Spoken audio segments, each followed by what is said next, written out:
crisis since day one. And right now we see the European nations that are saying, well, look, let's end the hostilities. And on the other hand, with one hand, they're saying, let's end these hostilities. On the other hand, they're sending in massive amounts of lethal aid, of missiles, of missile launchers, of military planes. Is that really the way to end any sort of hostilities? Okay. One last question, Tatiana, before I let you go for the moment. Has the end game changed at all in the last 5 days? Not a rhetorical question, but you know, the whole NATO factor, as far as Ukraine is concerned, the view from the outside is that that Russia wants regime change in Ukraine to remove President Zelensky, for NATO to be off the table as far as Ukraine is concerned, and to return to being peaceful neighbors. Is that still the end game, and is that achievable, given everything we've seen? It is the end game, and of course the Ukraine having nothing to do with NATO has been you know, you can't even call it end game. This has been something that Russia has been demanding since I don't even remember which year. Literally since since NATO has started expanding eastward, and obviously in this essence since the illegal coup d'etat that happened in 2014.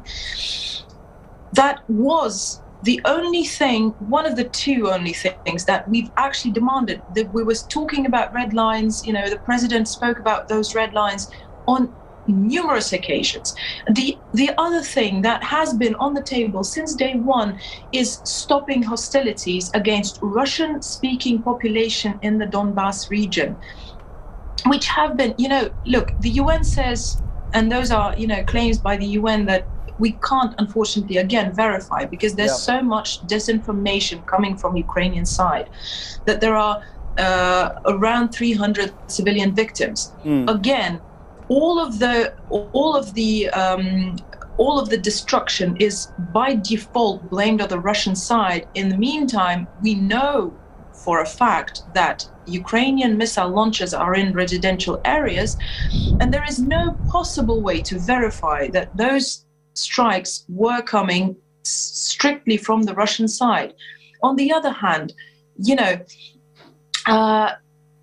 the only thing that was necessary for those 8 years was an end to violence, an end to bloodshed that's claimed over 10,000 people, not 300, over 10,000, and that the whole world magically forgot about the moment that Russia recognized those republics.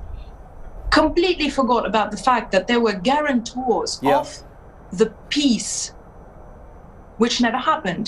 In Donbass, there were European guarantors, this is France and Germany, who were supposed to pressure Kiev into stopping the fighting, stopping the shelling, stopping the deaths, the deaths of civilian population. They were not even saying that they were, you know, just hitting military targets. They were hitting civilian areas.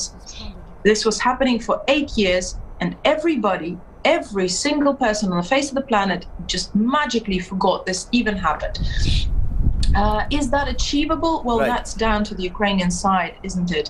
Because again, you know, if you look at the signs, they dragged out those talks. I personally, I hope that they're ready to actually talk. However, right now, with the president's video yesterday that he recorded calling up for Ukrainians to not lay down arms, confirming that he is in Kyiv and that Ukraine is not going to lay down arms. This is the translation you were looking for. Okay. Look, I was born in Moscow, but I spent a lot of time in Crimea. Literally consider Sevastopol my second native city, so I do understand Ukrainian. It doesn't look like the Ukrainian side wants to talk. Whereas, is it achievable or not? It's down to our European partners to remember what we're here to do. We're here to install a peaceful government in Kiev. Install could be the operative word. It's being used against you as well, but I hear you. And you know, the side, on the Ukrainian side as well, there is a sense that not very much is going to happen from these peace talks. So this basically means both sides don't expect or to have much optimism that there could be a big breakthrough, at least not anytime soon, as the talks are set to begin right now. Tatiana, very much appreciated. Good to hear from you and get that view from Moscow in a situation that appears to be deteriorating on the ground. All eyes on these talks that take place, or they begin on the Belarus and Ukraine border in just about an hour from now. Less than an hour from now is when those talks are set to begin.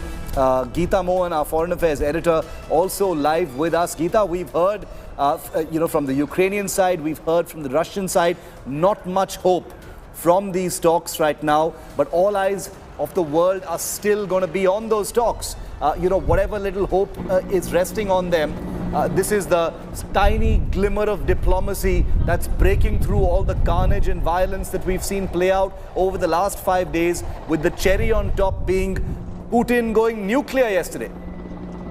That's right, Shiv, but there are two very important things to remember when one is looking at the negotiations. One is that Foreign Minister of Ukraine, Dmytro Kuleba, yesterday said that they're going ahead with no preconditions. Remember, earlier there were preconditions.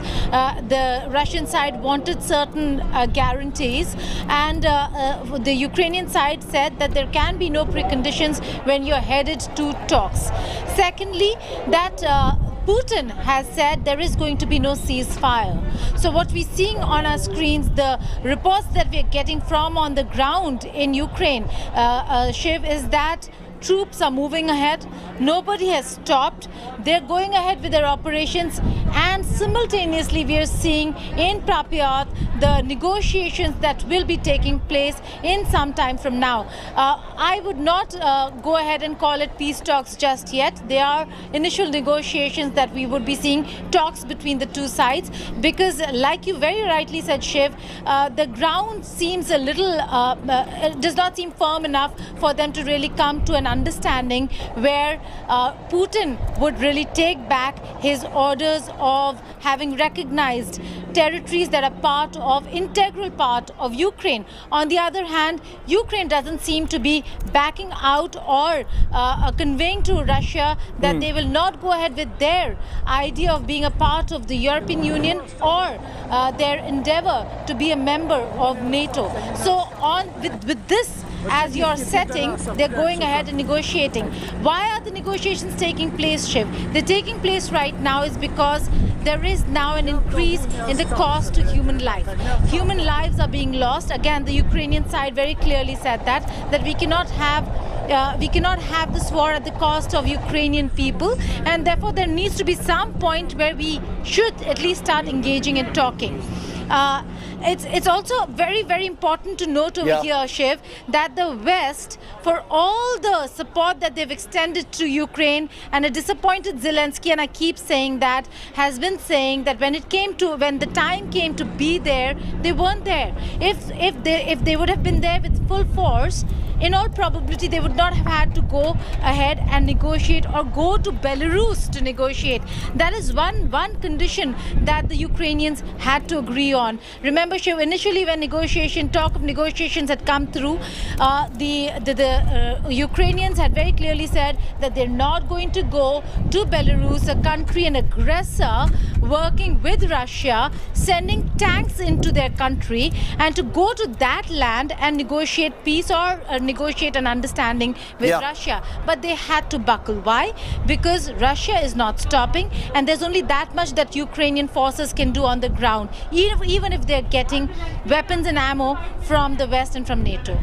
And President Zelensky, Geeta, has just said, save your lives and leave. He's put out a video statement addressing Russian soldiers in a speech, speaking in Russian apparently, or Ukrainian. I think he's done videos before in Russian. This one's in Ukrainian, saying, save your lives and leave. A wartime president, a man who used to be a comedian, an actor who became a president, and now a wartime hero defending his country, has put out a video saying, save your lives and leave. You know, these videos, the video war, the information warfare that's been played out is absolutely stunning, Geeta. In this day and age, we've just seen a large-scale invasion of a country. We've just heard both sides talk about all the misinformation. We here on India Today are the most responsible channel. We always put out disclaimers about official claims being made from both sides. We don't believe anything. There is a lot of fog of war going on. But what do you make of President Zelensky saying, save your lives and leave, addressing the Russian forces at his doorstep, Geeta? Well, see, he has really come out as somebody who's absolutely strong, standing behind his people and with his country.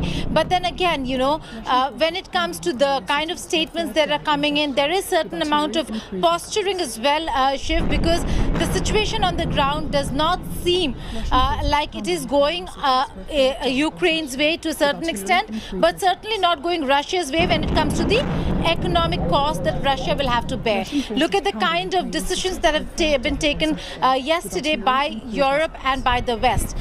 Those sanctions, which are very, very stringent in nature, is something that the Russians will not be able to withstand. We have billionaires, Russian billionaires, Shiv, who are now coming out and saying the very same thing, that there is no room for war. So the messaging over here is certainly to create that, is certainly to send out a message that the Ukrainian side is not going to back down, that Ukraine stands firm. Ukraine's partners, although very late in the day, have come to a certain extent to their rescue. Countries like Sweden and Germany, very late in the day, have done away with their policies of no military, of not sending military weapons. Germany has increased its defense budget for the first time in so many years, Shiv, to provide arms and ammunition to Ukraine. So they do feel the strength, but it does seem like at this point in time, we should wait and watch what is going to happen at the border of Belarus and Ukraine, where the delegation of Ukraine and Russia are going to meet, and what that discussion would really entail. At this point in time, it's not leadership level, senior delegation level, but not leadership level. So again, we'll have to wait and see what really this entire talk, the negotiations would entail. We saw the Minsk Agreement 1, we saw Minsk 2. There was no implementation. Remember, when Minsk 2 happened, or the Minsk agreements were happening, Shiv, the parties to that agreement under the Normandy format had other countries too, which is France and Germany, Ukraine and Russia. But a key element to those talks were the leaders of Donbass region, that is Donetsk and Luhansk, because they've always been breakaway faction. This time around, that's not the case. They're breakaway, now recognized by Russia. It is Ukraine and Russia fighting it out till the very end. 45 minutes from now, those talks are set to begin. As Geeta provided context, these are not leadership talks. These are senior delegation talks. Both sides, very important to say, both sides are being very aggressive. Both sides have not placed much hope in any breakthrough, but there is a glimmer of a chance of some kind of de-escalation, even though it doesn't look like it at all at this point of time. No matter what, the war is on, the conflict is on, the fighting is on, the violence is on, people have died, but the two sides have decided to talk across the table. That's going to happen 45 minutes from now. I've got more images on the most brutal fighting that's taken place in the second largest city of Ukraine, in Kharkiv. 30 seconds into a short break. On the other side, those new images which we have, I'm going to show them to you. Stay with us.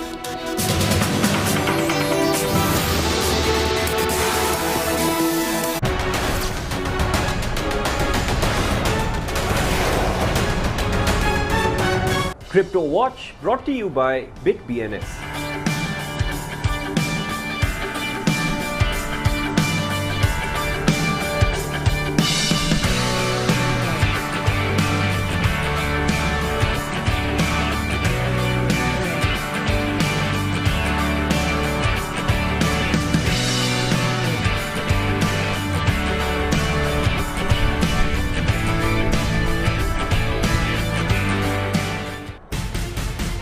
To understand elections, you've got to get to the heart of the action. What's moving voters on the ground? You need to be out where the action is. Our election coverage ensures that every voice is heard. the most in-depth analysis and by far the most accurate exit polls.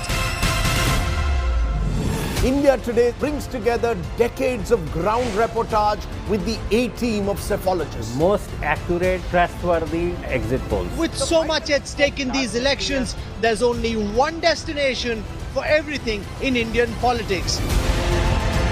India Today TV, India's election destination.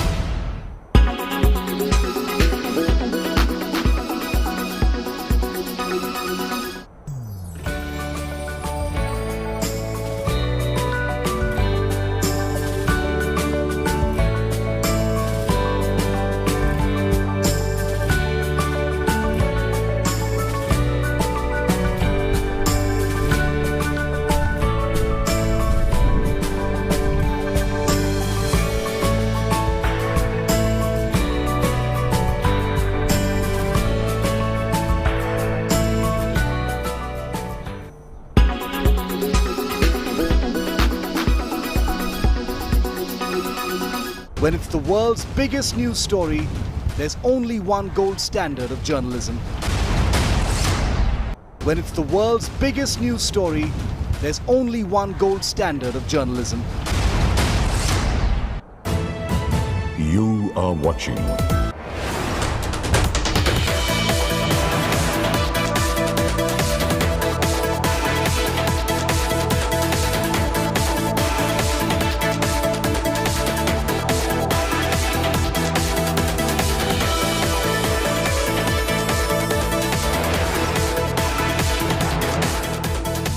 Crypto Watch brought to you by BitBNS.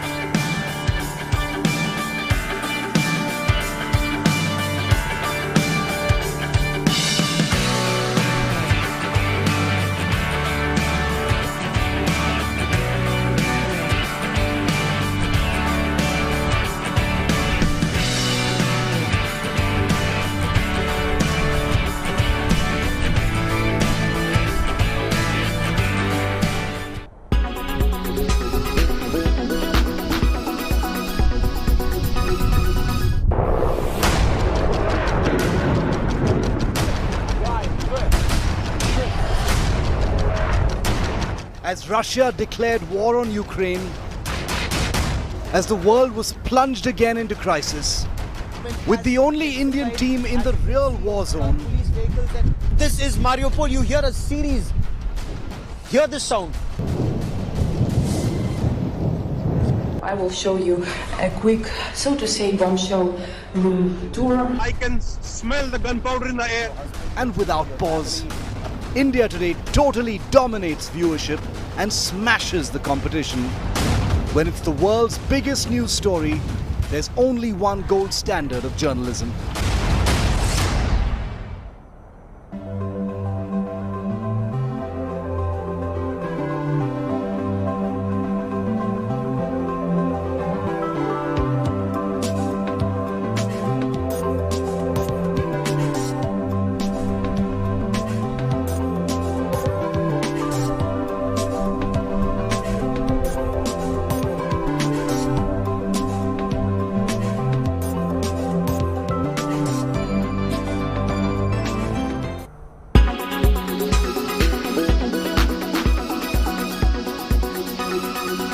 When it's the world's biggest news story, there's only one gold standard of journalism. You are watching India Today.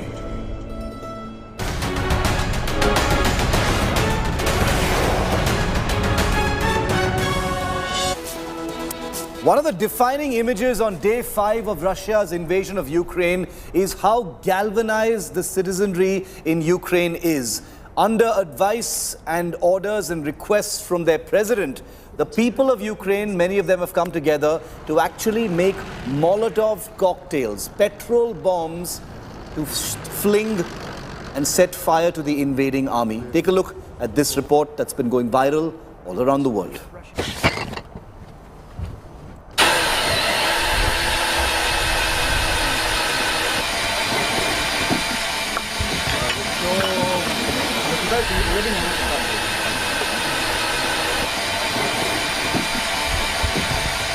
In western Ukraine's main city, Lviv, employees at the Pravda brewery have joined the resistance against Russia. The brewery has switched from producing beer to making Molotov cocktails or petrol bombs. This after Ukrainian Ministry of Defense took to social media urging civilians to make Molotov cocktails to neutralize the occupier. Отже, питання, чому ми вирішили займатися? Why have we decided to make Molotov cocktails instead of brewing beer? The answer is simple, because we can. Everyone is doing what they can and what they know how to. Unfortunately, or maybe fortunately, until now there was no necessity to use Molotov cocktails. Ukrainians over the past few years have found themselves in a situation where they had to fight for their freedom, including fighting with Molotov cocktails. The brewery is producing cocktails for the Ukrainian Territorial Defense Forces, made up of civilians who've responded to President Zelensky's call to take up arms. We sent Molotov cocktails to our barricades in Lviv. We are trying to send as many as we can to the areas near Lviv. We sent some to Kiev as well. I hope they will get there because we later learned that a bridge en route has been blown up. While Molotov cocktails might seem ridiculous compared to Russian tanks and rockets, they are part of Ukraine's urban warfare that has stunned not just the world, but even Russia. The cocktails can be made easily. A glass bottle containing petrol or any other inflammable substance is used to create fire on a target. Або ми виграємо, або це буде повний колапс, повна капітуляція. We will either be victorious or there will be total collapse. Capitulation is not acceptable. After capitulation, they will face partisan war. There is no way they can win. They can only win if they destroy us all, and this is not possible. Цього не може відбутися. They may be at war, but these Ukrainians haven't lost their sense of humor. Their bombs and beers are interestingly packaged, with insults directed at Russia's President Vladimir Putin. Кров литись немає. То, що роблять вони зараз, There should be no bloodshed. But what they're doing now is beyond war. It is war terror. It is impossible to describe. I have a lot of friends in other places, and the stories they tell me are simply horrific. It is a terror that must be stopped. The best way to stop is not arms, more bloodshed, but words. But if words do not work, we will use everything. According to Google search data, searches for how to make Molotov cocktail have shot up drastically in Ukraine in the last few days. It is clear that Ukrainians won't give up. Bureau Report, India Today. Now, as the people of Ukraine come together, the invading army has intensified its attack. Many cities are currently under siege. We're going to have some breaking news for you in just a few seconds from now of Moscow probably calling for the emptying of the capital. Is there going to be a storming operation, some kind of a final attack to bring the capital city of Ukraine to its knees? We don't know just yet. Ominous signs coming in from Russia, even as talks are all set to begin in just 36 minutes from now. All the updates with Preeti on the other side of this break. Stay with India Today's most watched coverage of the Ukraine war.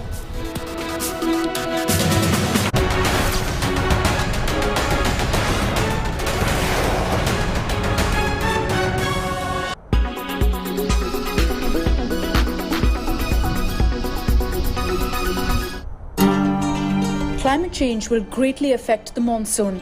We've seen intense monsoon rains and floods in Chennai as well as in parts of Kerala. But what causes an intense monsoon? Let's find out. Monsoons, which are seasonal downpours, occur in many parts of the world, in countries that are close to the equator. But the best-known monsoon, due to its intensity and impact on people's livelihoods, occurs each year in South Asia. It runs between May and September. As summer approaches, heat builds over the land in the Indian subcontinent. Sea temperature around the landmass, meanwhile, is much cooler. Warm air is less dense than cold air, so when heat over the subcontinent rises, air rises too, creating a vast area of low pressure. Over India, this causes wind direction to swing dramatically from the northeast to the southwest. Wind from the southwest generated by high pressure in the Indian Ocean then rushes in and fills the void left by the low pressure area. As it's full of moisture, it unleashes relentless rain over the land. Climate change, global warming, changes in land use and pollution can all affect the rainy season. Even dust from North Africa and Arabian Peninsula, which heats up the air, can play a role, making it even more intense. The monsoon is vital to the lives of hundreds of millions of people. 2/3 of India's population of 1.2 billion live in rural areas. India gets 80% of its precipitation from the monsoon. More than half of India's farms lack irrigation, so they depend almost entirely on the annual rains. But monsoon rains can also bring devastation and misery to hundreds of thousands of people through flooding, mudslides, and collapsed buildings.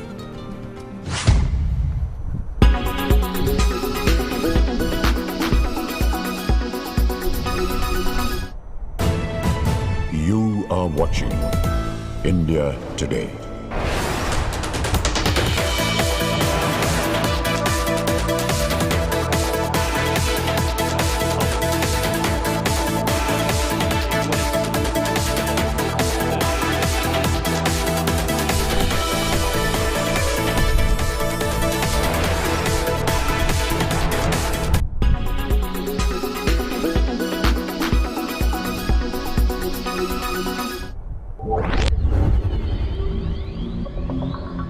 How many Spotify ads does it take to annoy a person? Just one ad is enough to ruin an entire playlist streak. But ever wondered how Spotify became the giant that it is today?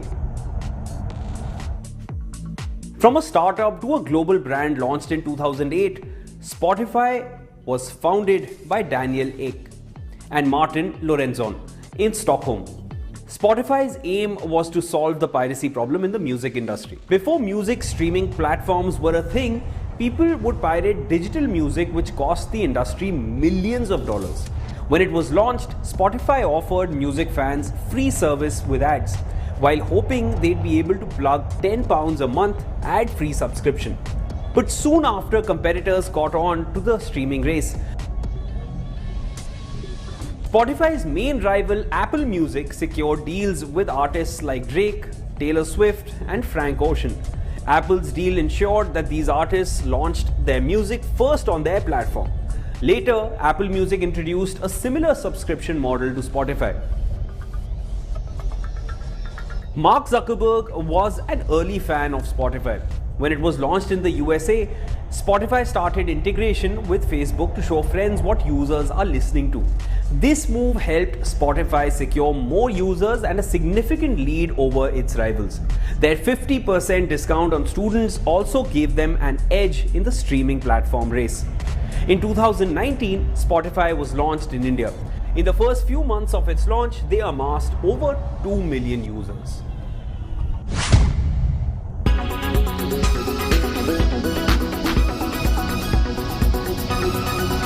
When it's the world's biggest news story, there's only one gold standard of journalism. You are watching India Today. You are...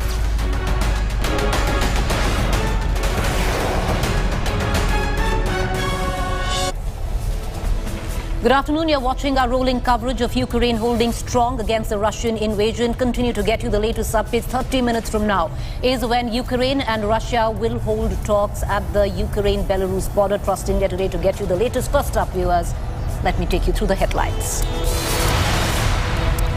Amidst Putin's nuclear muscle flexing, Russia and Ukraine delegations arrived via choppers at the talk venue near Belarus border to find a way to halt the war. Despite impending talks, Russia-Ukraine engage in all-out war on day 5 of Putin's invasion. Missiles hit residential buildings, heavy shelling and street fights in the second biggest city of Kharkiv. India today finds war-hit children battling for life at Kiev's largest children's hospital. Captures dramatic moments when Ukrainian troops rounded up an alleged invader belonging to Russian militia. thought this guy is a Russian militia, civilian Russian militia, and they pinned him on the ground, and look at the reaction of the press here. These are the journalists from almost 30 countries around me, and look how they're reacting. I put it again, the camera onto the crowd right now. Look at this. Ukrainian brewery ditches beer to make Molotov cocktails to enable civilians to take on Russian invasion forces. Ukrainian women, MPs, beauty queens take up arms, lead the resistance. Prime Minister Modi deploys 4 top mantris on war duty. Hardeep Puri, Sindhya, Rijiju and VK Singh will now fly down to Ukraine's neighboring countries to their borders to oversee evacuation of Indian students. We even have mental breakdowns, and we ourselves console each other. We keep telling each other that we'll be fine. Even if one cries, the other starts crying. We, while crying, will try to console each other that we will be fine.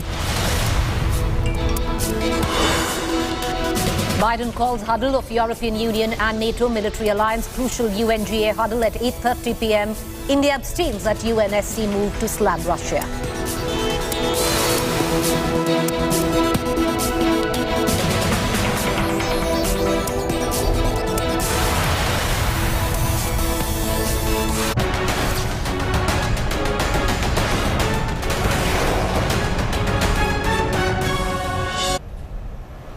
All right, let's cut across right now to Ina Sovsan. She's a Ukrainian MP. She joins us live right now. Appreciate, Ms. Sovsan, for you to join us at this point of time. 30 minutes from now, talks between your country and Russia are to take place at the Belarus border. I believe Ukraine, quite clear that you want an immediate ceasefire, but what is being picked up from the Russian side is an agreement to be reached. Yes, so the talks have just started. We are waiting for the results. We are not extremely optimistic about that because we know for sure that every single word the Russians are saying is a lie, and basically all they want is just to destroy Ukraine as an independent state. But I think their plan and their intention initial has been really kicked off by the Ukrainian resistance, which they did not expect to that extent. They didn't expect that the Ukrainian army, which is smaller overall in numbers than the Russian army, would actually be kicking their asses all over Ukraine. So they are willing to talk right now. The conditions upon which, or rather the demands on the Ukrainian side are actually pretty simple. They should just get out of our country. That is our single objective in those peace talks. So that is what we expect from the Russian side. Whether they would agree to that or not is a big question, because yes, indeed, right now the Russian side is seeing great losses. So they have lost over 5,000 soldiers in just 4 days of war, which is unprecedented. If you look at other wars that Russia was fighting in, it would have taken years in other wars to lose that big a number of soldiers that they have lost in just 4 days of war against Ukrainian people. So I think that has forced their hand into peace talks rather faster than they would be expected to.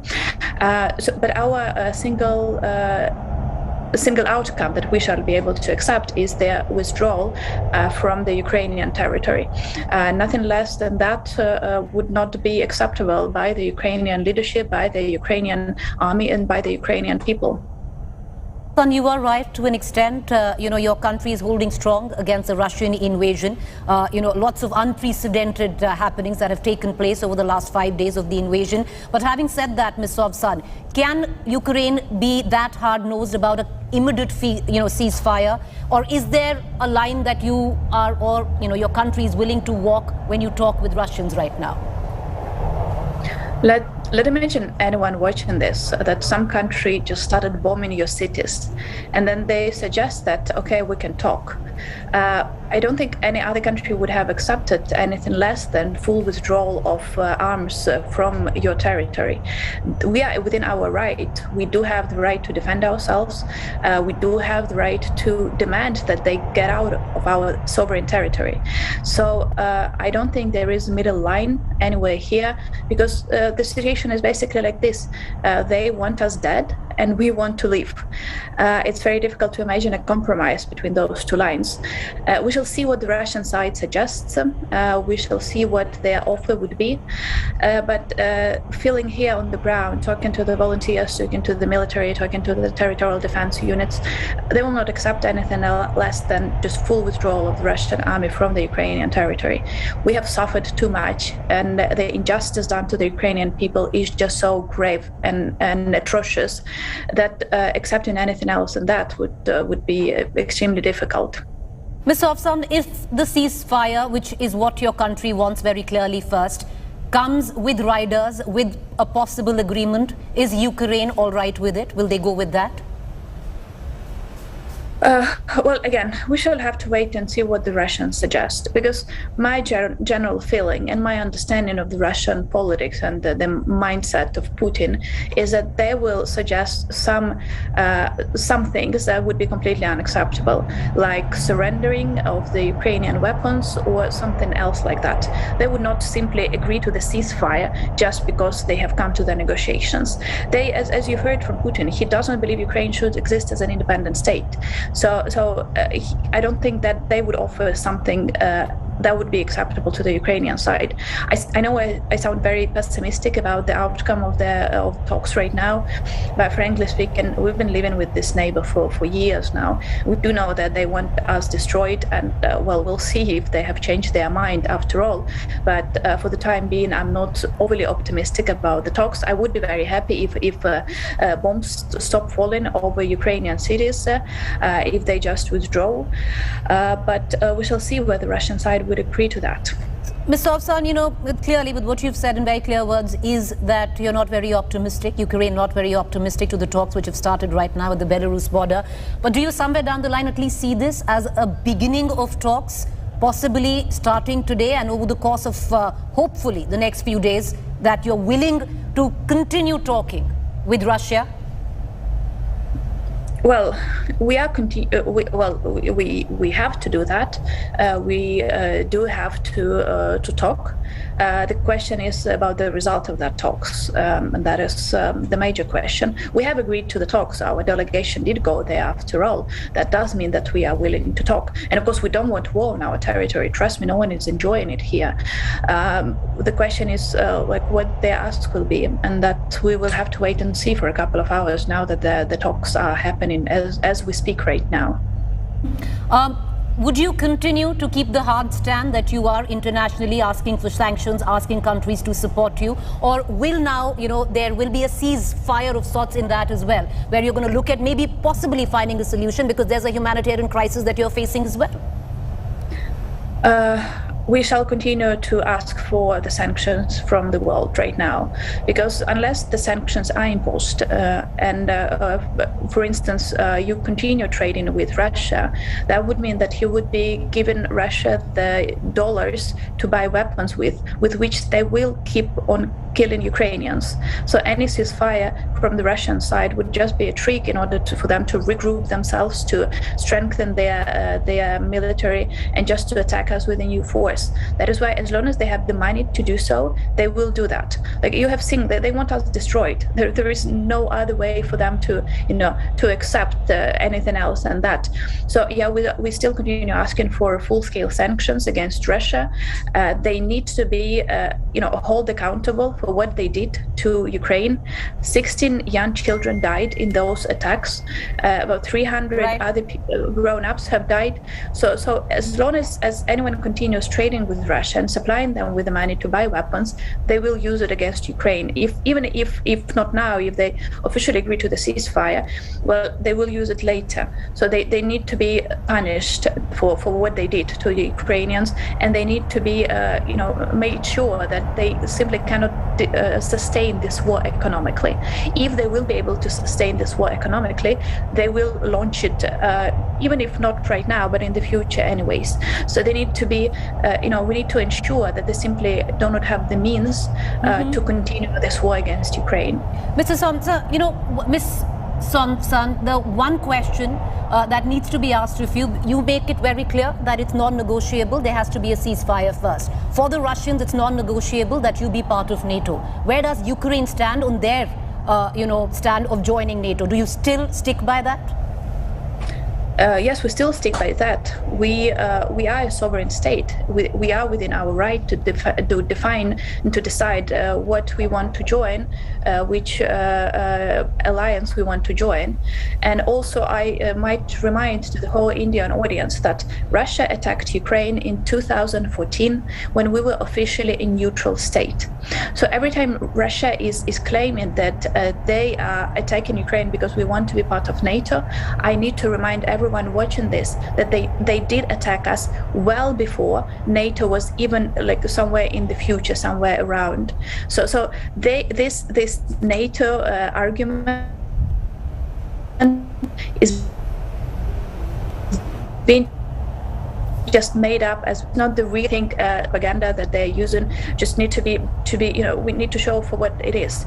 So the matter of fact is they're not attacking us because we want to join NATO. They're attacking us because they want us destroyed and they want us part of the former Soviet Union. That is what Putin said in his speech, that he thinks that Ukraine as an independent state was actually a mistake. So just for the whole Indian audience watching this to understand, Putin is lying when he is saying that he is attacking us because we want to be part of NATO. Actually, we want to be part of NATO because we know that he will be attacking us. So this causality is reversed.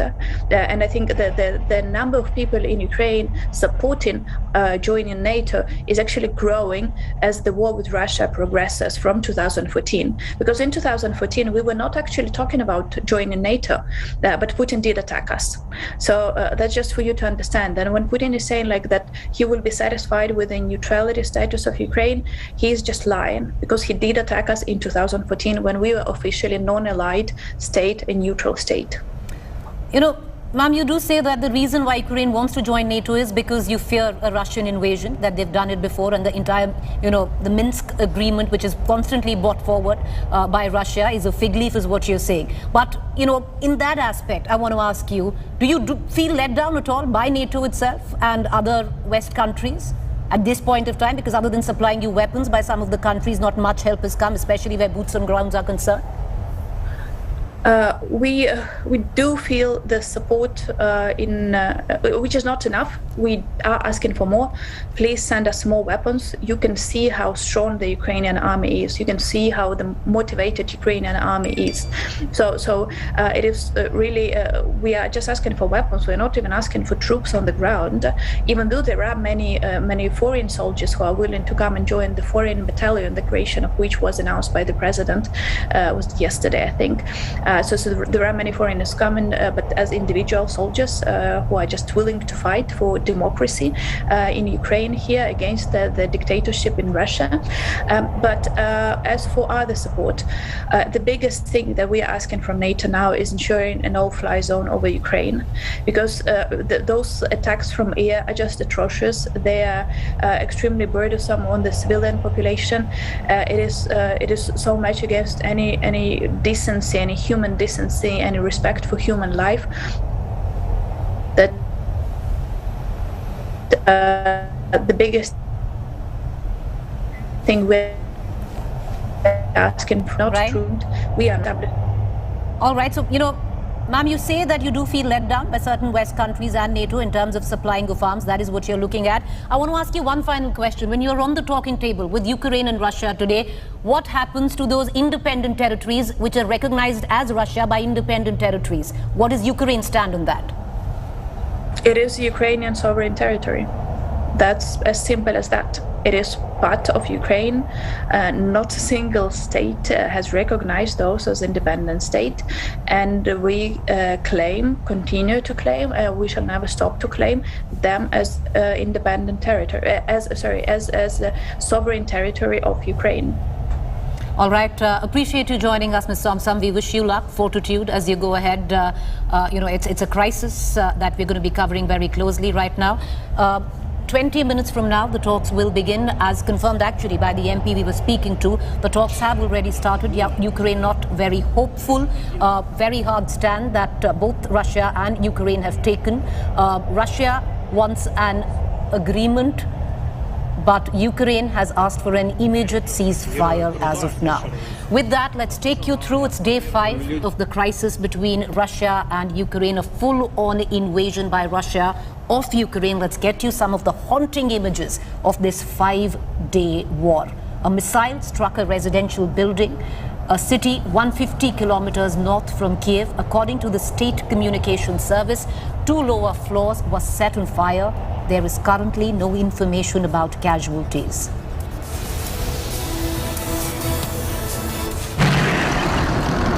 Meanwhile, massive street fighting and heavy resistance at the Donetsk region of Ukraine, haunting images of not just military tanks rolling down the streets of the one of largest Ukrainian cities, but men in military uniform hanging Russian flags on administrative buildings.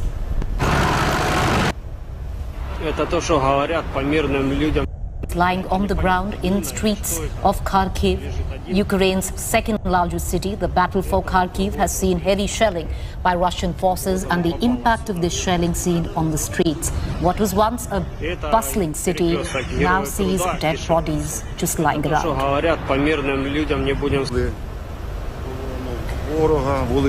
Meanwhile, a truly haunting selfie video from Bucha city, where very close to capital Kiev. The video shows what appears to be a resident filming the destruction, with some vehicles still on fire.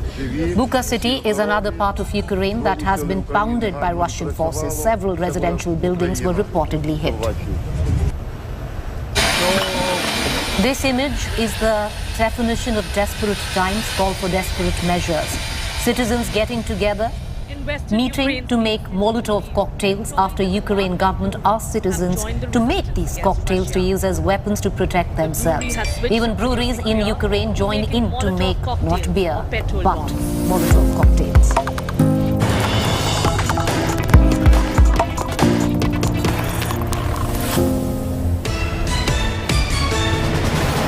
All right, the latest news break coming in. Moscow has urged civilians to evacuate from the Ukrainian capital. Posters warning Russia and condemning Putin put up across Kiev. All right, that's the latest that is coming in. Russia urging citizens to evacuate capital Kiev. Posters have come up across the capital of Ukraine. My colleague Maria, who's been reporting from Kiev, filed this report.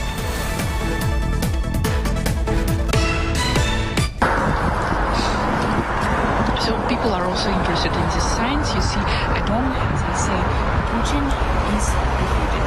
Putin lost. Now it says, how can you look in the eyes of your children, leave the flame, be a human? And this is also, again, says that Putin failed. Russian soldiers are not welcome here.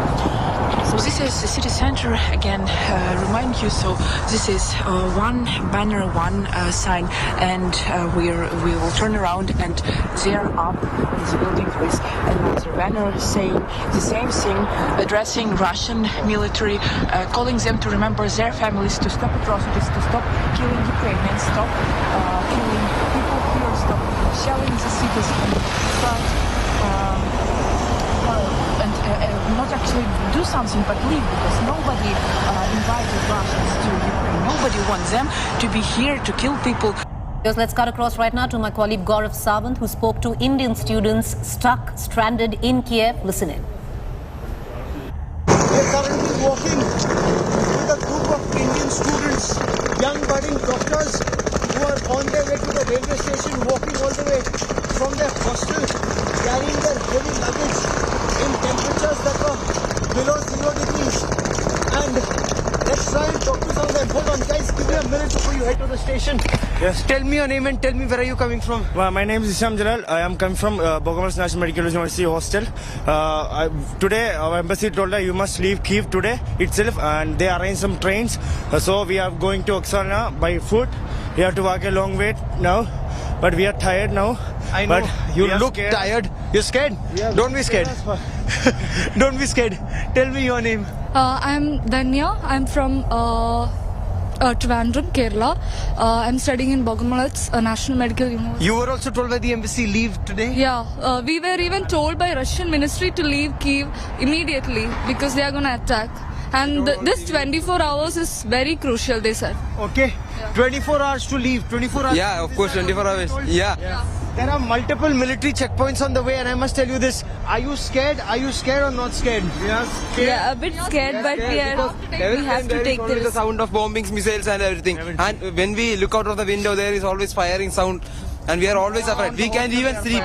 We haven't slept for 5 days. So when there is an air raid sound, you know, there are a lot of air raid sirens happening. What do you do then? We will go to the bunker.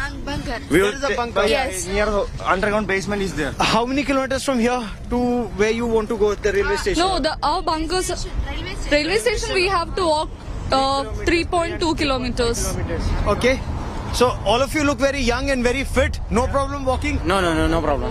No problem? This is probably the longest walk if... This is the hardest walk.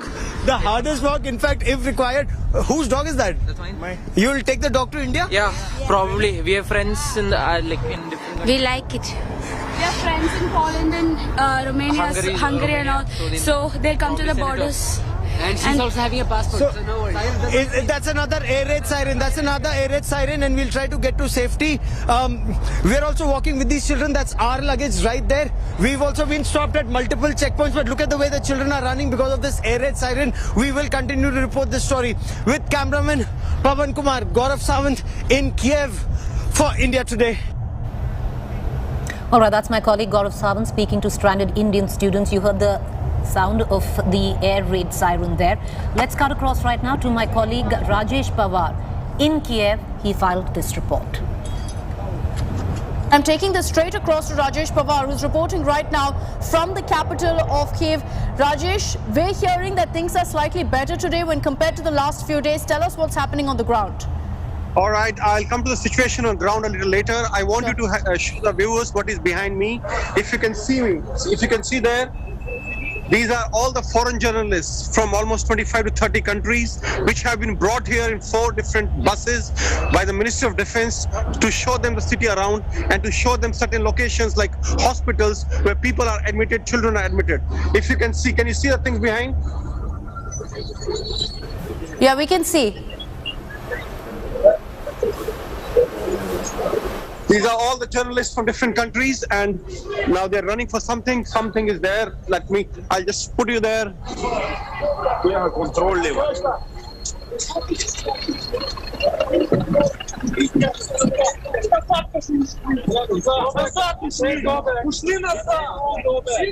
This is live right now. Are those protests, Rajesh? Are those people who gathered there?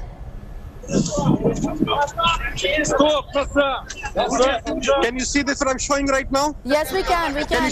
Just run us through what's happening.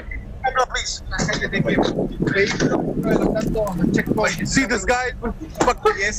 La policía acaba de hacer un control y acaba de detener con armas en sus manos a un grupo de personas. No sabemos qué es lo que empujó a esta situación. Lo que sí sabemos es que es una situación muy tensa de esta situación. Could you see this? Could you take it on video? Yeah, we got all of that. We got all of it live, Rajesh, here on India Today.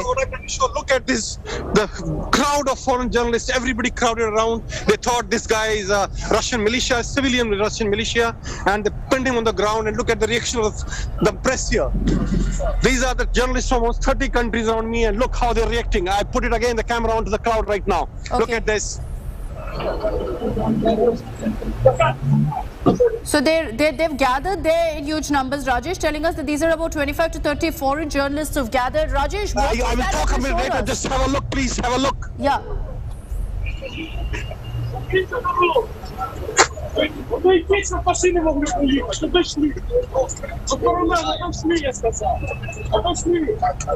that some sort of an altercation, Rajesh, that's playing out there?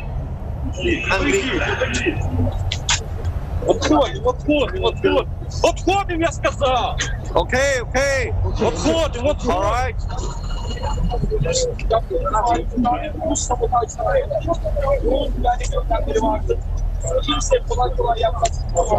I hope you're getting the video correctly. Is it We okay? are. Rajesh, we'd appreciate it. I understand how things are right now, but we'd appreciate if you could talk us through also what's happening as you get us these live images. Can you hear me now? We can hear you. Okay, and this is a great look at the media, how the media from the world media, how they are, for them this is a very important bite because they found a car which they thought is of Russian people or maybe Russian militia, as I said, and they pinned them on the ground immediately, and a big chaos here. If you see a police car, the raw police cars in the background here, and this is all media people around here. And the police trying to put them onto one side, not letting them to be on the road. And I saw a car that they gathered around. What happened there, Rajesh? They gathered around a car as well that we saw cops Come back to the commentary. Can you just focus on the video right now, please? I'll take a minute because I'm recording from my phone. Sure. Okay, yeah, we can see what you're showing us, so continue doing that for us. In a second, I will tell you what is happening actually, but just want to show your viewers what is happening on the ground here right now. Yeah, please do. We'll keep showing that live images that Rajesh is putting out right now. What Rajesh is showing us is from Kyiv, where foreign journalists have gathered. About 30 of these journalists are around him, and you can see a lot of cops, a lot of police present there, trying to ensure that everyone is dispersed, staying away from the roads. Rajesh also telling us that they had stopped a car which they thought to be part of Russian militia and tried to pull down the person and pin him down. So the journalists gathered there, and that's what Rajesh is showing us right now. He's recording these images, so just give us a few seconds. After that, he will also describe in great detail from the ground exactly what's playing out. Car is being checked. Every person is being checked. Every car is being checked. Yes. Every people, even if there's no curfew, people just can't move around like this. Also, my colleague Rajesh visited a children's hospital in Kiev. Listen in.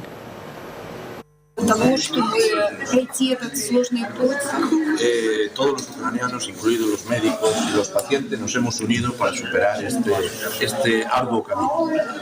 И я хочу сказать, что несмотря на то, что мы постоянно находимся в бомбоубежище. This was main surgeon here in the children's hospital, and she was telling about the kind of injuries the children coming to this hospital and how they are coping up with the situation. This is Rajesh Pawar for India Today from Kyiv. I'm inside the children's ward here, in the children's ward of the hospital here. There are not enough beds, the children on the ground, if you see there.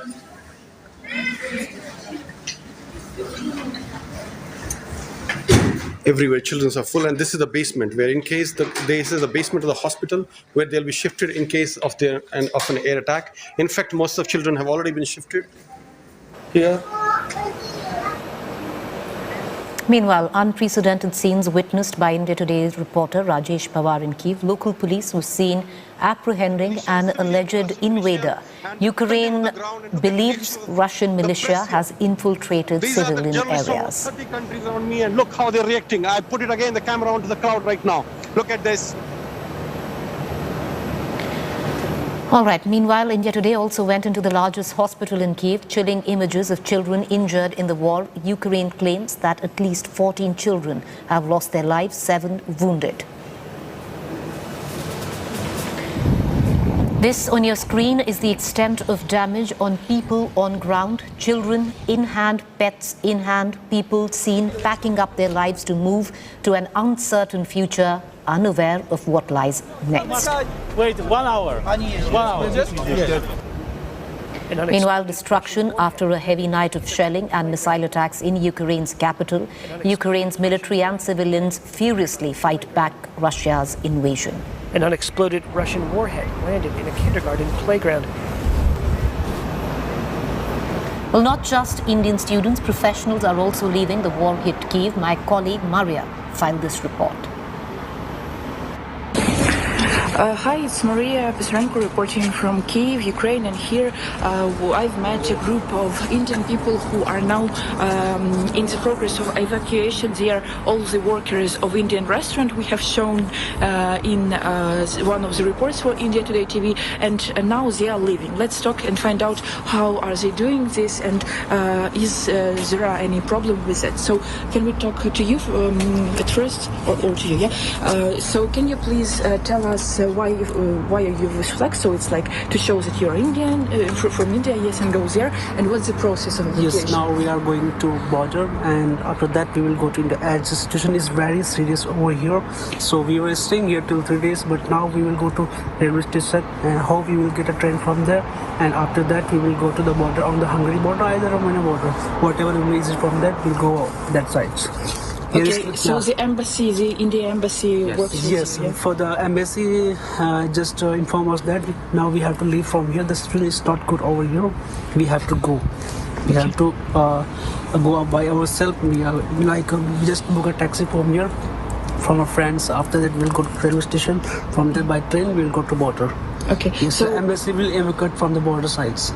So that is just the situation we've talked with you then, that it is so dangerous that the embassy gave the warning to leave. Yes, this is the last warning from the embassy. Now we have to leave.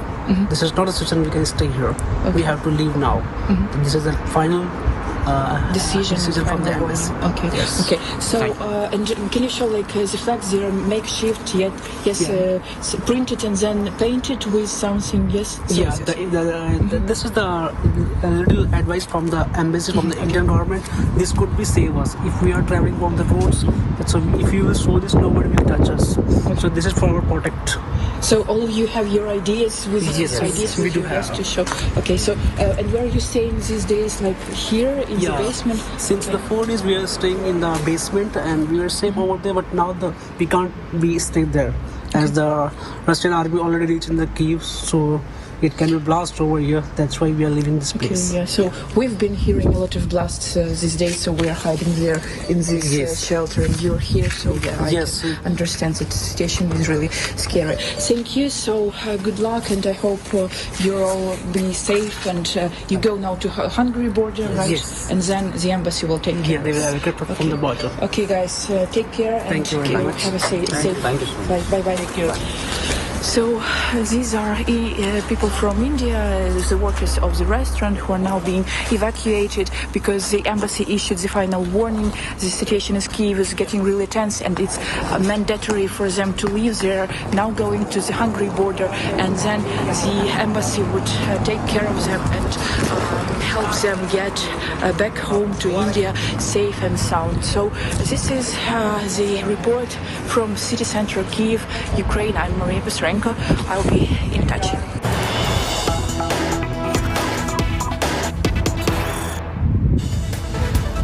All right, the latest news break coming in on the Russia-Ukraine peace talks to start shortly in Belarus, on the border of Ukraine and Belarus. That's the latest that we're getting in. Bloodshed in Ukraine, talks at the border. The peace talks will begin shortly, is what we are getting to understand right now. Russia's stand is very clear, needs an agreement. Ukraine till now has dug in its heels, says nothing doing before a complete ceasefire and withdrawal of forces is called for. That's the latest that we are getting in right now, and the talks between Ukraine and Russia will begin shortly in Belarus, on the border between Belarus and Ukraine. Russia has till now said it wants to reach an agreement with Ukraine. A negotiator did confirm earlier that right ahead of talks on the two sides, that Ukraine presidency has said it wants an immediate ceasefire. It seems both sides digging in their heels. Ukraine not very confident, or rather optimistic, on the outcome of these talks, but one must wait for the next couple of hours to gauge on exactly what goes down. I want to cut across right now to our Foreign Affairs editor, Geeta Mohan, who is sitting right besides me in the studio, to get a larger understanding of what we can make of these peace talks. Geeta, both sides digging in their heels, not much, at least right now, seeming to come out of these talks which are going to take place. Well, that's right, Preeti. The talks that a lot of them are calling peace talks, I would hardly call them peace talks. These are hard negotiations between Russia and Ukraine. They're going to negotiate terms and conditions that are very difficult, Preeti. Why? Because, like you very rightly said, that they're non-negotiable terms that they're going into the talks with. Foreign Minister of Ukraine yesterday in the press conference said that that the talks are going to be held without any preconditions. While there are no preconditions, we do know what both the sides want, and that neither side is going to give up on their own demands, or for that matter pay heed to the other. Whether it is recognition of the Donbas region's Donetsk and Luhansk territories, or for that matter Ukraine's intent to be a part of NATO. So it is going to be tough. Negotiations are tough, but like we're seeing visuals on the screen, Preeti, Kyiv is being evacuated, which means a very strong signal coming in from Russia. Putin very clearly said that you go ahead with the negotiations to his delegation, and on the other hand said there is going to be no ceasefire, and they're coming down heavily on Ukraine. Meanwhile, we see that European Union now is sending fighter jets to Ukraine.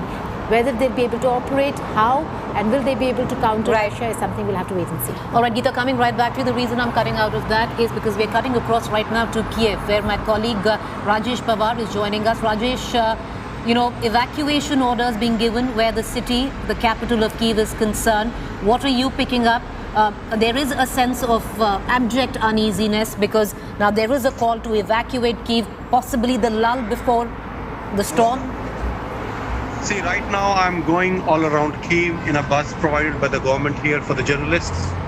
They are putting roadblocks everywhere, heavy roadblocks. If I'll just show you, if you could just focus the camera here.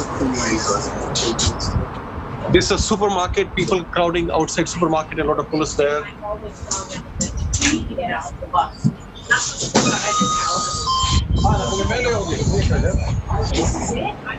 I want to show you that big crowds outside supermarkets. There's a shortage of food items, and I want to show you, please, if you can focus the camera here, the long queues here.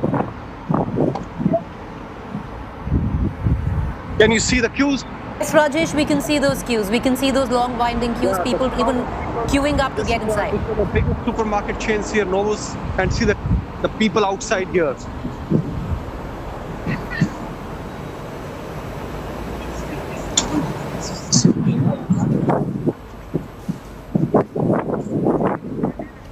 Rajesh, can you hear us? Take us through. Take us through, Rajesh. We will be here for 10 minutes now. They give us a 10-minute stop here to cover this so that we can show it around. I can take questions now. I can take a few questions now. Okay, Rajesh, what's the sense that you're picking up right now? Is there a scramble to get out of Kyiv? We've seen students, residents trying to make their way out, their evacuation orders. Russia has asked residents to leave. What are you picking up? Look, when we drove around the city, I could see long queues of cars outside the gas stations.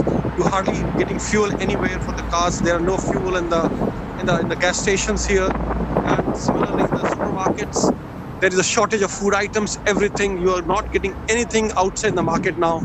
And these crowds, which I just show you and I'll show it to you again, are a witness to that.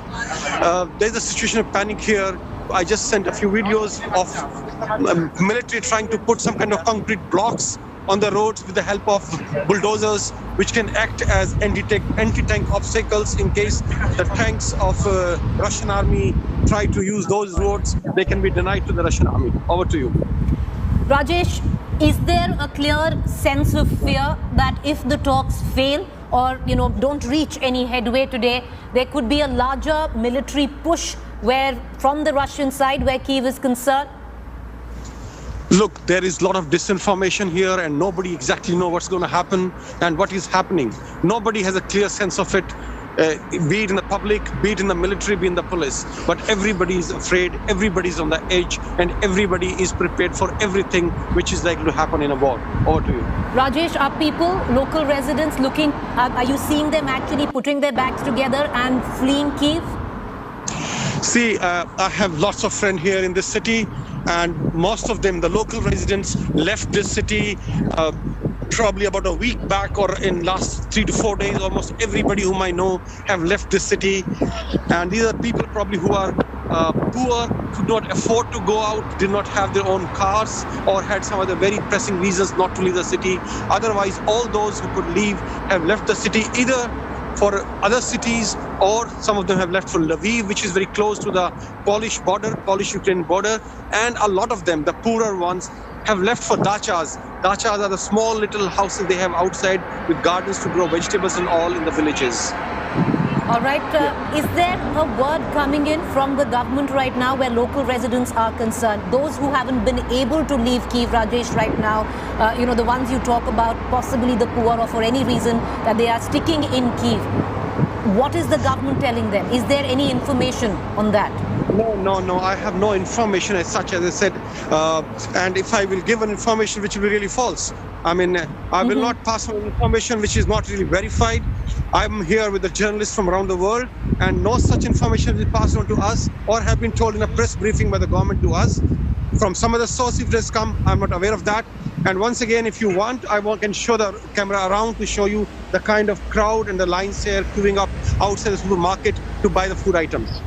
All right, Rajesh, we've lost your video output, but I'm going to take one quick question. So what you do see around you right now, we'd seen a lull in the morning, where there was not too many air raid sirens that were heard. But with what you're witnessing, massive presence of security forces, boots on ground, Kyiv being turned into a garrison of sorts, local residents fleeing. So is Kyiv right now, with what you see, optics in terms of visually of it all, bracing for a bigger attack? Yes, right now if you go around Kyiv, it does look like a city under siege, and there are military personnel everywhere, roads are being blocked everywhere, heavy concrete blocks being placed everywhere with sole purpose of denying the opposing forces, the enemy, the use of those roads. So it does look like a city under siege, under attack. Over to you. All right, Rajesh, be safe. We're going to come back to you very soon. What my colleague Rajesh is now reporting seems to convey a sense of panic on the streets of Kyiv. Whoever could leave Kyiv has left Kyiv. Those who have been left behind finding it very hard to get basic necessities, supplies, understandably. These are times of war. Basic necessities have run out. People can't seem to get supplies. There is very little information that is being filtered down to even the residents of Kyiv. We're going to continue to go back to Rajesh, who's reporting from the capital city of Ukraine, but let's continue also to get you the latest in terms of information. India Today spoke to Sputnik News deputy head Tatiana Kukareva. This is what she had to say. There is quite a fair bit of damage which we've seen firsthand. But yeah, go ahead. There is some damage. The really biggest part of the damage is to the military targets, just as it was announced. Again, we've seen many fake videos and many fake images. Unfortunately, I can't broadcast them to you because, for obvious reasons, I can't access your screen. I don't even see what's going on on the broadcast right now. Right. But, however, look, the Ukrainian side dragged out these talks for as long as they could. They've been offered negotiations from day one. Now, as you've rightly said, this is day 5, and they were dragging out this process since yesterday. Yesterday, the Russian delegation almost left Belarus because the Ukrainians were not responding.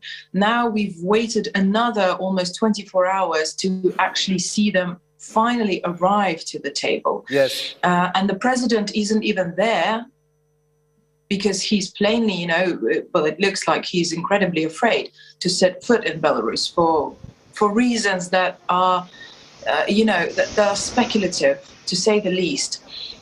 We've seen the president literally say, we're not going to put down arms. He said it in the video that he recorded yesterday, that he broadcast on his Instagram.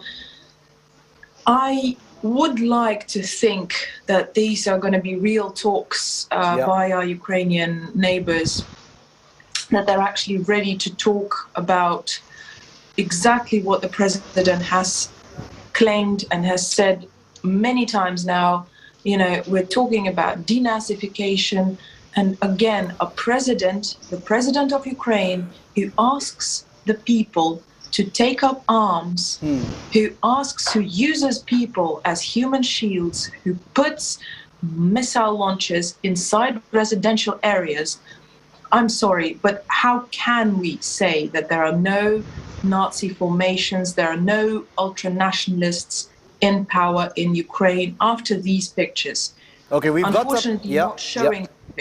Yes, we've got some live pictures of President Zelensky on our screen. We'll go to it once we have a translation. But Tatiana, also, one cannot ignore the fact that these talks are going to happen hours after President Putin of Russia has, placed Russia's nuclear arsenal on high alert, the regime of special duty, as it's called.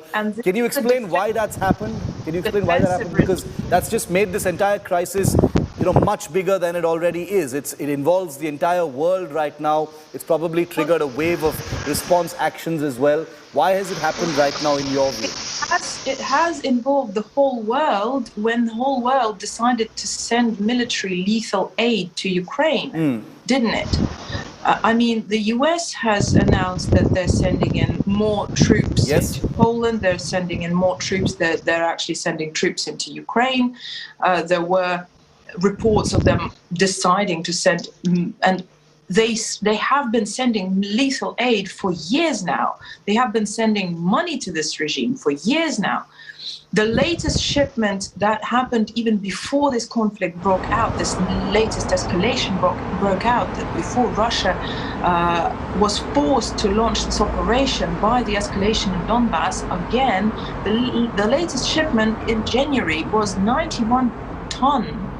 Or what was it? It was 20 lakh pounds, easier for Indian viewers to understand, of lethal aid. That means missiles, that means something that you kill people with. The whole world has been involved in the Ukrainian crisis since day one. And right now we see the European nations that are saying, well, look, let's end the hostilities. And on the other hand, with one hand, they're saying, let's end these hostilities.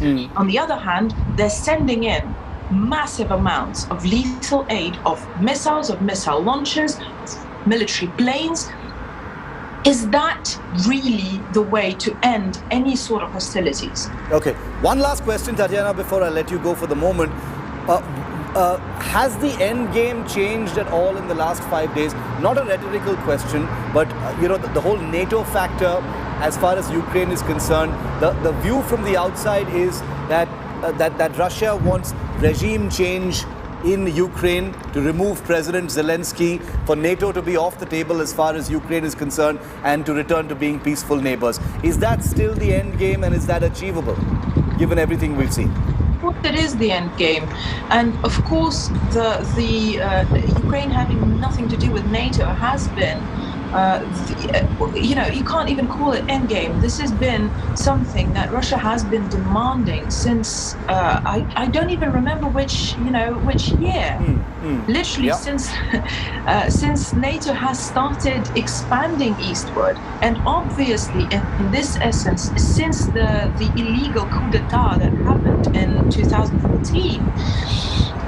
That was the only thing, one of the two only things that we've actually demanded. That we was talking about red lines, the president spoke about those red lines on numerous occasions. The other thing that has been on the table since day one is stopping hostilities against Russian-speaking population in the Donbass region, which have been, look, the UN says, and those are, claims by the UN that we can't, unfortunately, again, verify, because there's so much disinformation coming from Ukrainian side, that there are around 300 civilian victims. Again, all of the destruction is by default blamed on the Russian side. In the meantime, we know for a fact that Ukrainian missile launchers are in residential areas, and there is no possible way to verify that those strikes were coming strictly from the Russian side. On the other hand, the only thing that was necessary for those 8 years was an end to violence, an end to bloodshed. That's claimed over 10,000 people, not 300, over 10,000, and that the whole world magically forgot about the moment that Russia recognized those republics. Completely forgot about the fact that there were guarantors of the peace, which never happened. In Donbass, there were European guarantors, this is France and Germany, who were supposed to pressure Kiev into stopping the fighting, stopping the shelling, stopping the deaths, the deaths of civilian population. They were not even saying that they were, just hitting military targets. They were hitting civilian areas. This was happening for 8 years, and everybody, every single person on the face of the planet just magically forgot this even happened. Is that achievable? Well, that's down to the Ukrainian side, isn't it? Because again, if you look at the signs, they dragged out those talks.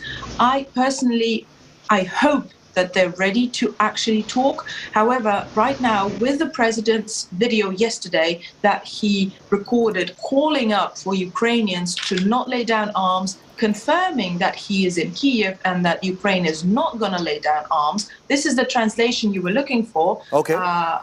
Look, I was born in Moscow, but I spent a lot of time in Crimea. Literally consider Sevastopol my second native city. So I do understand Ukrainian. It doesn't look like the Ukrainian side wants to talk. Whereas, is it achievable or not? It's down to our European partners to remember what we're here to do. We're here to install a peaceful government in Kiev. All right, now let's just take you now and show you geographically exactly where the talks between the peace talks, to be precise, are taking place between Ukraine and Russia. Well, this is the region. It's taking place near the border of Ukraine and Belarus at the Pripyat River. Ukraine had agreed to hold talks with Russia at its border with Belarus. This is also near the Chernobyl exclusion zone, is what we're getting to understand. This happened after a call between President Zelensky and Belarus leader Alexander Lukashenko took place. Ukraine had earlier refused, viewers, if you remember, to hold talks in Belarus where Russian troops were stationed before the invasion. Ukraine had objected to the fact that this is where Russian troops are mounting their invasion, one of the areas, and will not hold talks there. However, when Russian President Putin ordered defense chiefs to put nuclear deterrence forces on high alert, is possibly one of the factors which led to Ukraine to come to the talking table. But as of now, Ukraine, we've spoken to the MPs in Ukraine, and most of them not very confident, or rather positively looking at the developments which are going to take place between Russia and Ukraine. They don't expect much to come out of that. We're going to keep a keen eye on all those developments. A quick break to stay with us.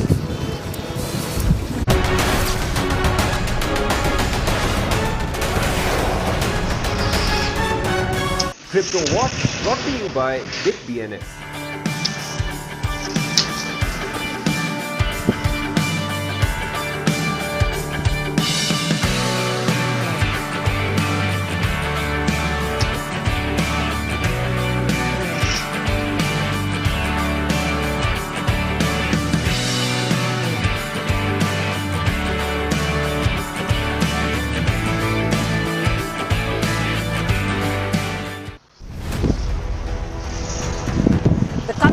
Biggest assembly elections, the most expensive democratic exercise, the results of which possibly could impact on how India votes in 2024. The numbers, the issues, the real ground picture. Catch all the buzz from two states, Punjab and Uttar Pradesh, right here with me on my election dispatch.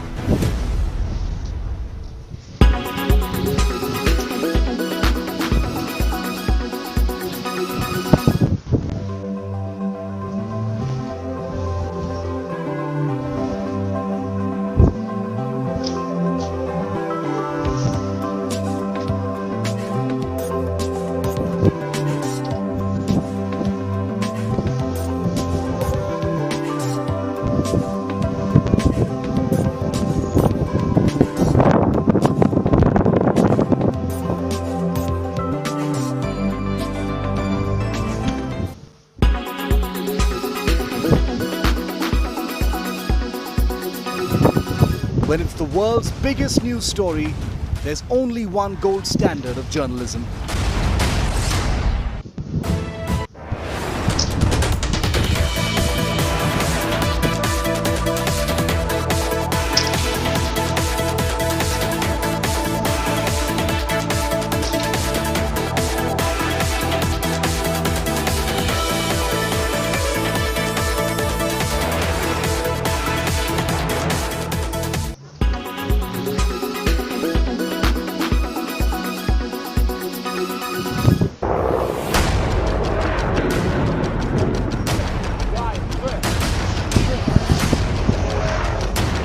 As Russia declared war on Ukraine, as the world was plunged again into crisis, with the only Indian team in the real war zone. This is Mariupol. You hear a series. Hear the sound. I will show you a quick, so to say, bombshell room tour. I can smell the gunpowder in the air. And without pause, India Today totally dominates viewership and smashes the competition. When it's the world's biggest news story, there's only one gold standard of journalism.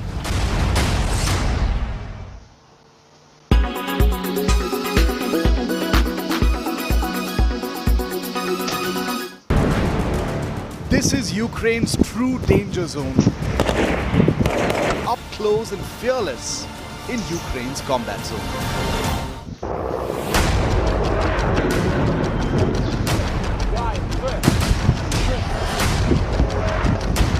As Russia declared war on Ukraine, as the world was plunged again into crisis, with the only Indian team in the real war zone. This is Mariupol. You hear a series. Hear the sound. I will show you a quick, so to say, bombshell room tour. I can smell the gunpowder in the air. And without pause, India Today totally dominates viewership and smashes the competition. When it's the world's biggest news story, there's only one gold standard of journalism. You are watching India.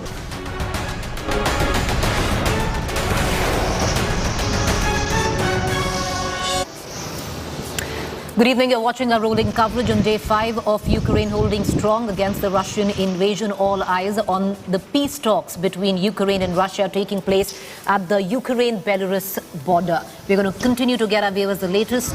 First up, the headlines. Amidst Putin's nuclear muscle flexing, Russia and Ukraine talks begin near Belarus border. Two nations hope to find a way to halt the war. Despite impending talks, Russia and Ukraine engage in an all-out war on day 5 of Putin's invasion. Missiles hit residential buildings, heavy shelling and street fights in second biggest city of Kharkiv. India Today finds war-hit children battling for life at Kyiv's largest kids' hospital. Captures dramatic moments when Ukrainian troops rounded up an alleged invader belonging to Russian militia. Thought this guy is a Russian militia, civilian Russian militia, and they pinned him on the ground and look at the reaction of the press here. These are the journalists from almost 30 countries around me, and look how they're reacting. I put it again, the camera onto the crowd right now. Look at this. Ukrainian brewery ditches beer to make Molotov cocktails to enable civilians to take on Russian invasion forces. Ukrainian women, MPs, beauty queens take up arms, lead the resistance.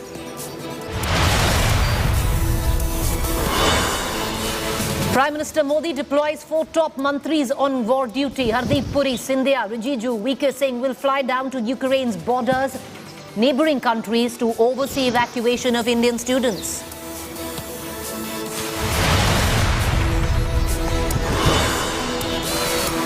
Biden calls huddle of European Union and NATO military alliance, crucial UNGA huddle at 8:30 p.m. India abstains again at UNSC's move to slam Russia.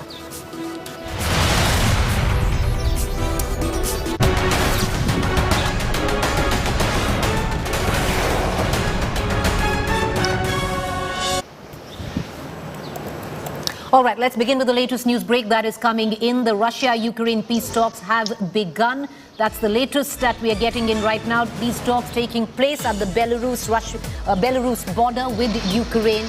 And the talks right now, as we speak, viewers, have begun at the border where Ukraine meets Belarus. Ukraine agreed to hold talks with Russia at its border, which is near the Pripyat River. It's just near the Chernobyl exclusion zone. Well, this after a call between President Zelensky and Belarus leader Lukashenko. Ukraine had earlier refused to talk in Belarus because Ukraine had maintained this is where Russian troops are stationed and mounting their invasion in one of the fronts into Ukraine. Ukraine had refused but agreed at the back of President Putin, possibly ordering defense chiefs to put nuclear deterrence forces on high alert.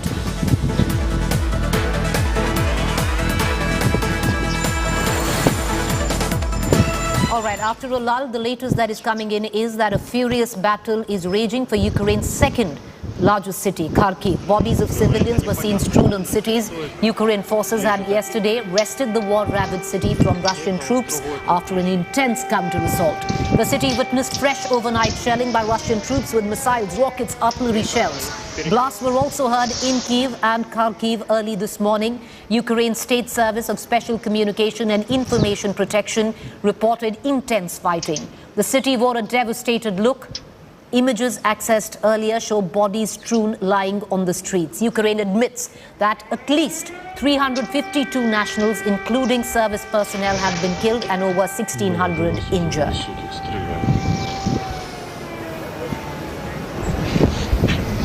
All right, let's cut across to Kharkiv.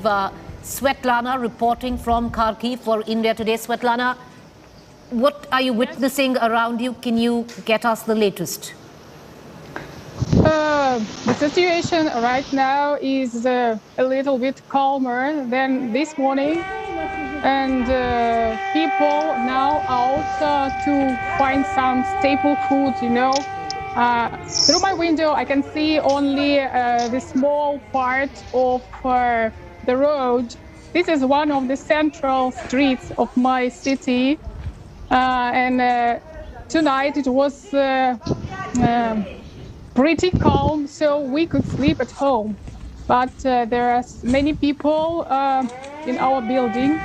There are deep basements, and people staying there with children and older people about 5 days. They stay there for since the war began, and they now run out of staple food, and they are afraid to go out. And every time we hear the sirens, people run out of the streets and they try to hide in the bomb shelters. We were lucky to live in the old house, and the basement there is very, very solid.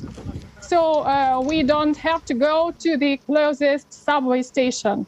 But I have seen many pictures of the people who are staying there for many days already now. And one of the subway stations is like 700 meters from my home. But we don't need to go there because we have our own bomb shelter. And despite the news that Russians promised to stop battles in Ukraine during the talks between Russia and Ukraine, they are continuing. They're continuing all the fights in the city, and today, starting around from 7 a.m., we had the battles inside of the city. So I guess I have not seen myself, but I have clearly heard heavy shooting and like maybe tanks fighting on the streets very clearly, very close to my residence. All right. So Svetlana, things calmer right now is what you're saying, what they were earlier. You know, we are glad to know that you have a safe haven, at least in terms of the basement of the house that you're in, and you don't need to travel. But I want to ask you, Svetlana, is the situation in Kharkiv close to what's happening in Kyiv, where, you know, there's a clear call for residents to evacuate, supplies are running out, there is a sense of panic, like even you seem to suggest, where the general public who has still not left Kharkiv? The thing is that looks like our people are much more calmer, and the situation inside of the city, at least what I can see out from my windows, is much calmer here. And close to my home, we can see only heavy tanks passing by, but no battles has yet in this particular district. And people, I don't see that people evacuating right now, because it is very dangerous. Because each and every big city in Ukraine is now surrounded by Russians, and the fights are mostly around the big cities. So they use the highways to get to each city, and it is absolutely not possible now to travel, to run, to go anywhere. So people are suggested now to stay where they are. And still, we have some supermarkets that are open few hours a day. And people can go there and still buy some staple foods. And I can see people are coming from the supermarket. They are passing my windows, and I can see they can still buy some food. But looks like the city is running out of stocks, and people have not seen the bread for many days in a row. Our bread is running out also, but we are going to bake some bread right now, and I'm planning to go to the basement to see the people that are staying there for 5 days in a row, and I want to ask them if they need any food, so we will share what we have right here. You know, that's tremendous, Svetlana. You know, in this time of acute crisis, the kind of fortitude that the citizens in these cities are showing, including, you know, the likes of you. You're going to go down in that basement to make sure that those who've been hiding there for the last 5 days have something to eat. You're going to break your own bread. You know, all of that in this time.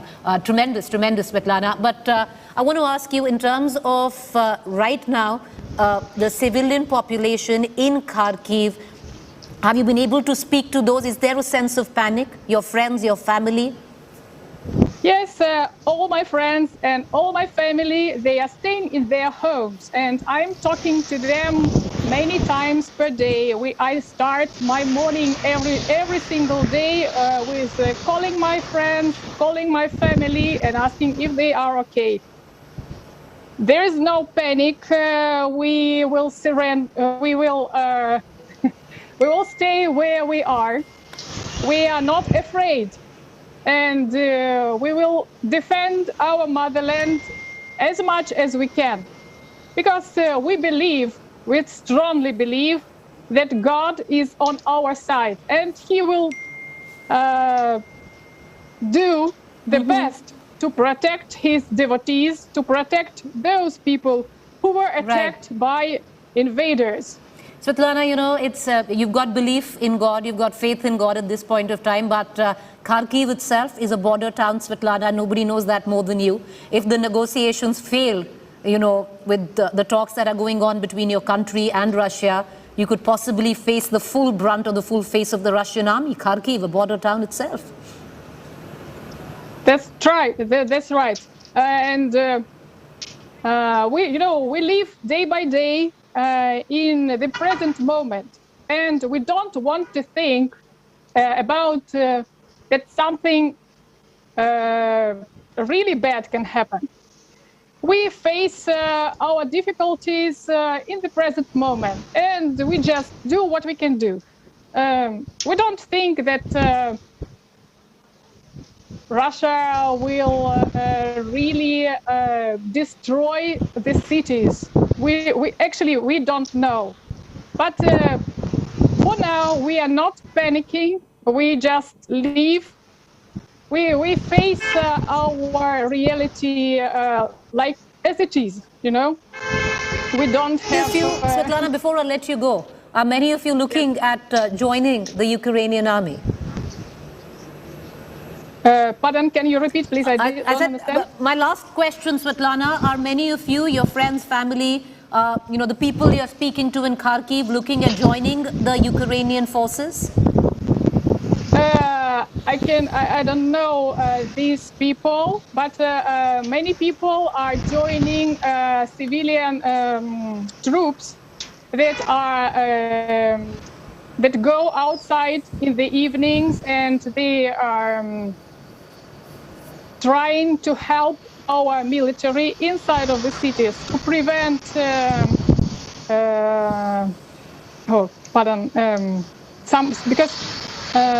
some bad things are already started to happen inside of the city as soon as people are running out of food and pardon me, I don't know this English word, but I will try to explain. Some people try to rob kiosks and some shops to get some food, and these people, these military, these civilian troops that are really armed, they are trying to prevent this kind of robbers.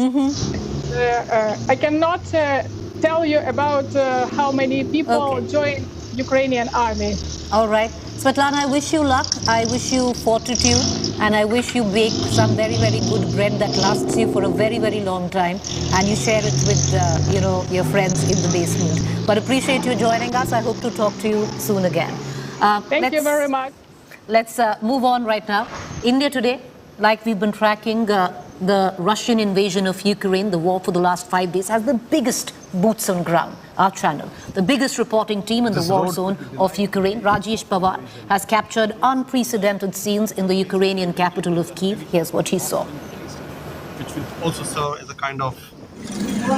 This is a residential block almost in the center of the Kyiv city, which has been hit by a missile day before yesterday night. And this is next to a big supermarket here, on the biggest in Ukraine, Novus, and see the queue. Queues are starting from there all the way. They're going, this is the same queue going around, then taking a circle here and people standing here. It's a continuation of same queue here, same queue continuing till here. So probably around 500 people in the queue, and if you stand in the queue right now, probably you'll get the opportunity to go inside the supermarket if it is still open, probably after 4 to 5 hours. And this supermarket is just next to this building, which was hit by a missile day before yesterday night. This is Rajesh Pawar for India Today from Kyiv. Meanwhile, unprecedented images of horror coming up over the last 5 days.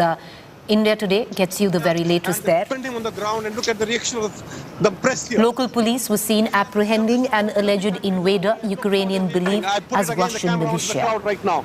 Look at this. Thought this guy is a Russian militia, civilian Russian militia, and they pinned him on the ground, and look at the reaction of... India Today also went into the largest hospital in Kyiv, chilling images of children injured in the war. Ukraine claims that at least 14 kids till now have lost their lives, 7 wounded. India Today's cameras captured Ukrainian forces putting up anti-tank obstacles and concrete blocks in capital Kyiv. Soldiers were also seen guarding an underpass. This road could be denied in case of an invasion. An unexploded Russian warhead landed. An unexploded Russian warhead was spotted not just anywhere but a kindergarten playground. This is the extent of impact that Putin's invasion is clearly having in Ukraine and its cities. Meanwhile, destruction after night of heavy shelling and missile attacks in Ukraine's capital, Ukraine's military and civilians furiously fighting back Russia's invasion.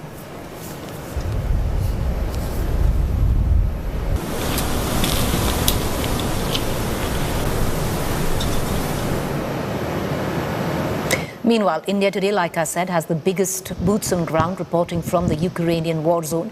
Rajesh Pawar, my colleague, captured these unprecedented scenes in the Russian capital of Kyiv. We are putting obstacles here so that this road could be denied in case of an invasion. So the road could be denied in case of an invasion. These are heavy concrete blocks being placed, which will also serve as a kind of probably anti-tank obstacle. Tanks can't go over them. And this is in the middle of a normal highway here, normal main road in the middle of the Kyiv city.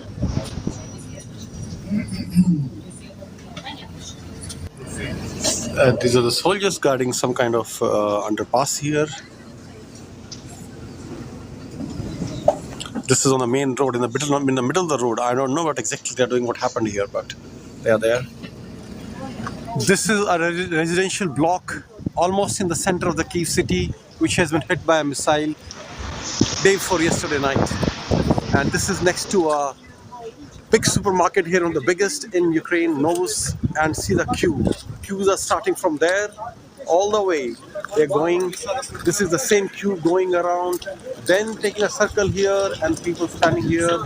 It's a continuation of same queue here, same queue continuing till here.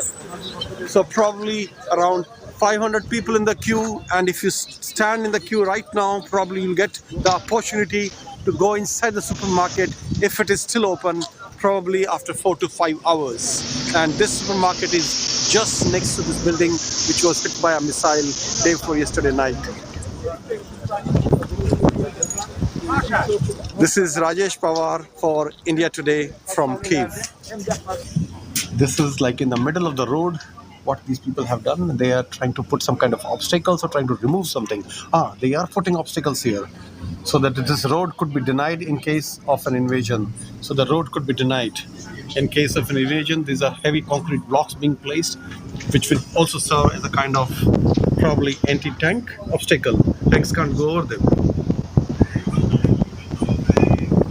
And this is in the middle of a normal highway here, normal main road in the middle of the Kyiv city.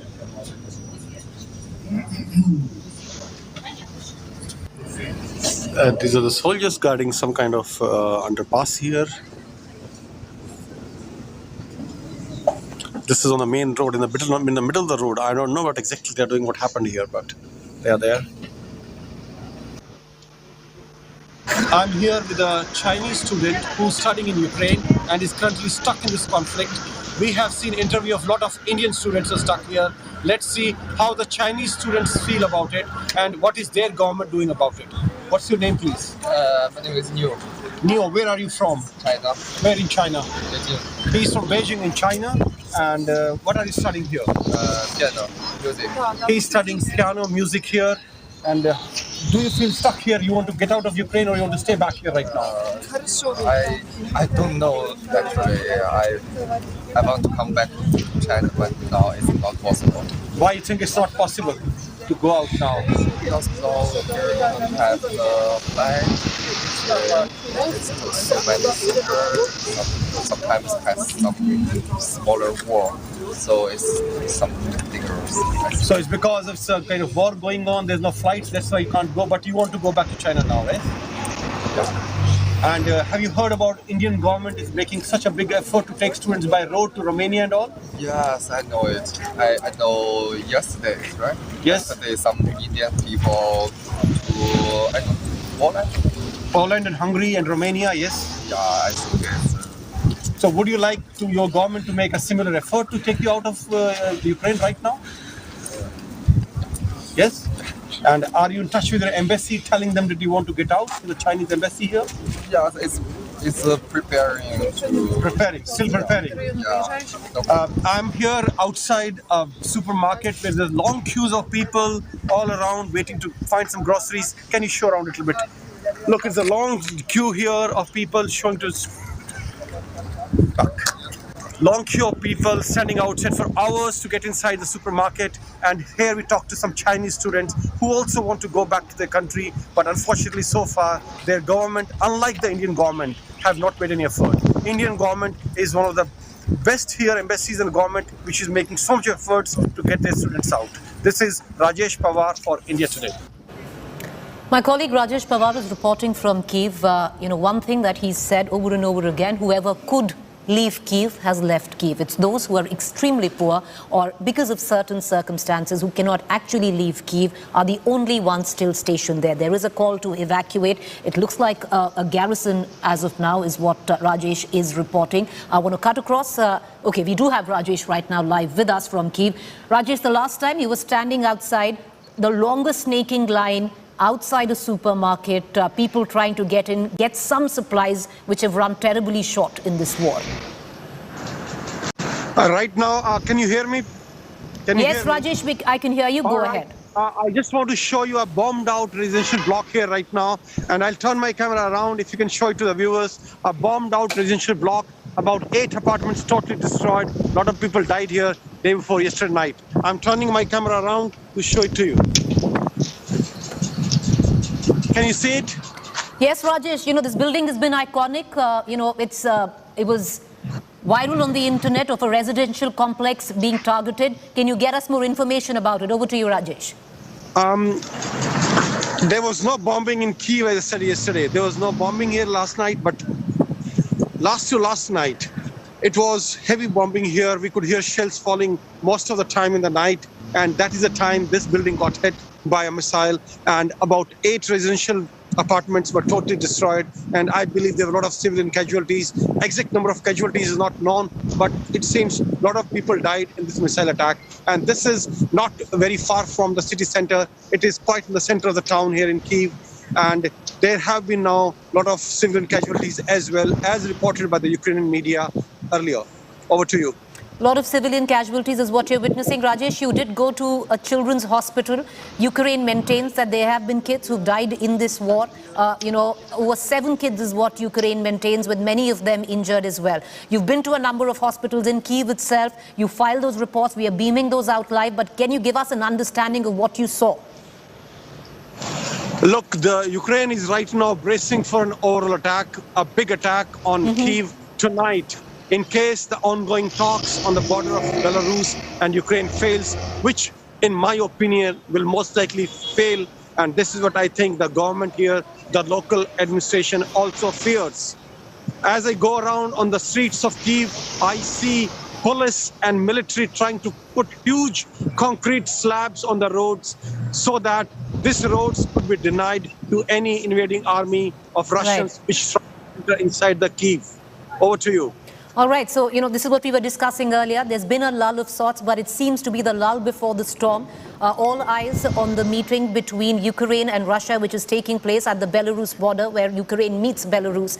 But if, and that's what's sadly or unfortunately is expected, that not much could possibly come out of that meeting, and the full brunt of war then could be faced by the likes of Kharkiv, which is a border town, and Kyiv, where my colleague Rajesh is. Rajesh, like you just pointed out, with what you're seeing, what is the kind of information which is being dished out? Clearly, Kyiv is preparing, bracing itself for a full frontal military, aggressive move by Russia, if not much comes out of these talks.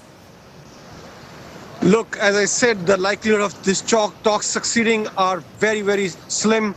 And not only the military and the police, but also the civilians, everybody here is bracing up for the worst to happen tonight.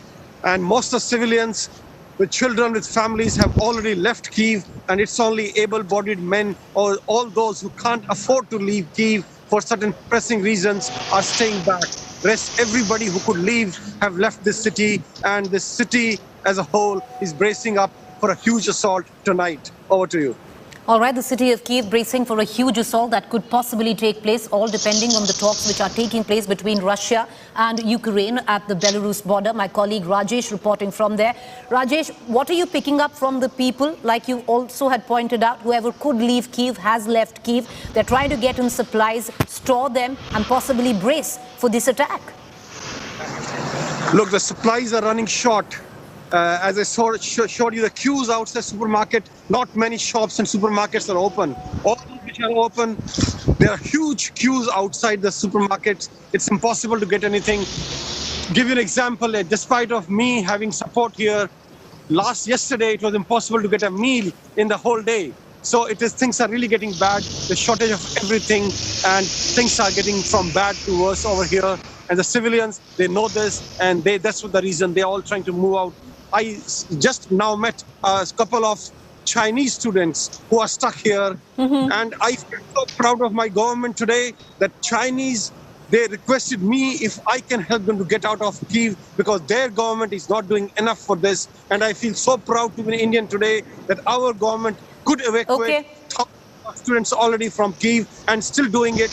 I believe Indian government and the embassy of India in Kyiv is doing a wonderful job. Over to you. All right, okay. Well, Rajesh was talking about speaking to some Chinese students and other professionals who are stuck right now in Kyiv. Let's play that out for our viewers and we'll go back to Rajesh. I'm here with a Chinese student who's studying in Ukraine and is currently stuck in this conflict. We have seen interview of a lot of Indian students who are stuck here. Let's see how the Chinese students feel about it and what is their government doing about it. What's your name, please? My name is Neo. Neo, where are you from? China. Where in China? Beijing. He's from Beijing in China. And what are you studying here? Piano, music. He's studying piano, music here. And do you feel stuck here? You want to get out of Ukraine or you want to stay back here right now? I don't know actually. I want to come back to China, but now it's not possible. Why you think it's not possible to go out now? Because now we don't have a flight. It's so many super. Sometimes has some smaller war, so it's something dangerous. So it's because of some kind of war going on. There's no flights. That's why you can't go. But you want to go back to China now, right? Yeah. And have you heard about Indian government is making such a big effort to take students by road to Romania and all? Yes, I know it. I know yesterday, right? Yes. Yesterday, some Indian people to Poland. Poland and Hungary and Romania, yes. Yeah, I think it's. So would you like your government to make a similar effort to take you out of Ukraine right now? Yes? And are you in touch with the embassy telling them that you want to get out, the Chinese embassy here? Yes, it's preparing. Still preparing. Yeah. I'm here outside a supermarket where there's long queues of people all around waiting to find some groceries. Can you show around a little bit? Look, it's a long queue here of people showing to... Long queue of people standing outside for hours to get inside the supermarket. And here we talk to some Chinese students who also want to go back to their country. But unfortunately, so far, their government, unlike the Indian government, have not made any effort. Indian government is one of the best here, embassies and government, which is making so much efforts to get their students out. This is Rajesh Pawar for India Today. I'm here with a Chinese student who's studying in Ukraine and is currently stuck in this conflict. We have seen interview of a lot of Indian students who are stuck here. Let's see how the Chinese students feel about it and what is their government doing about it. What's your name, please? My name is Neo. Neo, where are you from? China. Where in China? Beijing. He's from Beijing in China. And what are you studying here? Piano, music. He's studying piano, music here. And do you feel stuck here? You want to get out of Ukraine or you want to stay back here right now? I don't know actually. I want to come back to China, but now it's not possible. Why you think it's not possible to go out now? Because now we don't have a flight. It's so many super. Sometimes has some smaller war, so it's something dangerous. So it's because of some kind of war going on. There's no flights. That's why you can't go. But you want to go back to China now, right? Yeah. And have you heard about Indian government is making such a big effort to take students by road to Romania and all? Yes, I know it. I know yesterday, right? Yes. Yesterday, some Indian people to Poland. Poland and Hungary and Romania, yes. Yeah, I think it's. So would you like your government to make a similar effort to take you out of Ukraine right now? Yes? And are you in touch with the embassy telling them that you want to get out, the Chinese embassy here? Yeah, it's preparing. Still preparing. Yeah. I'm here outside a supermarket where there's long queues of people all around waiting to find some groceries. Can you show around a little bit? Look, it's a long queue here of people showing to... Long queue of people standing outside for hours to get inside the supermarket. And here we talk to some Chinese students who also want to go back to their country. But unfortunately, so far, their government, unlike the Indian government, have not made any effort. Indian government is one of the best here embassies and government which is making so much efforts to get their students out. This is Rajesh Pawar for India Today. All right, let's cut across to the report filed by my colleague Rajesh at the biggest children's hospital in Kyiv. Того, чтобы пройти этот сложный путь. Todos los ucranianos, incluidos los médicos y los pacientes, nos hemos unido para superar este arduo camino. И я хочу сказать, что несмотря на то, что мы постоянно находимся в бомбоубежище. This was main surgeon here in the children's hospital, and she was telling about the kind of injuries the children coming to this hospital and how they are coping up with the situation. This is Rajesh Pawar for India Today from Kyiv. I'm inside the children's ward here, in the children's ward of the hospital here. There are not enough beds, the children on the ground, you see there.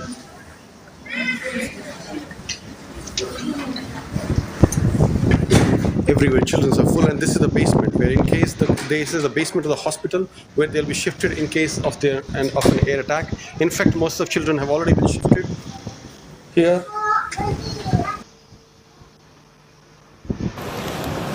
All right, my colleague Rajesh and Gaurav Sawant both reporting from Kyiv. Colleague, all right, okay, we're going to get the report filed by Gaurav Sawant, but let's cut across once again to Rajesh speaking to Chinese students completely at sea, not knowing where they can go. Their embassies not, in terms of coordinating or they unable to approach their embassies in Kyiv. Let's listen into that conversation. In Ukraine knows, and I'm here with a Chinese student who's studying in Ukraine and is currently stuck in this conflict. We have seen interview of a lot of Indian students who are stuck here. Let's see how the Chinese students feel about it and what is their government doing about it.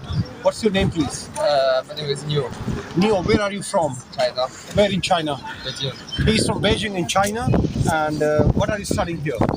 Piano, music. He's studying piano, music here. And do you feel stuck here? You want to get out of Ukraine or you want to stay back here right now? I don't know actually. I want to come back to China, but now it's not possible. Why you think it's not possible to go out now? Because now we don't have a flight. It's so many soldiers. Sometimes has some smaller war. So it's something bigger. So it's because of some kind of war going on, there's no flights, that's why you can't go, but you want to go back to China now, right? Yeah. And have you heard about Indian government is making such a big effort to take students by road to Romania and all? Yes, I know it. I know yesterday, right? Yes. Yesterday some Indian people to, Poland? Poland and Hungary and Romania, yes? Yeah, I think it's... So would you like your government to make a similar effort to take you out of Ukraine right now? Yes? And are you in touch with your embassy telling them that you want to get out to the Chinese embassy here? Yeah, it's preparing. Still preparing. Yeah. I'm here outside a supermarket where there's long queues of people all around waiting to find some groceries. Can you show around a little bit? Look, it's a long queue here of people showing to... Long queue of people standing outside for hours to get inside the supermarket, and here we talk to some Chinese students who also want to go back to their country, but unfortunately so far their government, unlike the Indian government, have not made any effort. Indian government is one of the best here embassies and government which is making so much efforts to get their students out. This is Rajesh Pawar for India Today. Well, one has to bring it out at this point of time. You just heard that Chinese student. They're saying he has no way of getting in touch with his own embassy. There's no information coming in from his own embassy on how he can actually get out of Kyiv.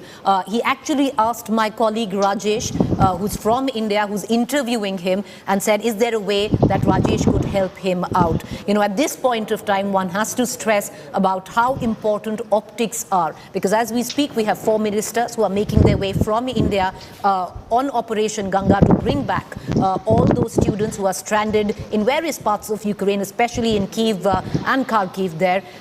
on that point, I want to also bring in my colleague Shiv Arur, who's standing by. You know, Shiv, it just shows the importance at this point of time on how a country manages its citizens, speaks to them, allies their fears. At one point, you have India, which is seemingly going all out in terms of optics to make sure that its citizens are safeguarded. And you can hear that as Rajesh was interviewing that Chinese student, where he says he has no clue. It's incredible. There's a lot of confusion and panic on the ground, Preeti.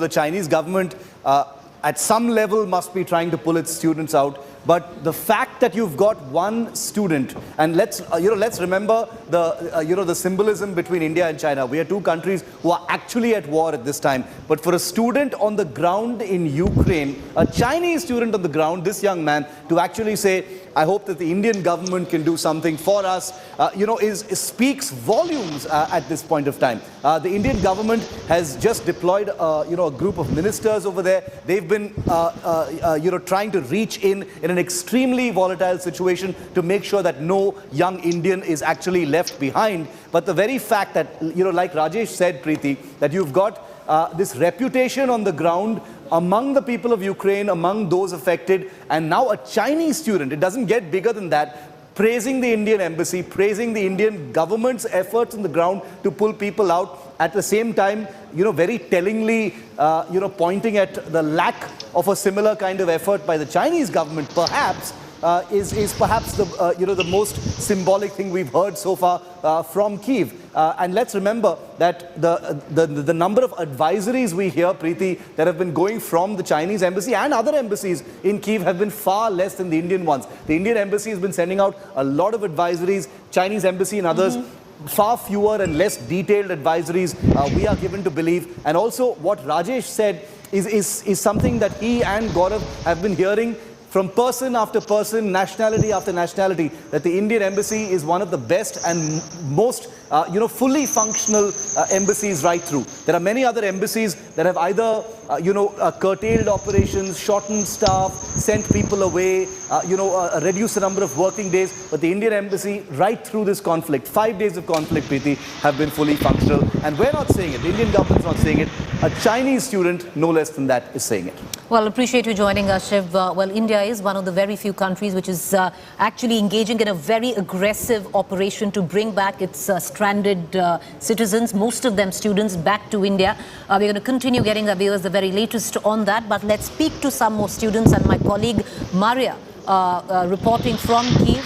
Maria Serenko spoke to some of the Indian students stuck there. Listen in to what they had to say.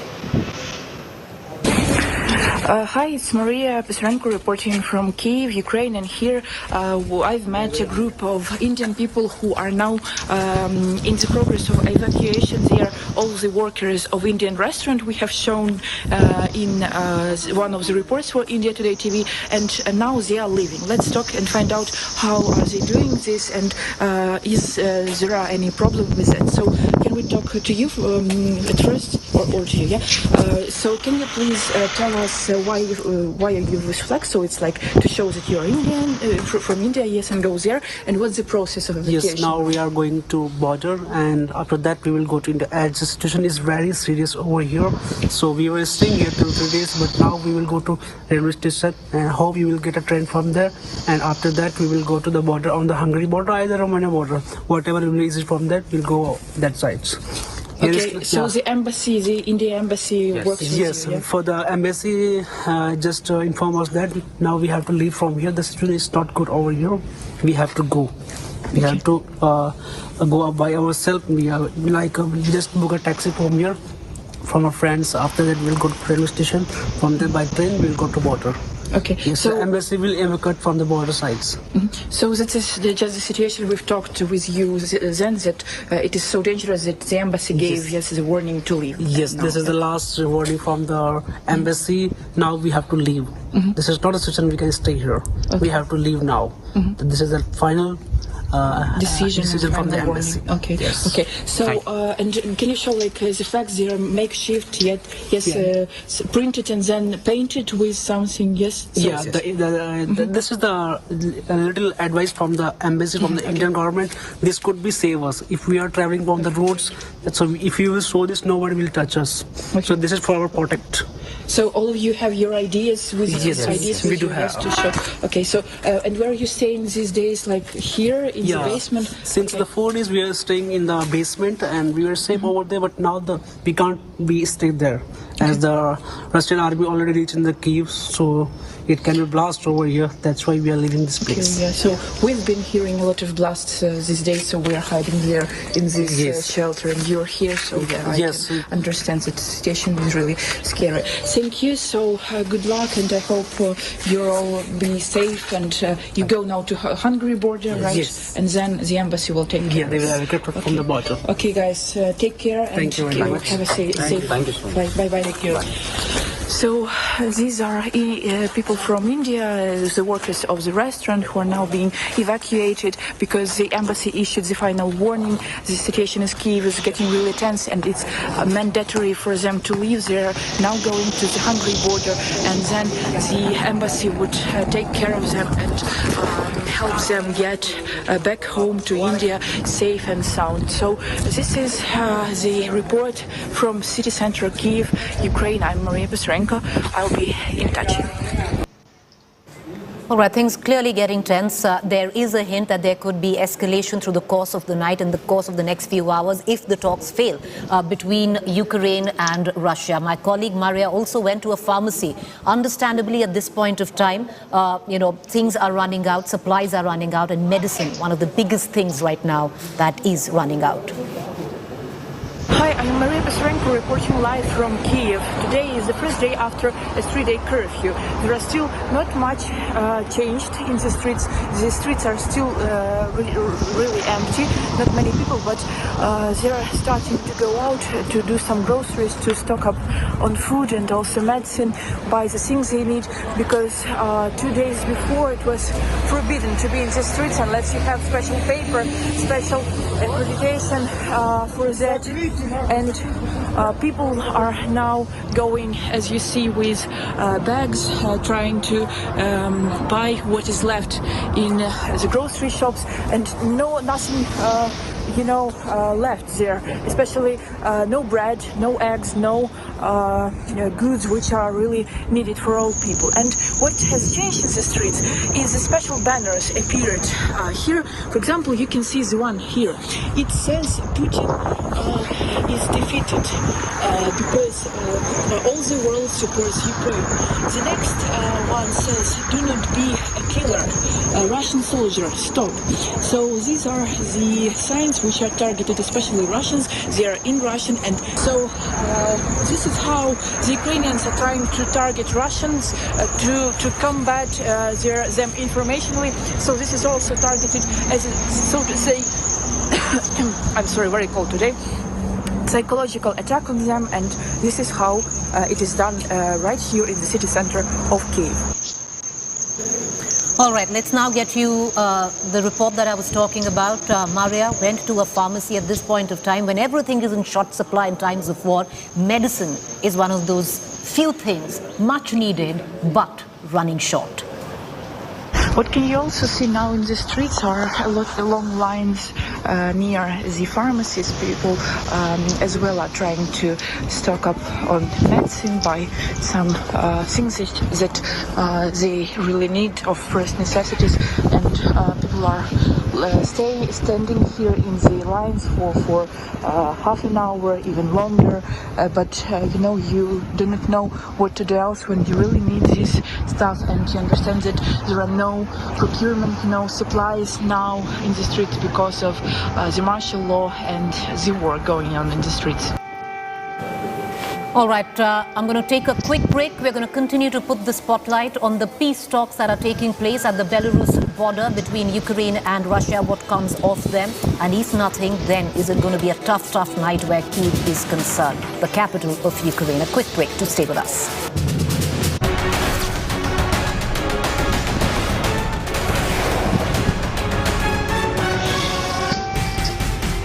To understand elections, you've got to get to the heart of the action.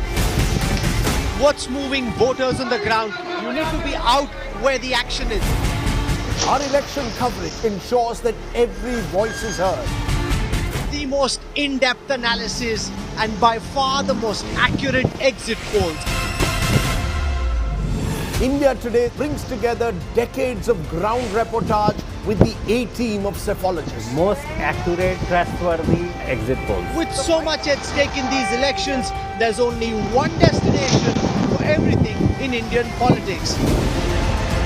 India Today TV, India's election destination.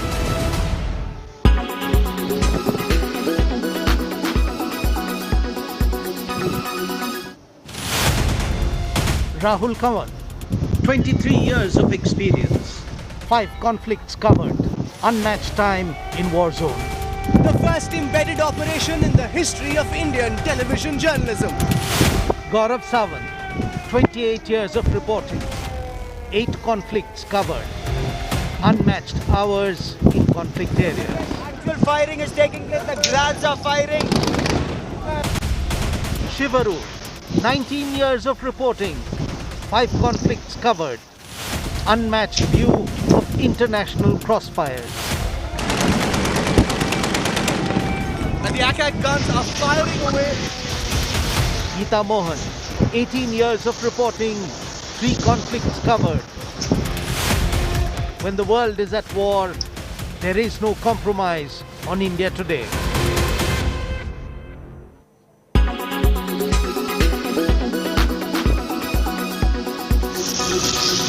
When it's the world's biggest news story, there's only one gold standard of journalism. You are watching India Today.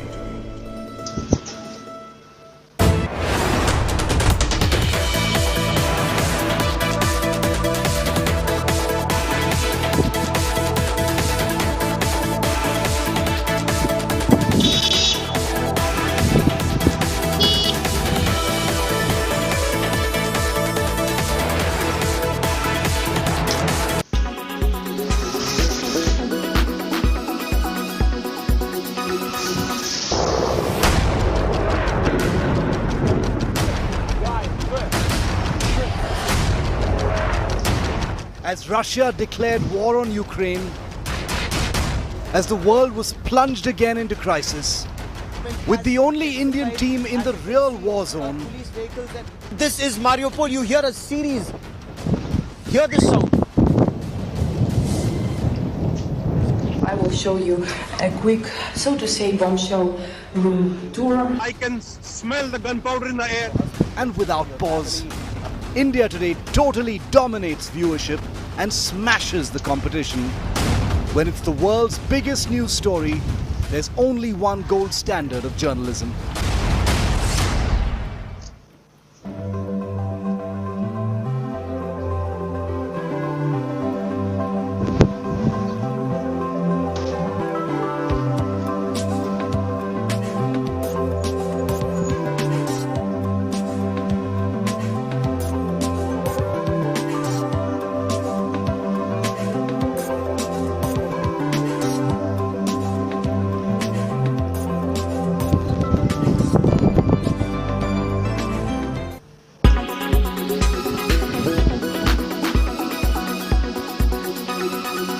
When it's the world's biggest news story, there's only one gold standard of journalism. This is Ukraine's true danger zone. Up close and fearless in Ukraine's combat zone. When it's the world's biggest news story, there's only one gold standard of journalism. This is Ukraine's true danger zone. Up close and fearless in Ukraine's combat zone. You are watching India Today.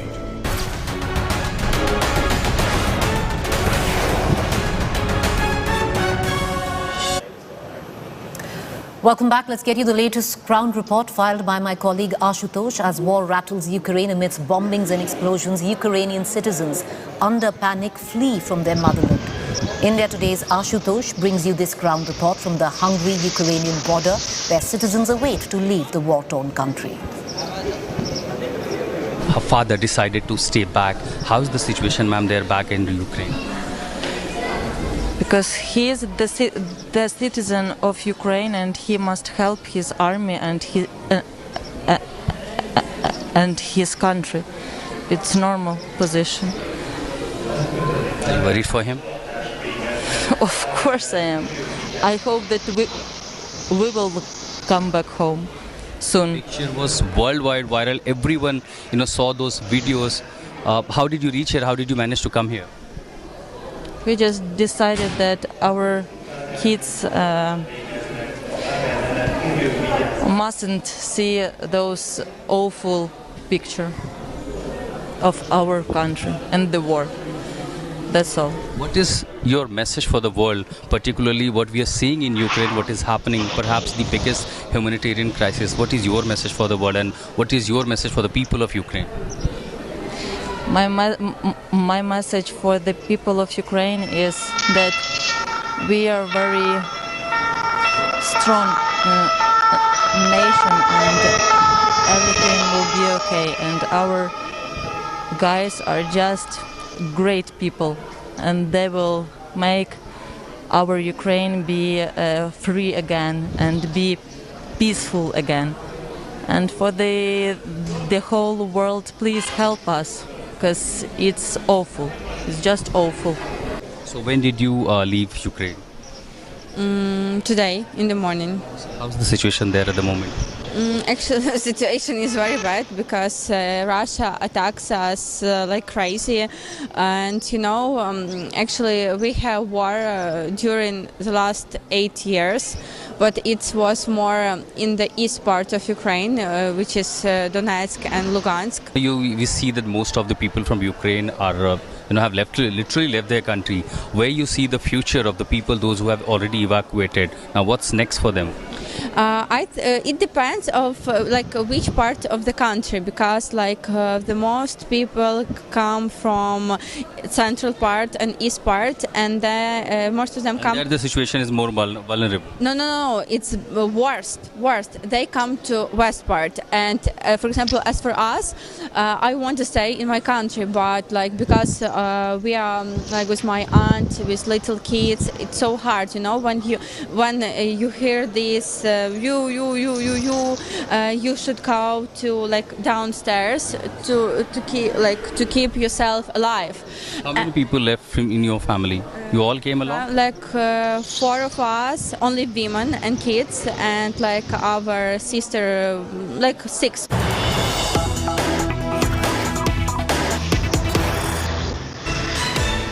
All right, news just coming in. India has issued a fresh advisory to students to evacuate at the earliest. That's the latest that is coming in. India issues fresh advisory to students to reach West Ukraine. Ukraine Railways putting special trains for evacuation. The west of Ukraine is where India wants its stranded students in the country to head towards. The process of evacuation possibly easier there. Ukraine is operating trains to evacuate the stranded. Connecting in Budapest with me is my colleague Ashutosh. Ashutosh, you are reporting from Budapest. What's the latest that you're picking up? A lot of students being able to cross the border safely?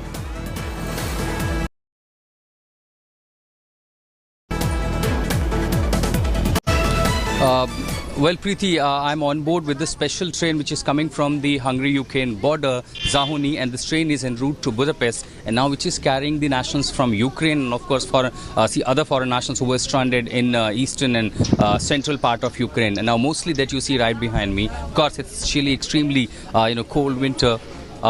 Temperature is sub-zero, almost -3 to 4, and mostly that you see who are the worst affected are the women and kids, and mostly the small kids. These women that I have seen in a huge number that is coming via different borders to the European countries from Ukraine, mostly from Hungary, Romania, Slovakia, and Poland, and that really explains the gravity and the scale of the situation that has unfolded in Ukraine. In fact, a few women, those who are joining me here in the broadcast, Preeti, will just try to escape. So how's the situation there that forced you to, leave Ukraine with all your family members? I can see you have small kids here. Hát azért jöttünk, hogy menekülünk, mert nálunk háború van, és azért osztunk a családunkot, hogy mentsük meg az életüket.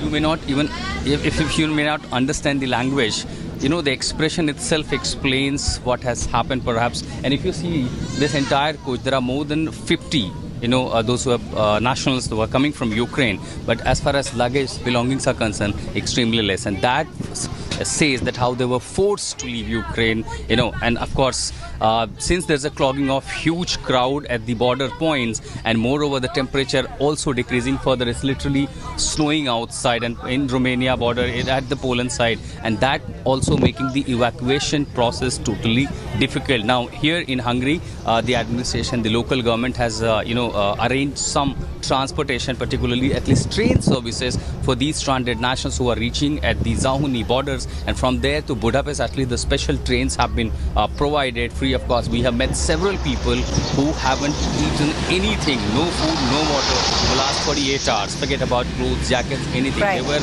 left with nothing, and somehow they managed to to reach at the border points, and now reaching to Budapest, they will contact their concerned embassies. But moreover, we also met certain women from Ukraine. They also said that they will go back to take part of in this fight once they ensure their children are safe with their loved ones and their relatives. Preeti. Ashutosh, appreciate you joining us. We're going to keep a keen eye on all developments. What you see right behind you is the hallmark of war.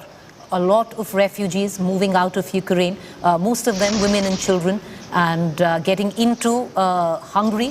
My colleague Ashutosh reporting from a train from Ukraine to Budapest. A quick break to stay with us. On the other side of this short break, joining me is Shivaru taking over from here in the war room.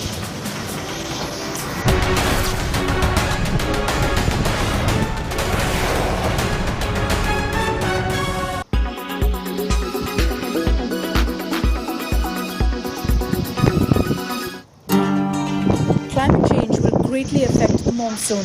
We've seen intense monsoon rains and floods in Chennai as well as in parts of Kerala. But what causes an intense monsoon? Let's find out.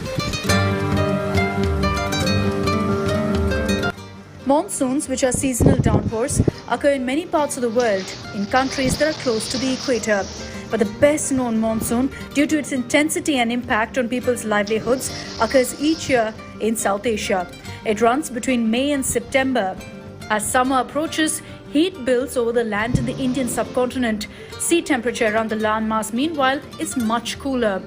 Warm air is less dense than cold air. So when heat over the subcontinent rises, air rises too, creating a vast area of low pressure.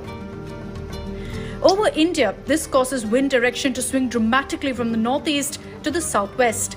Wind from the southwest, generated by high pressure in the Indian Ocean, then rushes in and fills the void left by the low pressure area. As it's full of moisture, it unleashes relentless rain over the land. Climate change, global warming, changes in land use and pollution can all affect the rainy season.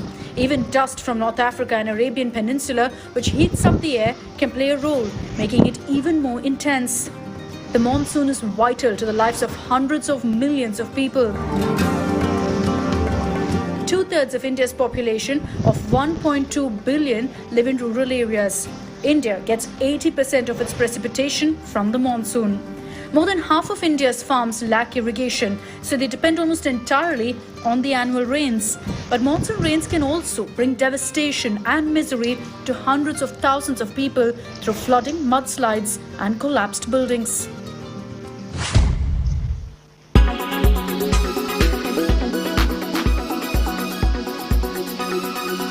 When it's the world's biggest news story, there's only one gold standard of journalism. This is Ukraine's true danger zone. Up close and fearless in Ukraine's combat zone. When it's the world's biggest news story, there's only one gold standard of journalism. In association with LIC, हर पल आपके साथ. Tata AIG General Insurance. Volkswagen Tiger, hustle mode on.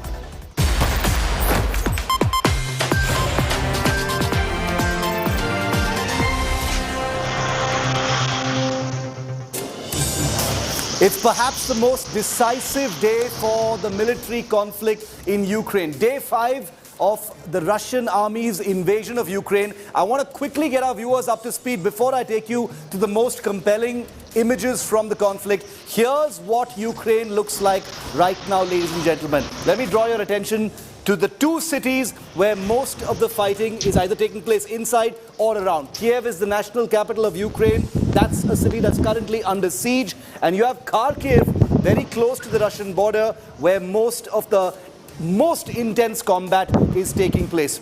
The areas marked in white in this map are places that are now said to be under Russian control. Most of Ukraine is still under Ukrainian control. Crimea and the eastern part, the Donetsk part, are the rebel areas which are also under Russian control. So the situation is precarious. Talks have begun, but the military situation on the ground has actually escalated. It's one of the biggest ironies.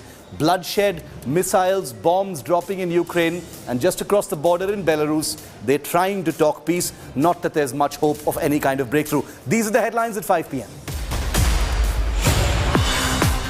Russia and Ukraine hold peace talks near Belarus border as both nations engage in all-out war on day 5 of Putin's invasion. Missiles hit residential buildings, heavy shelling and street fights in the second biggest city of Kharkiv, where most of the intense fighting is taking place. India today finds war-hit children batting for life at Kyiv's largest children's hospital. Captures dramatic moment when Ukrainian troops rounded up an alleged invader belonging to a Russian militia. Thought this guy is a Russian militia, civilian Russian militia, and they pinned him on the ground, and look at the reaction of the press here. These are the journalists from almost 30 countries around me, and look how they're reacting. I put it again, the camera onto the crowd right now. Look at this. As a stream of videos of students suffering pour in, Prime Minister Modi deploys 4 top mantris on war duty. Hardeep Singh Puri, Rijiju, Sindhya, General VK Singh are about to fly down to the bordering countries around Ukraine to personally oversee the evacuation of Indian students. We even have mental breakdowns and we ourselves console each other. We keep telling each other that we'll be fine. Even if one cries, the other starts crying. We, while crying, will try to console each other that we will be fine. While things aren't entirely smooth, there couldn't be a bigger affirmation and endorsement of India's efforts to bring out its own. A Chinese student on camera on India Today has sought help from India to get him out of Ukraine. The Chinese government apparently has left its people in Ukraine in the lurch. Have you heard about Indian government is making such a big effort to take students by road to Romania and all? Yes, I know it. I know yesterday, right? Yes. Yesterday, some Indian people to, I don't know, Poland? Poland and Hungary and Romania, yes. Yeah, I think it's... US President calls huddle of European Union and NATO military alliance. Crucial UN General Assembly huddle at 8:30 p.m. India abstains at Security Council move to slam Russia.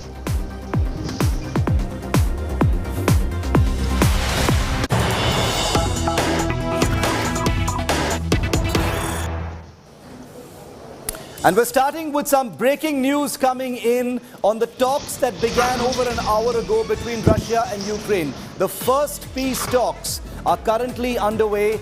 Russia has put the onus completely on Ukraine for peace, saying that peace is now the imperative and it is completely up to Ukraine if peace actually happens. As the warring nations talk, the world is holding its breath. There are no great hopes of a big breakthrough, but peace happening at a time of intense combat, loss of life and damage in several parts of Ukraine is still being seen as a glimmer of hope that diplomacy might still, in some small, tiny, negligible way, get a foot in the door and find a solution to this horrible, horrible military conflict, an all-out invasion that's now on day 5.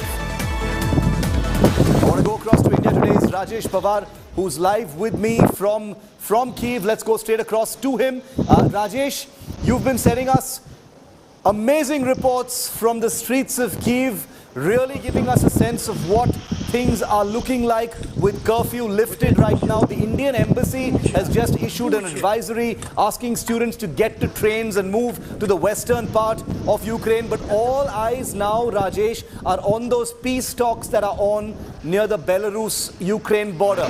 What can you tell us about what you're hearing about those talks? Not a lot of hope being pinned on those talks, Rajesh. Absolutely, you're right. All the hopes as of now are pinned on those negotiations taking place on Belarus-Ukraine border between the delegations of Russia and Ukraine. They will succeed or not. Let's hope they do, but the chance. And as per the advisory of the Indian embassy, yes, they have told all the students to move to the train stations, and Ukrainian government and railways has placed additional trains to ensure that students can be evacuated. They are very helpful and students should move. Before I go further on the situation, I would like to show you something. I would like to show a bomb site, the place where the bomb fell, a missile fell, and a house was damaged and a few vehicles were damaged. I'll turn my camera around if you would focus on that. We can see, Rajesh. Tell us what you're seeing. This is the place where the bomb actually fell, where it hit the ground.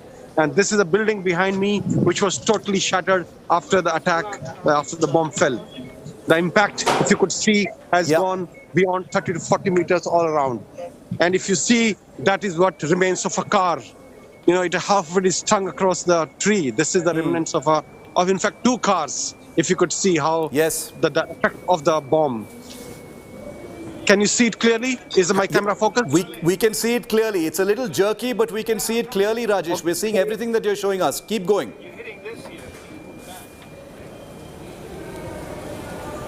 I can show you. It's a remnant of the missile or of the car. I'm not sure, but if you could see some round object here, it's a shell. Maybe it's a shell. You see this thing?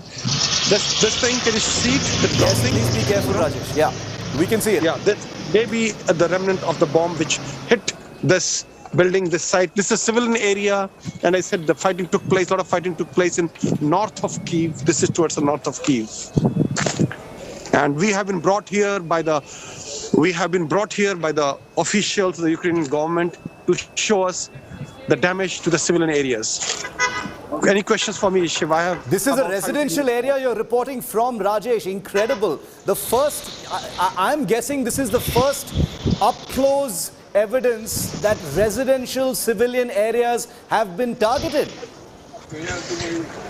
See, Shiv, let's not be too judgmental about it, because in such a large-scale war, there will be collateral damage. Some missiles, some rockets will go fire, they will go off the target, despite of the technologies available. So, and mind you, we are on this trip now organized by the Ukrainian government. What else you expect them to show us? This is a trip so that it can be screened around the world on the TV sets, so that they can garner more sympathy, more support, and they can demonize the Russian government more by showing you all this. Of course, the war of claims and counterclaims is going to play out through videos of this kind. There's a great deal of public relations that's on right now as well. What else are you seeing around you, Rajesh? In this site, this is just one missile. You see, this was a storage place. It's also damaged. It's a huge impact. It's probably a very large caliber bomb or a rocket, or it probably could be a cruise missile which hit this place. The damage is somewhere in the radius of about 50 to 60 meters around the place where the bomb landed or the missile landed. Shiv. Where are all the people who lived here? Where have they been taken, Rajesh?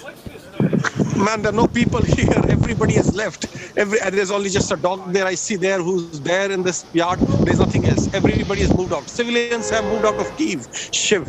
Anybody who could afford to move out, who had the means to move out, have moved out. People, if you see around me when I'm showing you this, are all foreign journalists brought in by the Ukrainian government here. Over to you, Shiv. Okay, so the Ukrainian government has, escorted journalists there to show them the site of the damage. Obviously, there is a claim war on, an effort being made to kind of portray the damage that has been done apparently by the Russian invading forces. What kind of an attack? You're a military man, Rajesh. What kind of an attack was this? Was it a rocket attack? Was it artillery? Were it missiles from a standoff range? What does it look like? Look.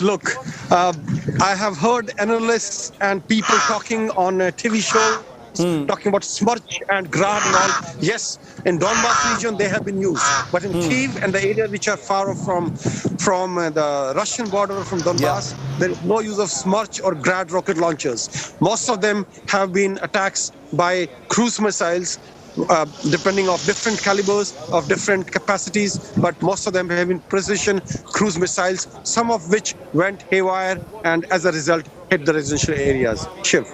Rajesh, thanks very much. Very compelling report there. The first images of a damaged site, a place where, some kind of cruise missile damage being seen for the first time here on Indian television. Like I keep telling you on India Today, we have the best reporters on the ground bringing you the actual conflict. You might wonder why we're saying only channel in the real war zone. That's because we're not reporting from hotels. We're actually reporting from the site of the conflict damage and from where the combat has actually taken place. These are live pictures. These are not recorded pictures.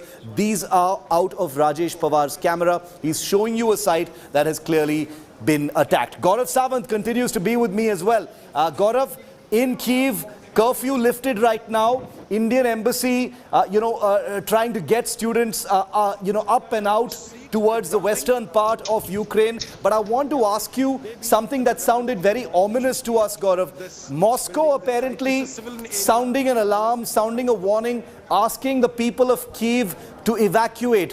What does that mean, Gaurav? Why do they want the people of Kyiv to get out of the city? Sounds scary. Shiv, it does sound extremely scary. It sounds extremely worrisome. There's a very clear sign, a clear warning that comes from Russia asking people to evacuate Kyiv by sundown tonight. Initially it was said 24 hours they should leave Kyiv. Now it's being said leave as quickly as possible, and this is not just for foreigners. This is for everyone. Every civilian, every non-combatant should leave Kyiv as quickly as possible, and this is now circulating very widely on mobile phones, on WhatsApp messages, the Russian channel RT, their messages, it's all over the place. At the university, I spoke to several students who are trying to come, and they've walked several kilometers, in some instances 5 to 10 kilometers to get to this place. Those who are living in the hostel and those who are living in civilian areas. No buses even today, no metro even today, because every metro, Shiv, is a bomb shelter. So people have walked, they're walking to stations like this with families.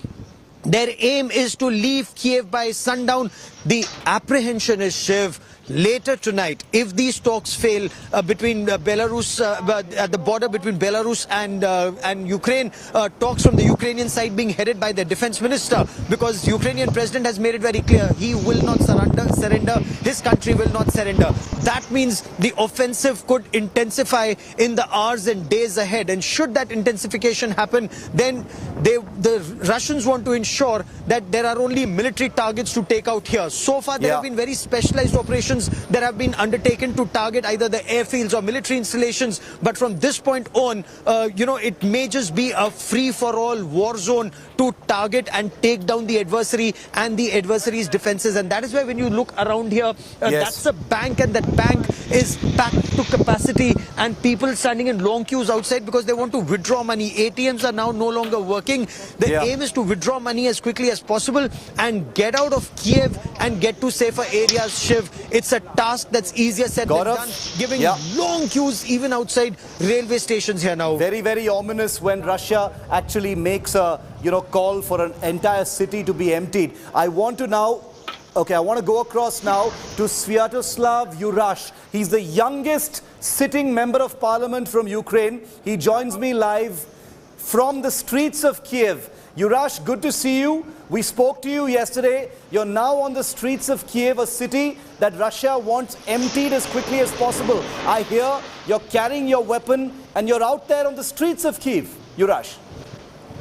Yes, not just on the streets of Kiev. Basically, I told you yesterday that we are going to the outskirts of town, fighting there.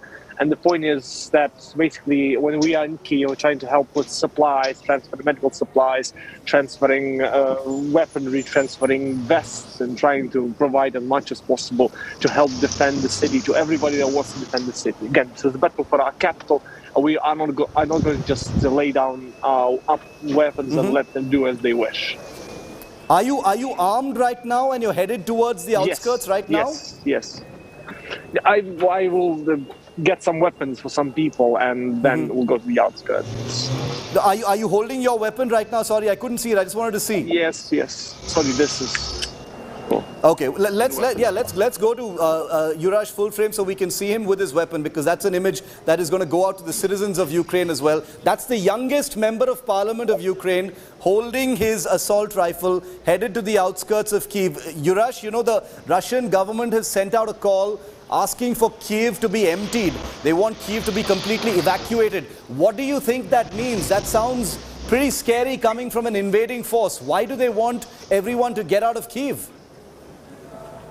Russia and their requests can go to hell. Russia has one goal and one goal only: to destroy our nation, destroy our state. Those that want to evacuate are evacuating. I'm helping with that. I'm waiting here because I wait for my guys to return from evacuation of some women and some children at the moment to the train station. The point here is that men are staying and fighting, and I'm just waiting to give out some more weapons, some men that want to join the fight. Again, this is a fight for everybody. This is a fight for our very existence, and we have no other choice but to actually fight till the very end in this town, in this capital of ours. You know, the two countries, Ukraine and Russia, are currently holding peace talks. Not that there is very much hope, Yurash, of any kind of breakthrough, but what do you think about those talks? They've been on for about an hour and a half now on the Belarus and Ukraine border. From the very beginning, Ukrainian president has stated time and time again, the diplomatic solution is what we are aiming for. But again, Russia has not given that a chance. Russia has provided all the impetus to the world to see Russia what it is. It is pushing at us. It is pushing at every front line we have, every part of the border. And our job right now is to try and survive and therefore to win. We will work at every opportunity to get less bloodshed. But again, Russia is giving us a choice. So we are battling back. Final question, Yurash, before you go off now. How far are Russian troops, when they've called for, Kyiv to be emptied, how far away are they from Kyiv? Because the sense is that the city is under siege. They've surrounded it in some manner, even though the Ukrainian military has fought them back. Can you give us a picture of the situation? They haven't surrounded us fully. They certainly have control of the north out of town. They are trying to encircle the east. They landed in different parts of the west, and they try to make incursions in the south. And we are battling them back because we want to keep the supply lines open and to give us a chance to actually have prepare everybody for a full siege that they're trying to do. But again, there is no chance of that. No matter what Russians use, we will fight back. We will win. This is our country. Yurash, thank you very much for joining us here on India Today. Stay safe. I hope you don't need to fire that weapon that you're holding. You're 26-year-old, the youngest Ukrainian MP. You're ready? The fight back is on. Thank you. Let's see how this goes. Day 5 of this invasion. Thank you, Yurash, for being with us. Let's get you now.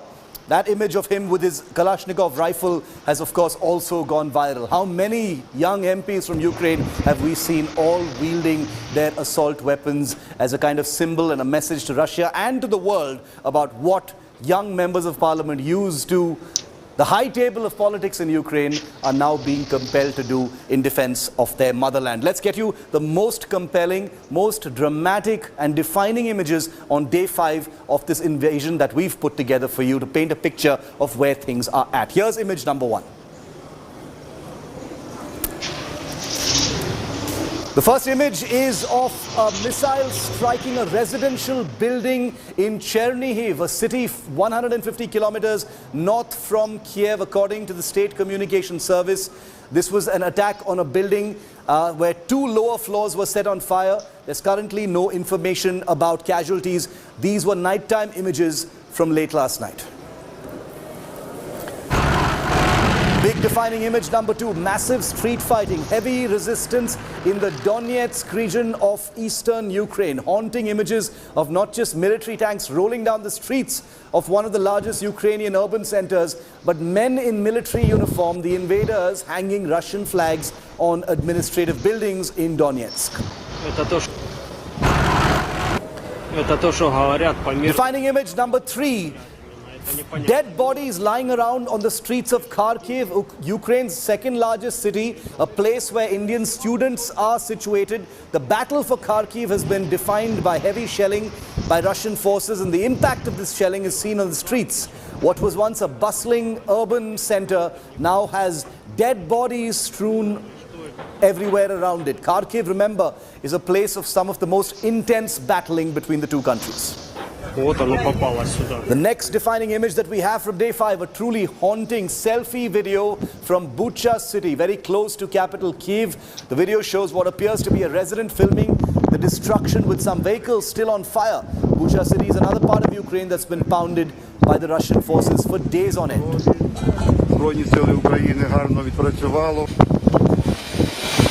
Next image is the definition perhaps of desperate times, calling for desperate measures. Citizens getting together to meet and make Molotov cocktails or petrol bombs in soft drink bottles. The Ukrainian government has asked its citizens to make these Molotov cocktails to use as a weapon to protect themselves against the invading force. One brewery in Ukraine has also joined in, not to make beer, but Molotov cocktails.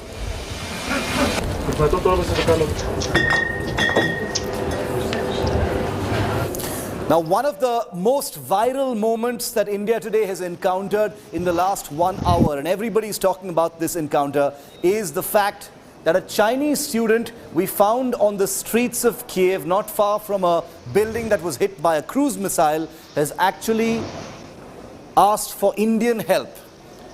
The subtext is that the Chinese government has perhaps left its citizens in the lurch, but the Indian government and the embassy on the ground, particularly in Kyiv, has such a fabulous reputation for doing everything it possibly can to bring Indian students out that you've got even a Chinese student asking for the Indian government's help. Take a look.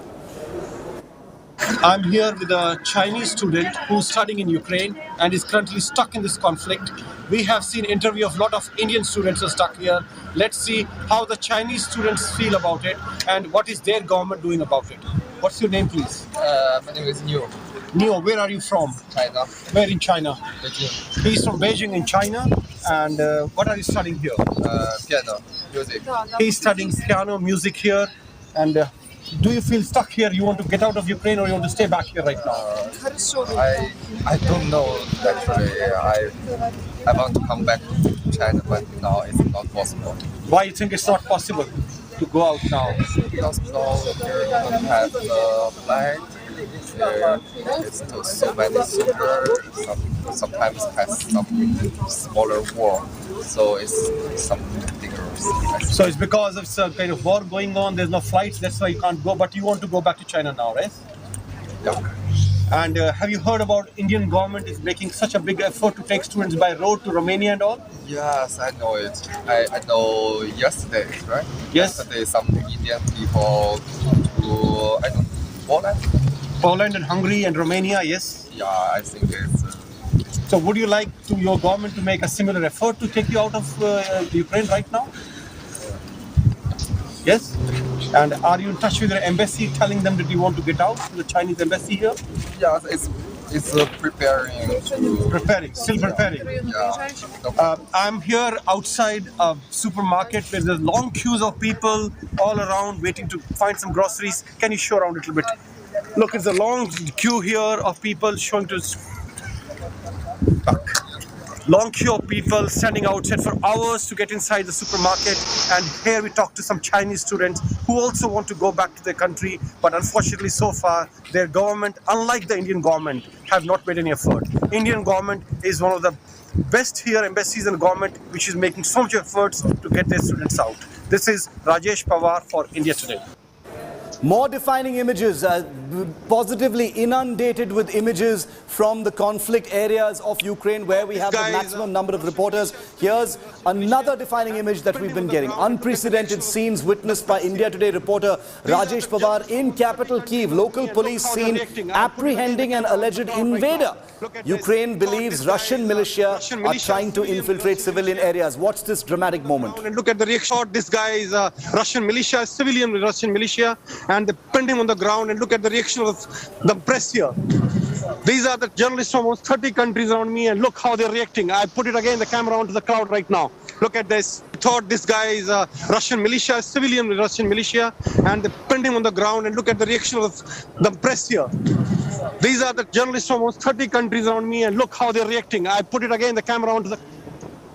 The next defining image, India Today also went into the largest hospital in Kyiv.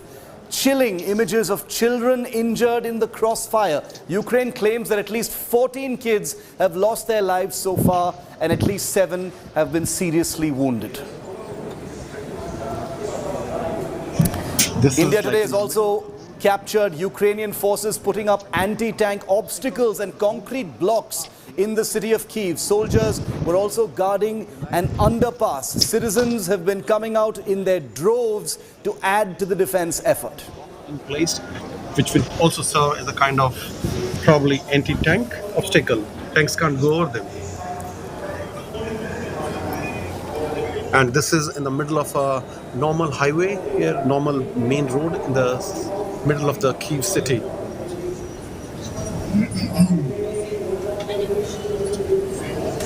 These are the soldiers guarding some kind of underpass here. This is on the main road in the middle of the road. I don't know what exactly they're doing, what happened here, but they are there. The next defining image on day 5 of the invasion, an unexploded Russian warhead was spotted not just anywhere but at a kindergarten school playground. That's the extent of the impact of the kind of firing that's been taking place there. Once again, the claims being made by the Ukrainian government. The next defining image, destruction after a night of heavy shelling and missile attacks in Ukraine's capital. The military and civilians furiously fighting back. Several instances of damage in residential and civilian areas as we've captured first here on India Today.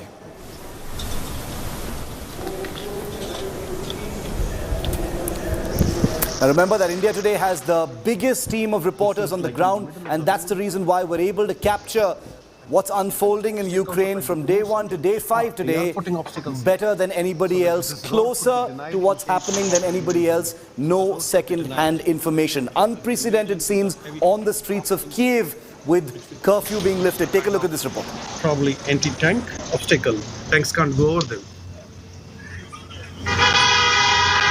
And this is in the middle of a normal highway here, normal main road in the middle of the Kyiv city.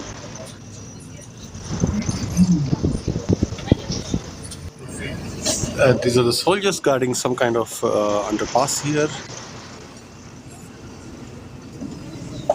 This is on the main road in the middle of the road. I don't know what exactly they're doing, what happened here, but they are there.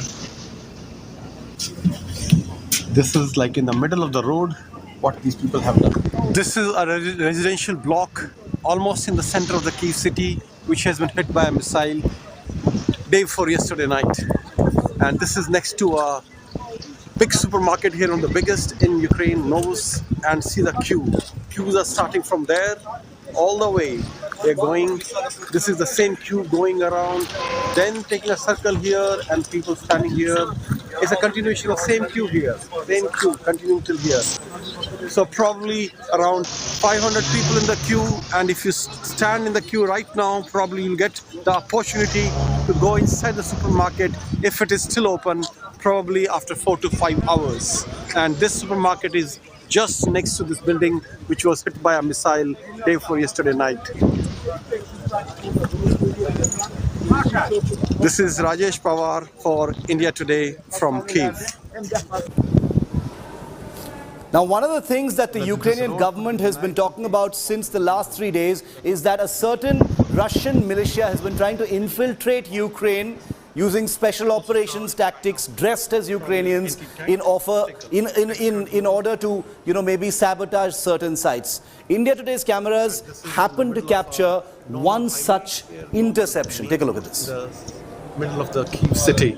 I'm taking this straight across to Rajesh Pawar, who's reporting right now from the capital of Kyiv. Rajesh, we're hearing that things are slightly better today when compared to the last few days. Tell us what's happening on the ground. All right, I'll come to the situation on ground a little later. I want you to show the viewers what is behind me. If you can see me, if you can see there, These are all the foreign journalists from almost 25 to 30 countries, which have been brought here in 4 different buses by the Ministry of Defense to show them the city around and to show them certain locations like hospitals where people are admitted, children are admitted. If you can see, can you see the things behind? Yeah, we can see. These are all the journalists from different countries, and now they're running for something. Something is there. I'll just put you there. Yeah, control level.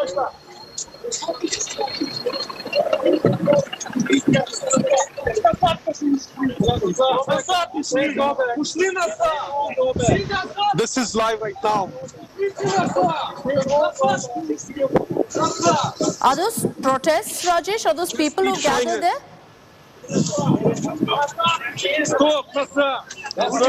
Can you see this that I'm showing right now? Yes, we can. We can. Just run us through what's happening. See this guy. La policía acaba de hacer un control y acaba de detener con armas en sus manos a un grupo de personas. No sabemos qué es lo que empujó a esta situación. Lo que sí sabemos es que es una situación muy tensa. Could you see this? Could you take it on video? Yeah, we got all of that. We got all of it live, Rajesh, here on India Today.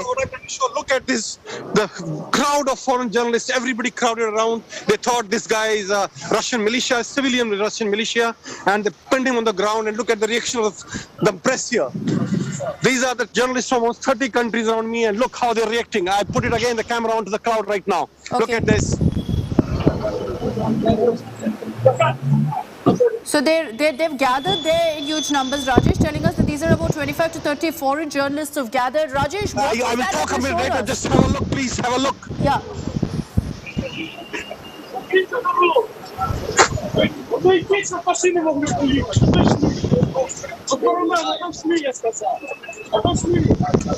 that some sort of an altercation, Rajesh, that's playing out there?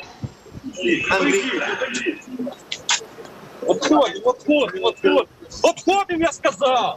Okay, okay. Отходим. All right.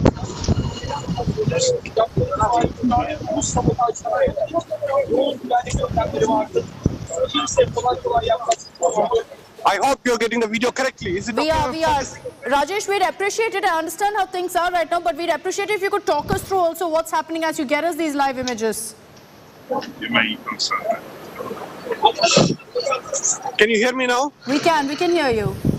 Okay, and this is a great look at the media, how the media from the world media, how they are. For them, this is a very important bite because they found a car which they thought is of Russian people or maybe Russian militia, as I said, and they pinned them on the ground immediately, and there's a big chaos here. This is a police car, the row of police cars in the background here, and this is all media people around here. And the police trying to put them onto one side, not letting them to be on the road. And I saw a car that they gathered around. What happened there, Rajesh? They gathered around a car as well that we saw cops Come back to the commentary. Can you just focus on the video right now, please? I'll take a minute because I'm recording from my phone. Sure. Okay, yeah, we can see what you're showing us, so continue doing that for us. In a second, I will tell you what is happening actually, but just want to show your viewers what is happening on the ground here right now. Yeah, please do. We'll keep showing that live images that Rajesh is putting out right now. What Rajesh is showing us is from Kyiv, where foreign journalists have gathered. About 30 of these journalists are around him, and you can see a lot of cops, a lot of police present there, trying to ensure that everyone is dispersed, staying away from the roads. Rajesh also telling us that they had stopped a car which they thought to be part of Russia militia and tried to pull down the person and pin him down. So the journalists gathered there, and that's what Rajesh is showing us right now. He's recording these images, so just give us a few seconds. After that, he will also describe in great detail from the ground exactly what's playing out. Car is being checked. Every person is being checked. Every car is being checked, yes. Every people, even if there's no curfew, people just can't move around like this. After that particular report, Rajesh also visited a children's hospital in Kyiv. Remember, the Ukrainian government has said that as many as 14 children have lost their lives in Russian firing so far. Take a look at this report. того, чтобы пройти этот сложный путь.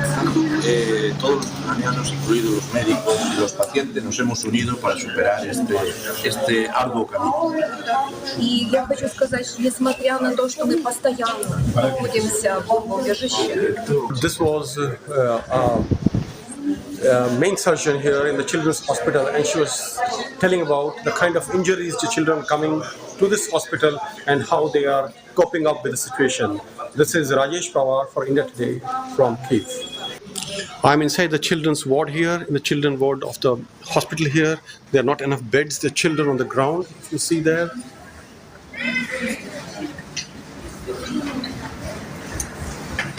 Everywhere children are full, and this is the basement where in case this is the basement of the hospital where they'll be shifted in case of an air attack. In fact, most of children have already been shifted here.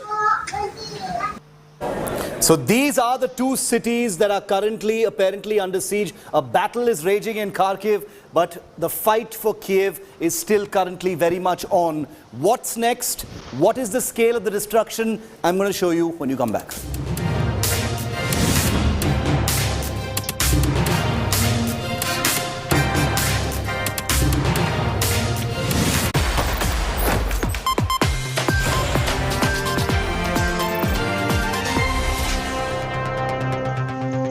Crypto Watch brought to you by BitDNS.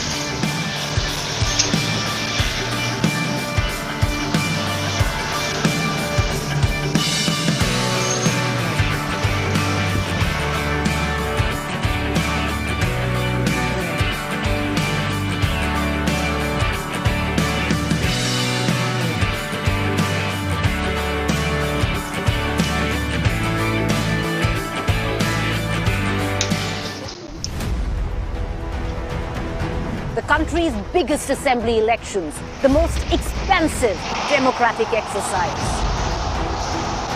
The results of which possibly could impact on how India votes in 2024.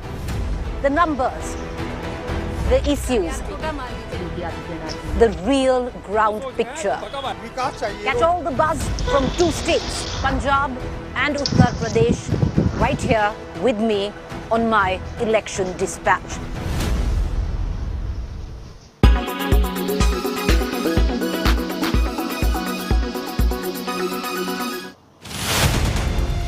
Rahul Kanwar, 23 years of experience, 5 conflicts covered, unmatched time in war zone.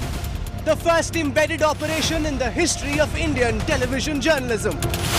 Gaurav Sawant, 28 years of reporting, 8 conflicts covered, unmatched hours in conflict areas. Actual firing is taking place, the grads are firing.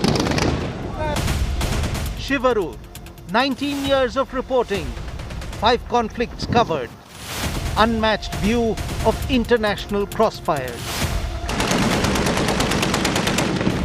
And the attack guns are firing away. Geeta Mohan, 18 years of reporting, 3 conflicts covered. When the world is at war, there is no compromise on India Today.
watching India.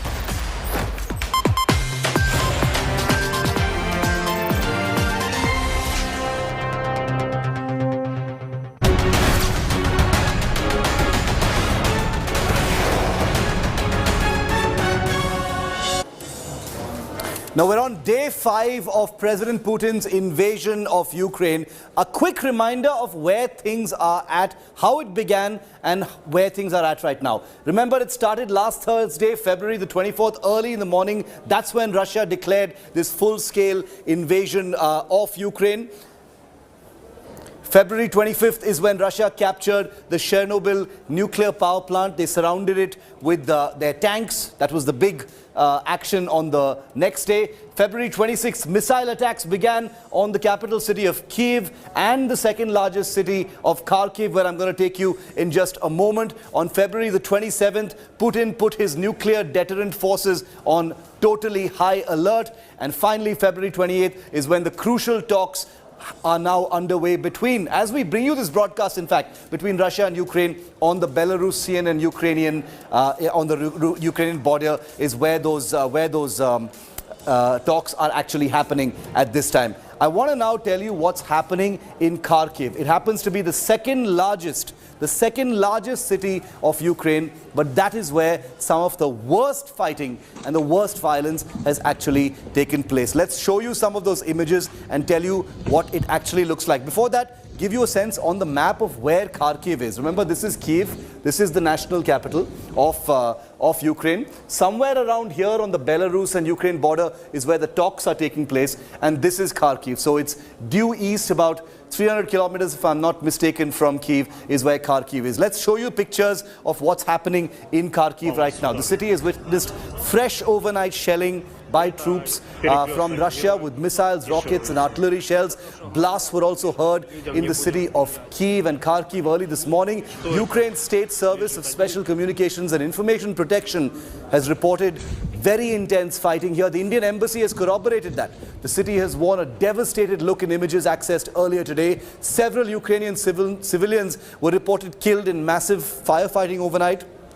Ukraine admits that at least 352 nationals, including service personnel, have been killed and over 1,600 have been injured.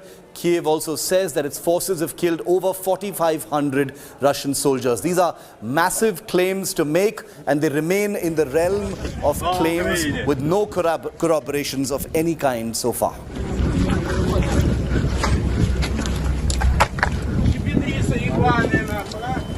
I want to take you back to Rajesh Pawar, who's live with us from Kyiv. He's been reporting on everything that's been happening in the city since curfew was lifted. Rajesh, you've been up close with areas that have been damaged, in missile fire since the last few days. Where are things at right now? All eyes are on those peace talks as well. But what's happening in Kyiv right now? Can you hear me? Yes, Rajesh. Just give me a second. Let me probably, there's the call also on. Just give me a second. Let me disconnect it. Can you hear me now? I can hear you, Rajesh. Go ahead. All right. I just want to show you around. I'm right now in Maidan at the Independence Square, the nerve center of political activity, of nationalism, of patriotism in Kyiv. I'm right now there. If you could see behind me is the Independence Square. I've just come back after a conducted tour of journalists by the Ukrainian government. We saw 2 bomb sites, a place where an apartment block has been bombed, and second place, again, a residential area which was bombed. Do you hear me clearly, please? Yeah, I can hear you. Go ahead, Rajesh. If I can't hear you, I'll tell you. Go ahead. Keep going. So, as far as talks are concerned, as I had predicted yesterday, and I was very certain about this, these talks will fail. And not only me, the people in Ukraine, people in Kyiv knew this, that these talks are mere formality, because none of the side wants to be seen as someone who is running away from peace. And the moment these talks fail tonight, Kyiv is expecting a huge invasion, a huge burst of missiles, rockets, whatever Russia has got. Its might will be unleashed over Kyiv tonight if the talks fail. And that is what everyone is expecting, and that's what I expect. Over to you. Talking about this massive attack on Kyiv expected later tonight or overnight as well. We've been seeing many of the missile attacks and rocket attacks also taking place overnight. So you're saying, Rajesh, if I'm not mistaken, that a big attack could be happening tonight? Shiv, I'm so sorry, I can't hear you properly because I believe that there are two connections on at the same time. You're talking about a possible big attack on Kyiv, Rajesh. Can you hear me? Yes. Yes, I'm expecting a huge assault tonight, maybe an air assault over Kyiv, and Kyiv is preparing for that. There have been huge concrete blocks placed by the Ukrainian military on the roads everywhere to deny use of these roads to the Russian armored personnel carriers, to tanks. They cannot go over them, and they've been placed all over the city. Trenches are being dug all around the city right now when we talk. These are all indication that something big is expected, and these talks, in my opinion, will certainly fail, and it is a matter of 1 hour. We will know the outcome of this, and the outcome, if negative, then it's not a good news for the residents of Kyiv tonight. Over to you. What kind of attack will it be, Rajesh? Last question before I let you go. Will it be with tanks? What are you expecting? I can talk for another 5-7 minutes. I'm out now. Yeah. See, the attack will primarily be missiles. Primarily will be cruise missiles, which are very accurate in hitting the targets, and mostly it will be strategic sites and military sites which will be hit tonight. And besides, there are special forces which are lying low. The reason why everybody is being checked, if you saw that video in the afternoon which I sent, when these people just pinned down 3 people from the car on the road, the police, they are expecting a lot of agents of Russian special forces, people who are sympathizers, people who are helping, people who are probably passing on information all over Kyiv right now. And there are a lot of special forces people who are right now inside Kyiv. And if I can turn my camera around, I can show you the Russian military here on the road at the center. Should I turn it around right now? Yes, sure, absolutely.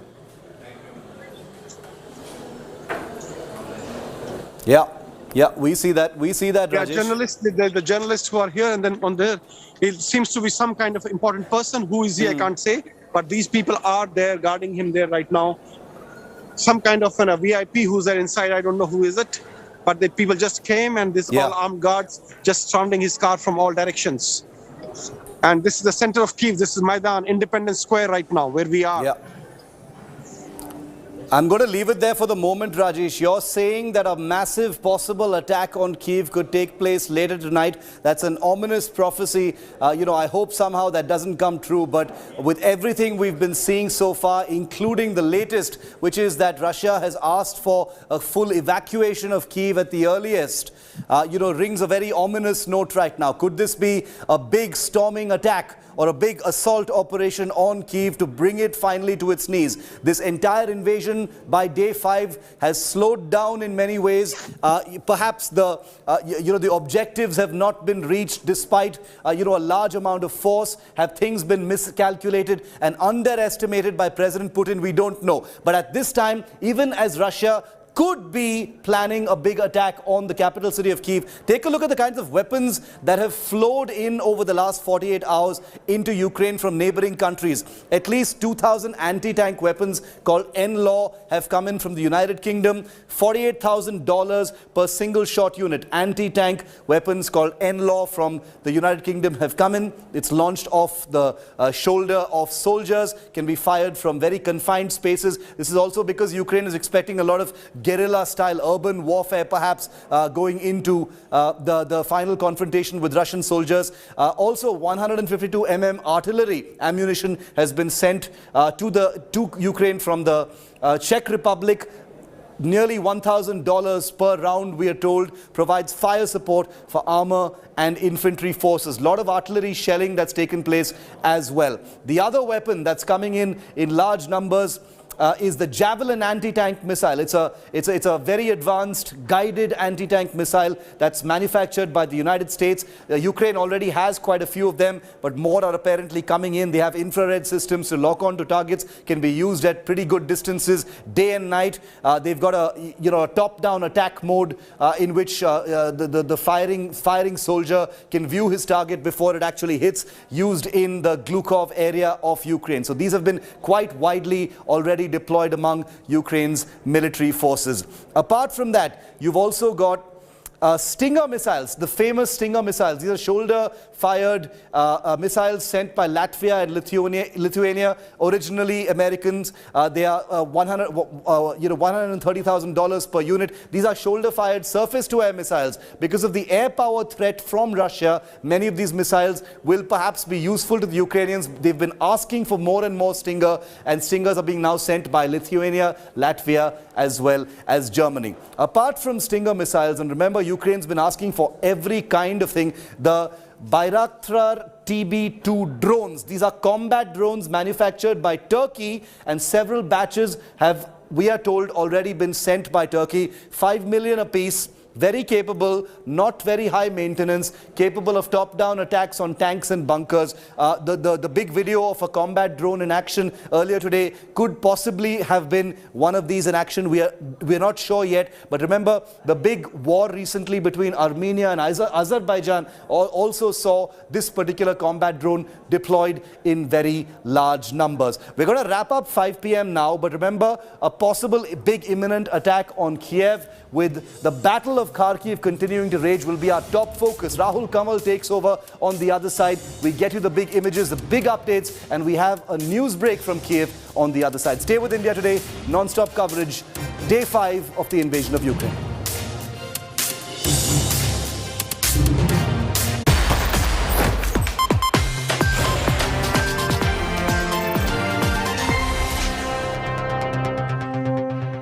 Crypto Watch brought to you by Big BNS.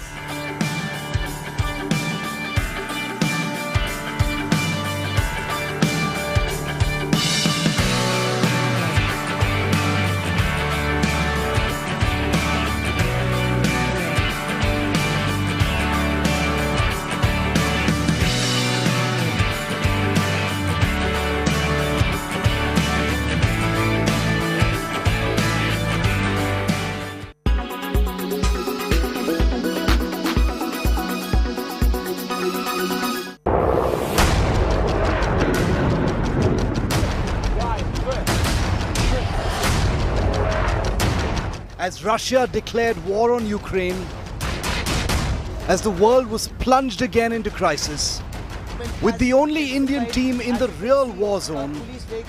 This is Mariupol. You hear a series. Hear this sound. I will show you a quick, so to say, bombshell room tour. I can smell the gunpowder in the air. And without pause, India Today totally dominates viewership and smashes the competition. When it's the world's biggest news story, there's only one gold standard of journalism.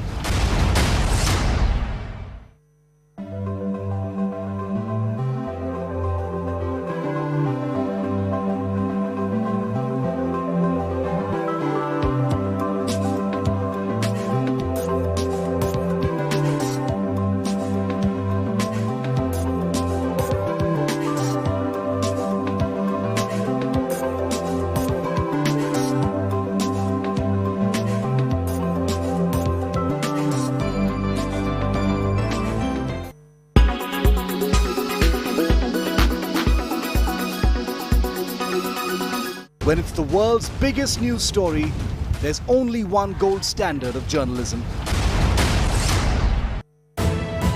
You are watching India Today.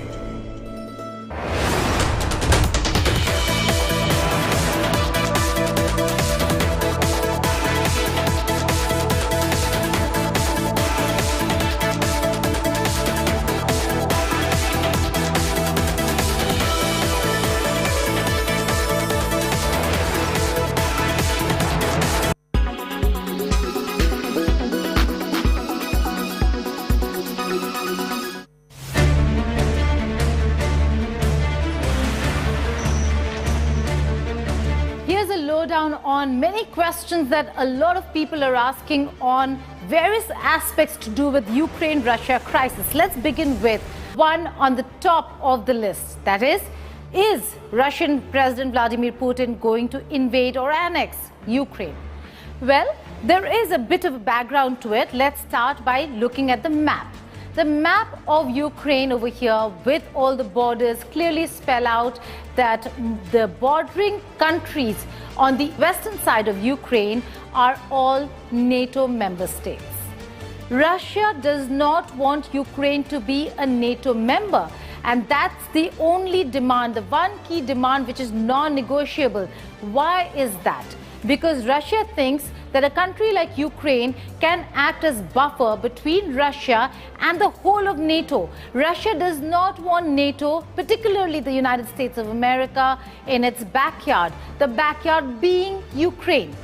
If that's the pretext, then why would Russia want to have its borders with these NATO member states? Why would Russia want to invade Ukraine completely and annex Ukraine if it can do with an independent state that is or has a pro-Russia tilt? So what's the problem over here? The problem is internal. The problem has to do with Ukraine's domestic politics. Is Ukraine a country that has a pro-West tilt, a pro-NATO, a pro-Europe tilt, or a pro-Russia tilt? There are many questions about President Zelensky and whether if this administration could be one of the reasons why there is a problem and tensions between Ukraine and Russia. The simple answer is yes. There is a problem because of the administration in Ukraine, but they are not the problem. They are democratically elected government.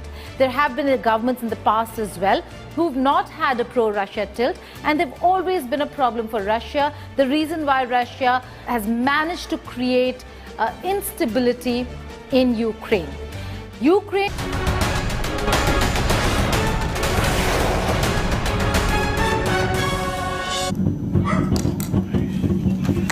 Day 5 of Putin's invasion of Ukraine. More images of urban warfare, of the devastation being wreaked by Ukrainian armed personnel as they try and fight back against the Russian assault.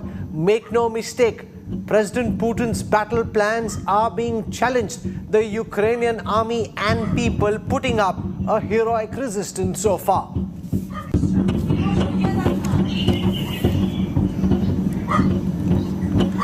You are watching India Today's live and continuing coverage of the Russian invasion of Ukraine. I'm Rahul Kamal, and here are the headlines I'm tracking at 6.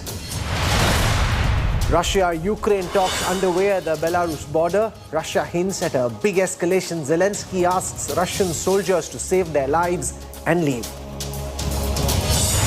Unprecedented scenes in Ukraine's capital. Russia asks all citizens to leave Kiev amid fears of an imminent attack. India Today captures the true extent of destruction and damage in the capital city. And the moment these talks fail tonight, Kyiv is expecting a huge invasion, a huge burst of missiles, rockets, whatever Russia has got. Its might will be unleashed over Kyiv tonight if the talks fail. Prime Minister Modi deploys 4 top mantris on evacuation duty. Hardeep Puri, Jyotiraditya Scindia, Kiran Rijiju and General V.K. Singh will fly down to Ukraine's neighbouring countries to oversee the safe passage of Indian students who are stranded in the conflict zone. We even have mental breakdowns, and we ourselves console each other. We keep telling each other that we'll be fine. Even if one cries, the other starts crying. We, while crying as well, try to console each other that we will be fine. China abandons its citizens in war-torn Ukraine. Chinese students seeks help from India for evacuation. You heard about Indian government is making such a big effort to take students by road to Romania and all? Yes, I know it.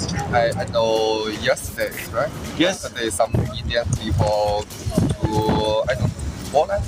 Poland and Hungary and Romania, yes? Yeah, I think it's...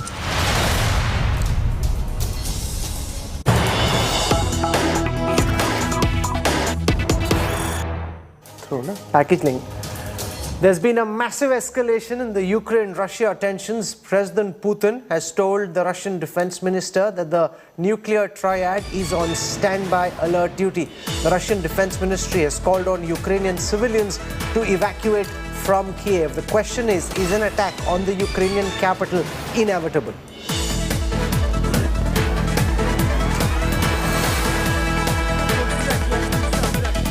The Russian invasion of Ukraine has now been underway for over 100 hours. Russian missiles continue to hit residential buildings across Ukraine, but a big worrying sign is Russia asking Ukrainian civilians to evacuate from Kiev. Is an attack imminent on the Ukrainian capital?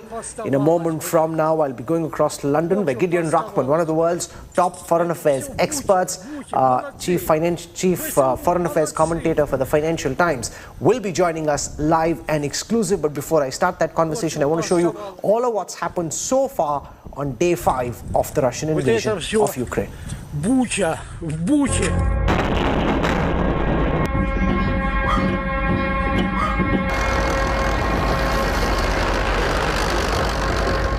Mind-numbing images of war.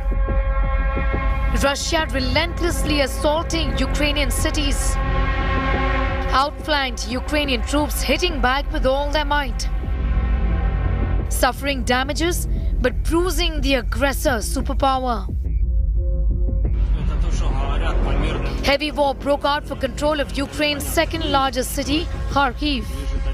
Bodies of Ukrainian civilians were seen lying on the streets of the once bustling city, now lying in ruins.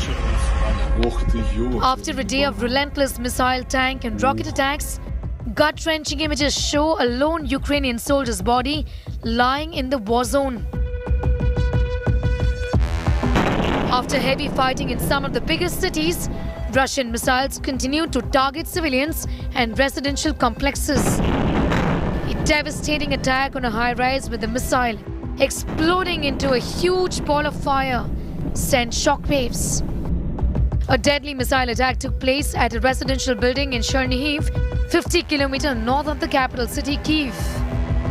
2 floors were seen burning in the aftermath. Ukraine showed off its counter-strike capability, using armed drones to take out a Russian missile column. The drone is seen firing payload to obliterate the advancing Russian missile battery on the ground. Donetsk region of Ukraine saw massive street fighting and heavy resistance. Military tanks were rolling down the streets in one of the largest cities, parts of which are under rebel control and under Russian occupation. Russian flags were seen on administrative buildings.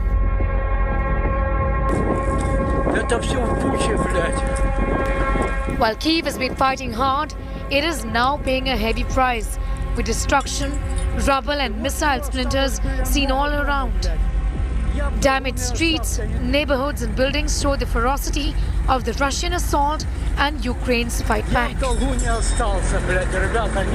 No bread, is here because there are no supply, no new supply, and everything that used to be here, people are trying to buy, and there is not much panic, but the feel of anxiety that people really need to stock up on the produce. And for example, you can see, yes, that I am right now trying to look for a bread, and there is no bread of no type, and the lines are pretty huge.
Thanks. I want to start by asking you whether it's a fair assessment to conclude that President Putin's war on Ukraine, 100 hours into this invasion, hasn't gone as he would have planned.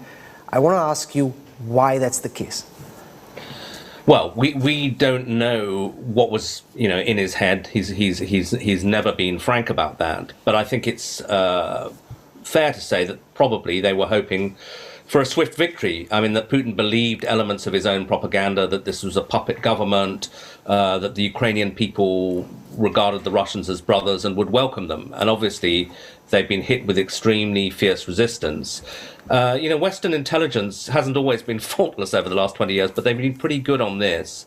They've been saying for 2 months that that there would be a full-scale invasion, that they would invade, they would go for Kiev, and that the Russian plan sort of foresaw Kiev falling in about 3 days. And as you say, we're now in day 5, and that hasn't happened. And they haven't even managed to take Kharkiv, which is 30 miles from the Russian border. So no, it's not going well. But that doesn't mean he'll give up, I'm afraid. In fact, I think in some ways it makes it more dangerous because he's not going to admit defeat. So I think escalation is his only route now. In the midst of this invasion, President Putin has put his nuclear defense forces on a state of readiness.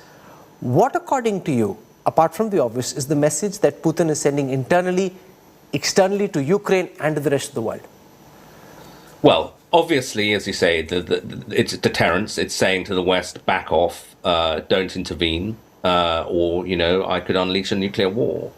The question, obviously, is how seriously we should take those threats. And I think you need to take them fairly seriously. Russian military doctrine actually includes going nuclear quite quickly, including the use of tactical nuclear weapons, which are not, the ones you drop on foreign cities, but that you use on battlefields. And as I said, Putin is cornered now. Now, I would like to believe that he is not so crazy and so, reckless, evil, whatever word you want to choose, that he would actually use nuclear weapons for the first time, since Hiroshima and Nagasaki. It would be an incredible departure for the whole world. But, there are dangers. Obviously, there's the danger he would do it deliberately. Also, that events get out of hand. The Americans will have to respond now. They may go on nuclear alert. You get into a very dangerous cycle of escalation. It's reminiscent of something like the Cuban Missile Crisis. What's your assessment of President Putin's state of mind? Ever since the pandemic set in, he's been aloof, cut off from most of his closest associates, tending to be all by himself in his dacha. Is this man, according to you, in touch with reality, or has he built a delusional bubble about himself? Well, it's looking increasingly like he isn't in touch with reality. In fact, I think that one of the reasons that many people didn't believe the increasingly dark intelligence predictions you were getting since December was people said, look, we know this guy. He's been around for 20 years. He's ruthless, but he's quite calculating. He doesn't do crazy things, and invading Ukraine would be crazy. But then a counter theory was that, as you suggest, he's changed.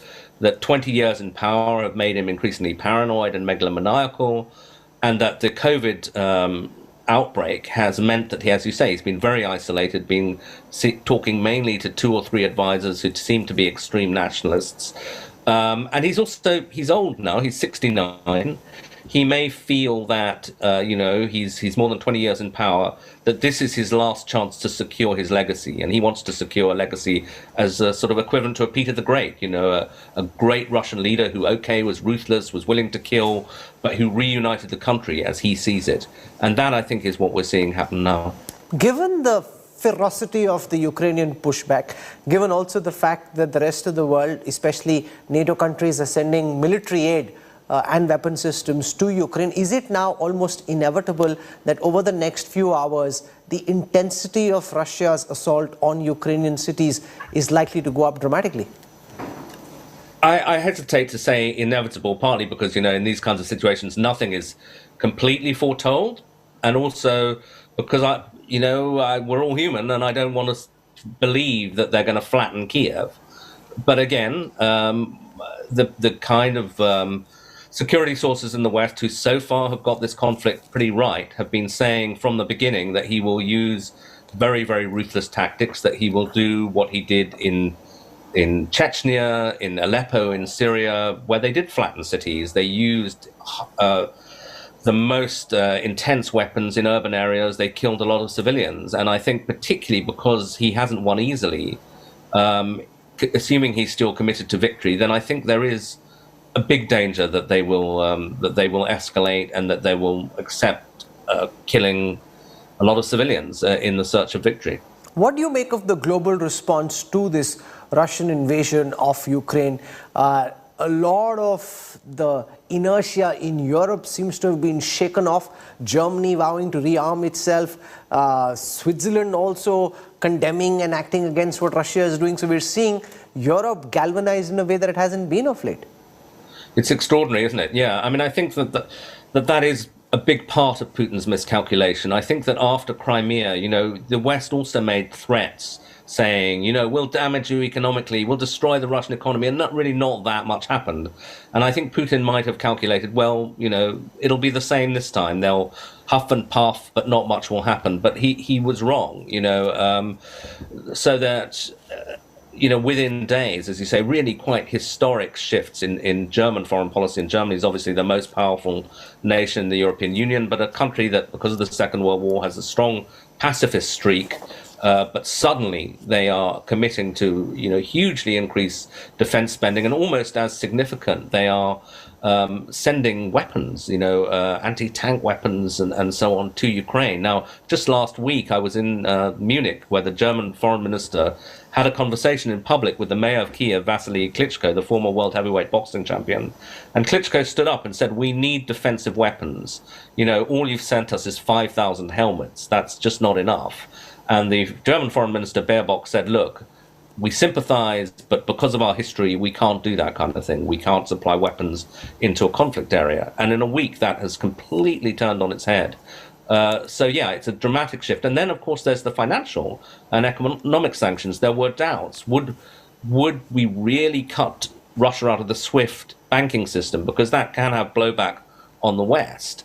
Would we really freeze the assets of the Russian central bank? Because, financial systems, as you know, are delicate things. They're all connected. Suddenly people in the West may not be getting payments they would count on and so on. So again, there's a risk of blowback. But they've gone quite quickly for the toughest financial and economic sanctions. And you're seeing the impact on Russian streets immediately. I mean, the ruble has halved in value. The stock market has plummeted. People are queuing around the block in Moscow to try to withdraw their cash from the bank. So the effects have been very dramatic. What impact will these economic sanctions have, according to you, on the rest of the world? Because global markets are spooked, industrialists very concerned, not just about the impact on the Russian economy, but the impact that this squeeze and sanctions has on the rest of the world. Yeah, well, I mean, I think it's a bit unpredictable, which is one of the reasons to be concerned, frankly. But I mean, there are some things that are clearly predictable. I think that Russia is the major energy supplier to a lot of Europe. Germany gets 40% of its gas, Italy 45% of its gas. Now, energy prices were already rising very sharply in Europe. I'm not sure what was happening in India before then, but I suspect globally they've been rising, and I think they will rise again. So this inflation that we were having will get worse. I think Russia's not a hugely significant economy, say like China or even in India, but it's a significant market. So a lot of Western companies will take a hit. BP, British Petroleum, for example, has a $14 billion stake in a Russian oil firm, which it's having to sell and presumably won't get a great price at this point. And then there are the unforeseen things that, as I say, Russia is deeply integrated into the global financial system. And if you remember, let's go a long way back now, but there was a financial crisis in 1998 caused by the collapse of a hedge fund in America. And that was started in Russia. It was the default of a Russian payer. So it's not like this is completely irrelevant to Wall Street or London or to the Indian financial markets. There can be knock-on effects that are sort of hidden in the system that we haven't quite seen yet, but we may become aware of quite soon. Does peace have a chance at all? Conversations going on between a delegation from Russia with a delegation from Ukraine in Belarus near the Ukrainian capital, near the Ukrainian border with Russia, with Belarus. Is there any possibility that there could be some breakthrough in the peace talks, according to you? Look, there has to be a possibility. I don't think it's very promising because if you look at the people that Russia has sent, the leader of the Russian delegation is a very junior former official. We're not talking about Sergei Lavrov, the Russian foreign minister. The guy they've sent is somebody they sacked from the government not so long ago who's known for extreme nationalist views. So it looks at the moment as if Putin is laying the ground to say, well, I tried, I spoke to them, but they remained unreasonable, and therefore I went for the attack. But one can't be sure that's the position. And, if you were being hopeful, you would say, well, Putin has seen things aren't going well, doesn't actually want to devastate a neighboring country. He will treat it differently from Syria. And that these talks could give him a way out. If the Ukrainians make some token concessions, maybe there's a way out. That wouldn't be my bet. I fear that we're going to hear quite soon they failed and the war continues. But look, in the long run, this war has to end, and much better that it ends in the short run than in the long run. But it depends on the will of the participants. You make a point in the recent piece that the only quick, real route to peace would be for the Russian governing elite somehow to force Putin out of power. It did happen with Nikita Khrushchev in 1964 when the Russian elite got together and forced him out of office. Could it happen with President Putin as well? It could. I mean, as I was talking to a Russian friend about this in Moscow just yesterday, and I did incidentally say, look, do you want to talk about this on an open line? And he said, oh, well, they listen to everything anyway. And he said, very, very difficult. Putin's isolated. He has incredible security and so on. But as he put it, things happen in Russia. There was a coup against Gorbachev. There was an attempted coup against Yeltsin. So it's not inconceivable. Partly also because, these strange films that Putin has been releasing of his dialogue with his inner core of people, that they don't seem that happy about what he was doing. He more or less humiliated the head of their foreign intelligence service, Narishkin, just ahead of the invasion, where he forced him to publicly endorse what Putin was doing yesterday. And when he put the nuclear forces on alert yesterday, I mean, maybe one's reading too much into body language, but the chief of the armed forces, Shoigu, did not exactly sort of beam with delight and salute as he was asked to do this. He just sort of nodded. So you've got to believe, particularly if we're right, that Putin, this is not the same man, that Putin has become much more reckless, much more isolated, that there are people in the Russian elite who do not like the way this is going. And also, incidentally, obviously a lot of wealth is being destroyed. People who were used to be able to fly to London, had houses all over the place, kids in schools in the West, that's all over. So there's a lot of anger there, I would imagine. But whether that can be coalesced into a coherent effort to force Putin from power is it would be extremely risky and very hard to organize, but perhaps it will happen. What do you make of the protests that we're seeing inside Russia, especially in St. Petersburg? Are these just isolated people, as Moscow would have us believe, or do you sense that there is genuine disquiet? I know a lot of people from my course back at the Harvard Business School who are from Russia. I know they're very uncomfortable. They may not be voicing this publicly, but what's your reading of the political temperature inside Russia at this time? Yeah, I mean, I would imagine that they do reflect much wider opinion, because you've got to be very brave to go on those demonstrations. You get beaten up, you get arrested. This is not like sort of waving a placard and going home for a cup of tea. You're risking life and limb, liberty. So if a few thousand are prepared to take that risk, there must be many other thousands who think that, but for understandable reasons don't want to risk their necks for now.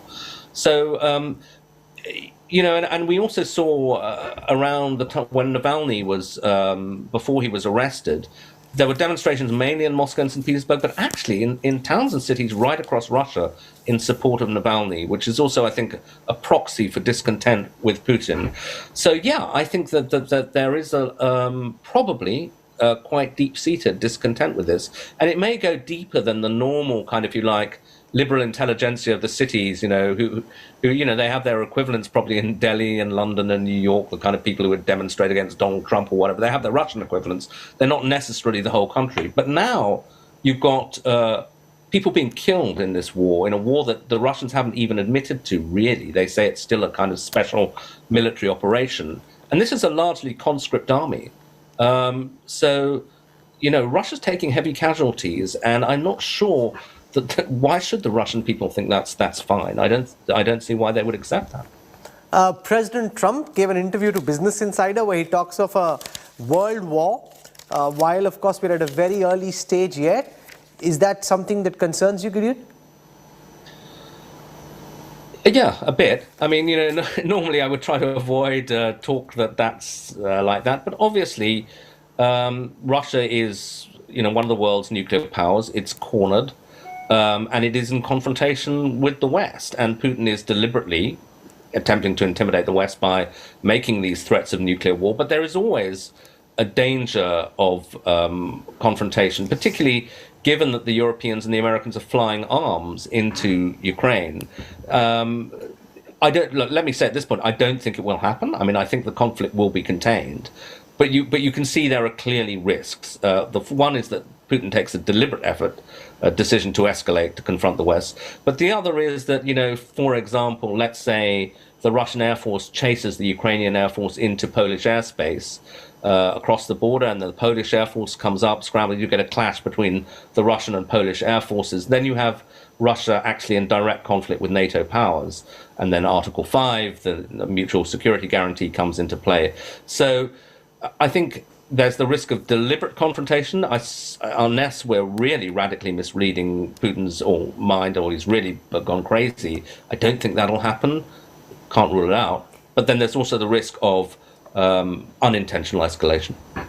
Professor John Mearsheimer at the University of Chicago makes an interesting point where he blames the West for Putin's anger, saying that the eastward expansion of NATO and trying to co-opt countries like Ukraine, which are part of the key strategic interests of Russia, is really what's irked Putin, and as a great power, he's doing what he must to defend his interests. Yeah, I mean, Mearsheimer's been making that case for a long time. And, I guess he'll be feeling vindicated, because the argument was always that, this is an inherently unstable order, this will end in war. But, I actually don't think that any Russian leader would have done what Putin's done. This didn't have to end in war. If you have a slightly more kind of liberal approach to the world, there were ways of keeping Ukraine within the Russian cultural space without invading it. In fact, I think, this ultimately will end with an absolute guarantee that Ukraine will never be politically part of Russia again, because he's given the single biggest boost you could ever have to Ukrainian nationalism. I have friends, like you, Russian friends, who by no means, anti-Russian or pro-West, but who've argued for a long time, look, what you should do if you want to bring Ukraine back is to build business ties, build cultural ties. There is a long history, a common history. There's a common language. Most Ukrainians have relatives in Russia. It shouldn't be that hard to create, based on goodwill, a commonality between Russia and Ukraine. And I think that, one of the things that Mearsheimer misses is that a big threat, I think, to Putin was simply that Ukraine had become, albeit a democracy, a flawed democracy, no doubt about it. But, Zelensky is elected. There is free media in Ukraine and so on. And that's a sort of dangerous counterexample to Putin, particularly the way it happened. There was a pro-Russian president who was overthrown in a kind of popular uprising. And I think that was the kind of thing that Putin feared might happen in Moscow. So I don't think it's purely about geostrategic interests, protecting from NATO. NATO was never going to attack Russia. But I think that he did see Ukraine as a threat, but not in a sort of classically military sense, but more as an alternative vision of what Russia might be, which I don't think he wanted. And finally, the US and Europe pushing for a vote at the UN General Assembly aimed at isolating Russia. What are you making of what the UN is attempting to do and reactions in different countries to that? Yeah, well, I mean, I think that, the Russians must have been a bit discontented by what happened at the UN Security Council, where, literally nobody voted with them. China abstained. And in fact, I'd be interested to hear from you why India abstained. I mean, I think that was a bit more surprising from a Western point of view. But it wasn't a great show of support for Russia. And I think, these things are about creating moral and diplomatic pressure. I suspect there will be a big condemnation in the UN General Assembly as well. Wars of aggression are not fashionable for good reasons. So I think Russia will find itself very isolated. But I don't think that will be enough, unfortunately, to change Putin's mind, because his whole survival really now is at stake. He has to win this war from a personal point of view, let alone a national point of view. For your insights and your time, Gideon Rachman, thank you very much for joining us on India Today. Appreciate it. Thank you. That was Gideon Rachman, the chief foreign affairs commentator for the Financial Times, giving us his perspective, especially when it comes to European affairs, global affairs. He is one of the best there is. We'll slip into a very quick break right now. When we come back, Russia asks citizens to leave Kiev amid fears of an imminent attack. Our reporters are on the ground. We'll get you details when we come back on the other side of a quick break.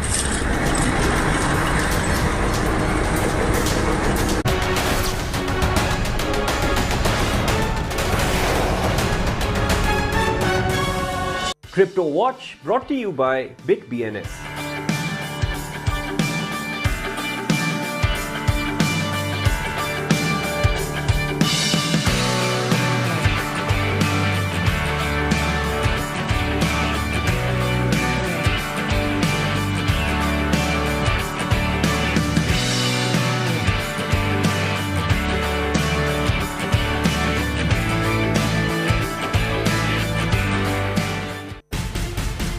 To understand elections, you've got to get to the heart of the action.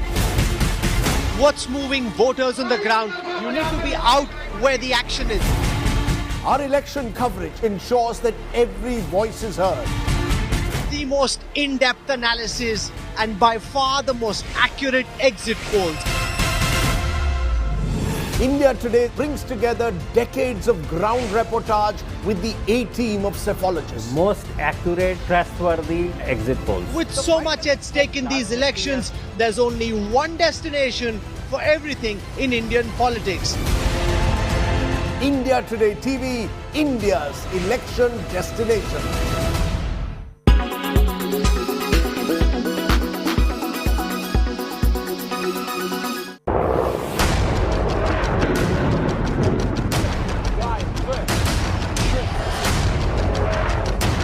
As Russia declared war on Ukraine, as the world was plunged again into crisis, with the only Indian team in the real war zone. This is Mariupol. You hear a series. Hear the sound. I will show you a quick, so to say, bombshell room tour. I can smell the gunpowder in the air. And without pause, India Today totally dominates viewership and smashes the competition. When it's the world's biggest news story, there's only one gold standard of journalism.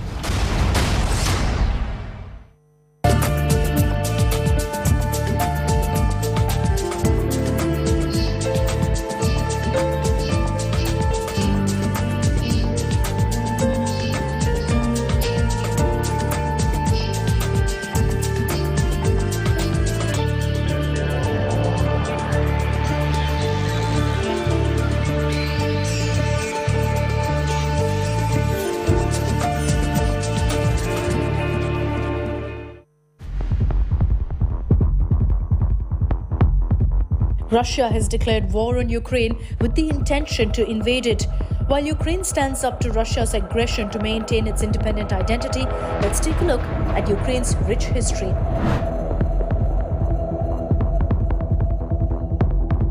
Ukraine is a relatively young state, but its rich history dates back thousands of years. The country became independent in 1991 with the dissolution of the Soviet Union, following centuries of Russian and Austrian dominance. But early on, roots of conflict were already taking hold in this new nation, with pro-Europeans in the West and pro-Russians in the East. The pro-Russians also live in Crimea, although most of the rest of the Ukraine now supports better relations with the United States and the European Union. Crimea was attached to Ukraine in 1954 and annexed by Russia in March 2014 in a move that was condemned by the West as illegal. Shortly after, armed separatists loyal to Moscow declared people's republics in the two southeastern regions. Effects of the Ukraine-Russia conflict have been felt across Europe. Moscow and Kiev have had repeated gas price disputes, which at times saw parts of the European Union not receive their Russian fuel shipments, which mostly go through Ukraine. And the European Union and the United States have imposed economic sanctions on Russia over its takeover of Crimea and backing for the eastern resurgence, with Moscow issuing a tit-for-tat response that's been unpopular with some European farmers and producers. Civilians have also been caught up in the fighting. In July 2014, a passenger plane flying from Amsterdam to Kuala Lumpur was shot down over rebel-held territory in eastern Ukraine, killing all 298 people on board. International investigators say the plane was shot down from rebel territory by a missile brought in from Russia, but Moscow and the insurgents deny responsibility. Nearly 10,000 people have been killed in fighting since April 2014, and some 1.7 million Ukrainians have been internally displaced. You are watching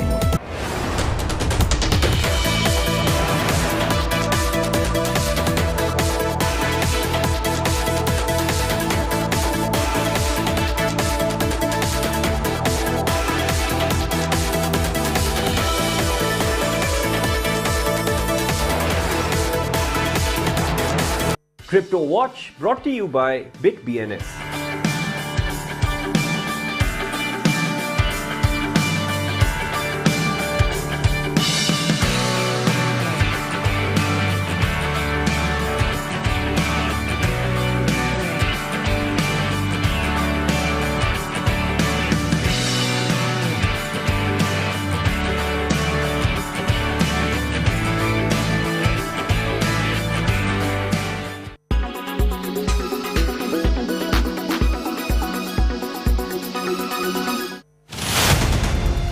Rahul Kanwal, 23 years of experience, 5 conflicts covered, unmatched time in war zone.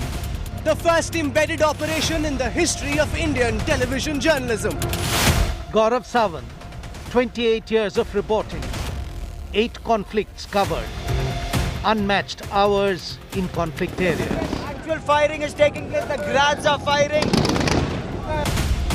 Shivaru, 19 years of reporting, 5 conflicts covered, unmatched view of international crossfires. And the Attack guns are firing away. Geeta Mohan, 18 years of reporting, 3 conflicts covered. When the world is at war, there is no compromise on India today.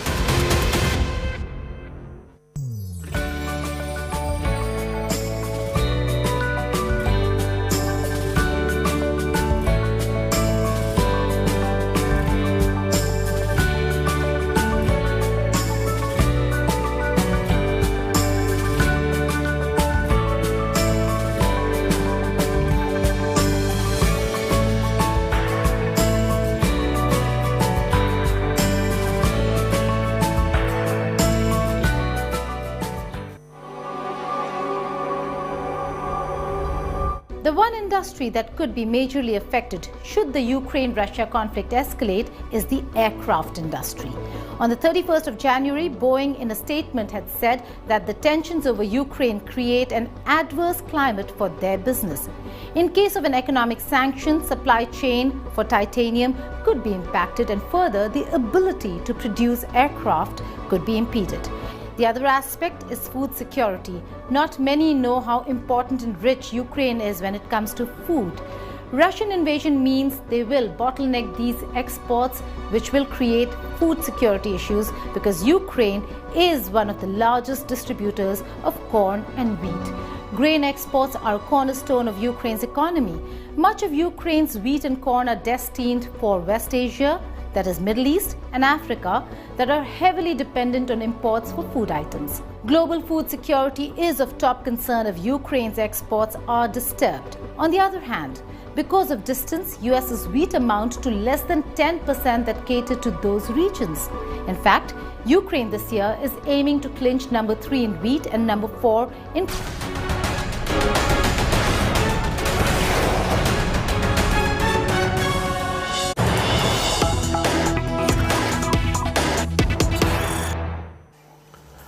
The Russian Defense Ministry has called on Ukrainian civilians to evacuate from Kiev.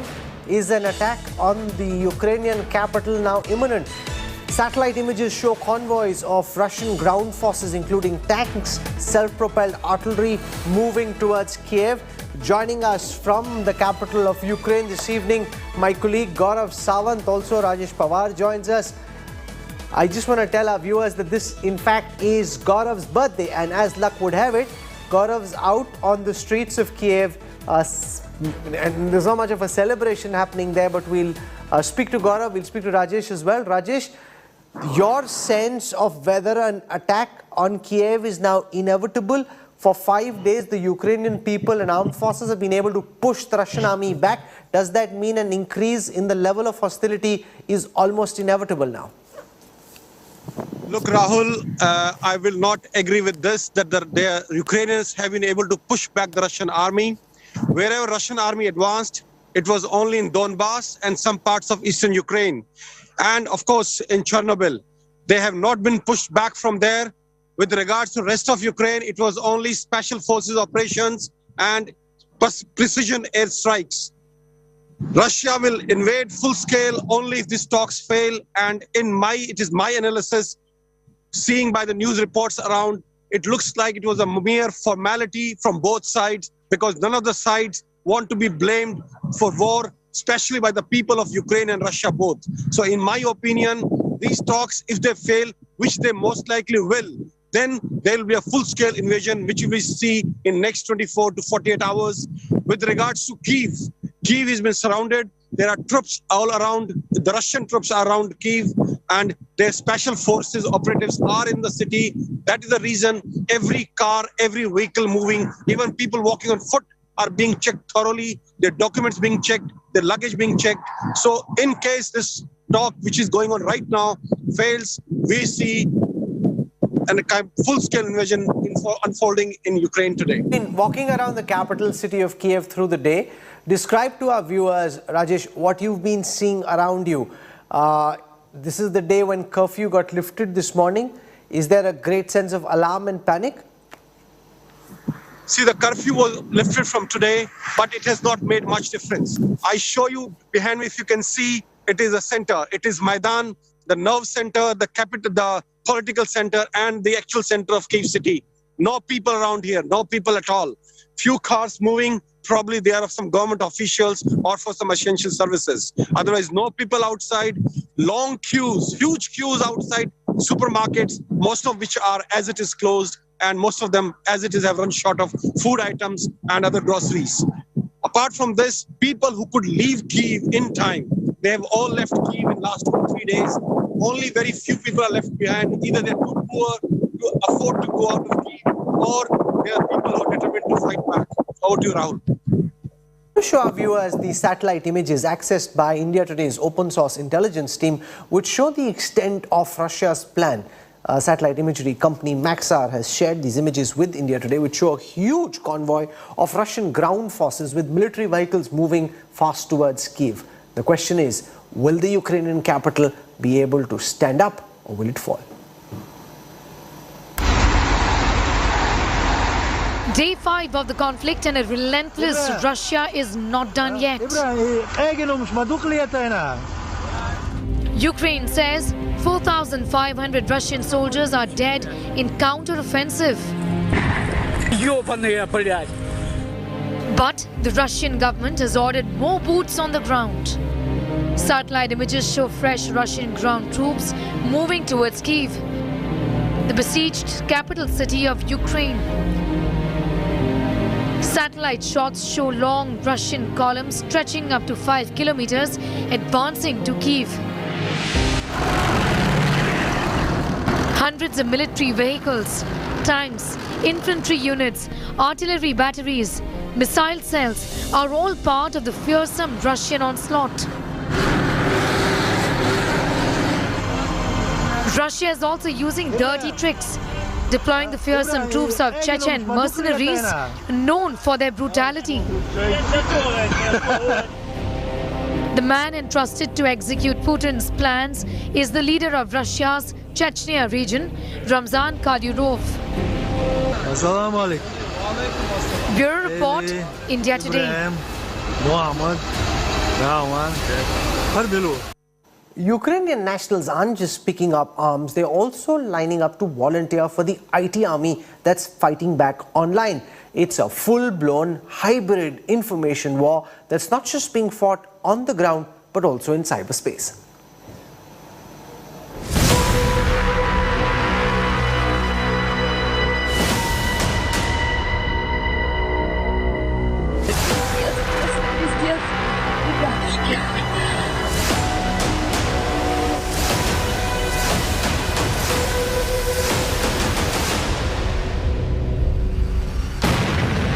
All-out fighting on the streets of Ukraine and off it as well.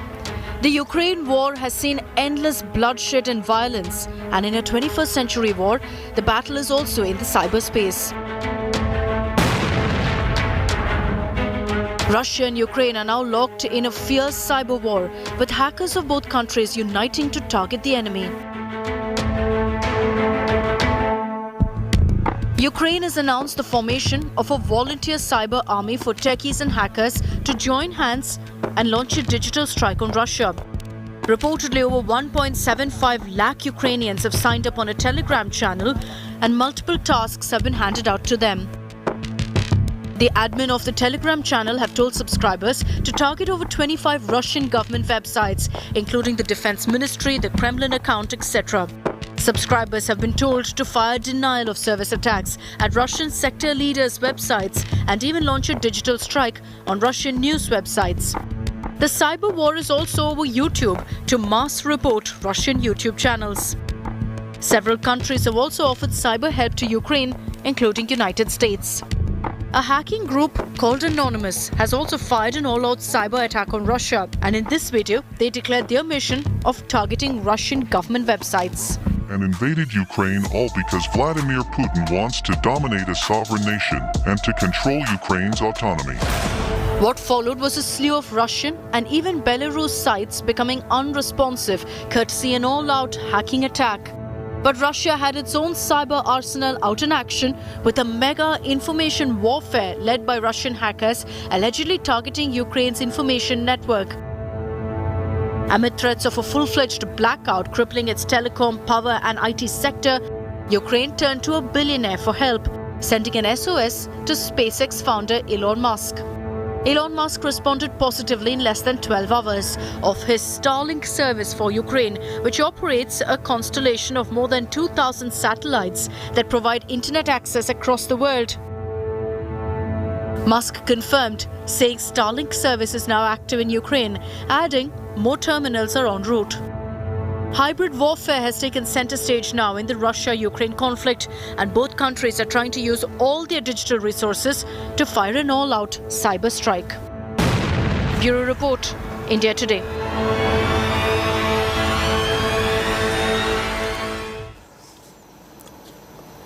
Joining me live from the capital city of Ukraine is birthday boy Gaurav Sawant, celebrating or marking his birthday in a way that nobody would ever want, bang in the middle of a war zone. Gaurav, from all of us here at the India Today newsroom, wish you a very, very happy birthday. I hope that you stay safe and are able to capture what you've been doing as well as you have. But safety comes first, and that's my only wish for you this birthday.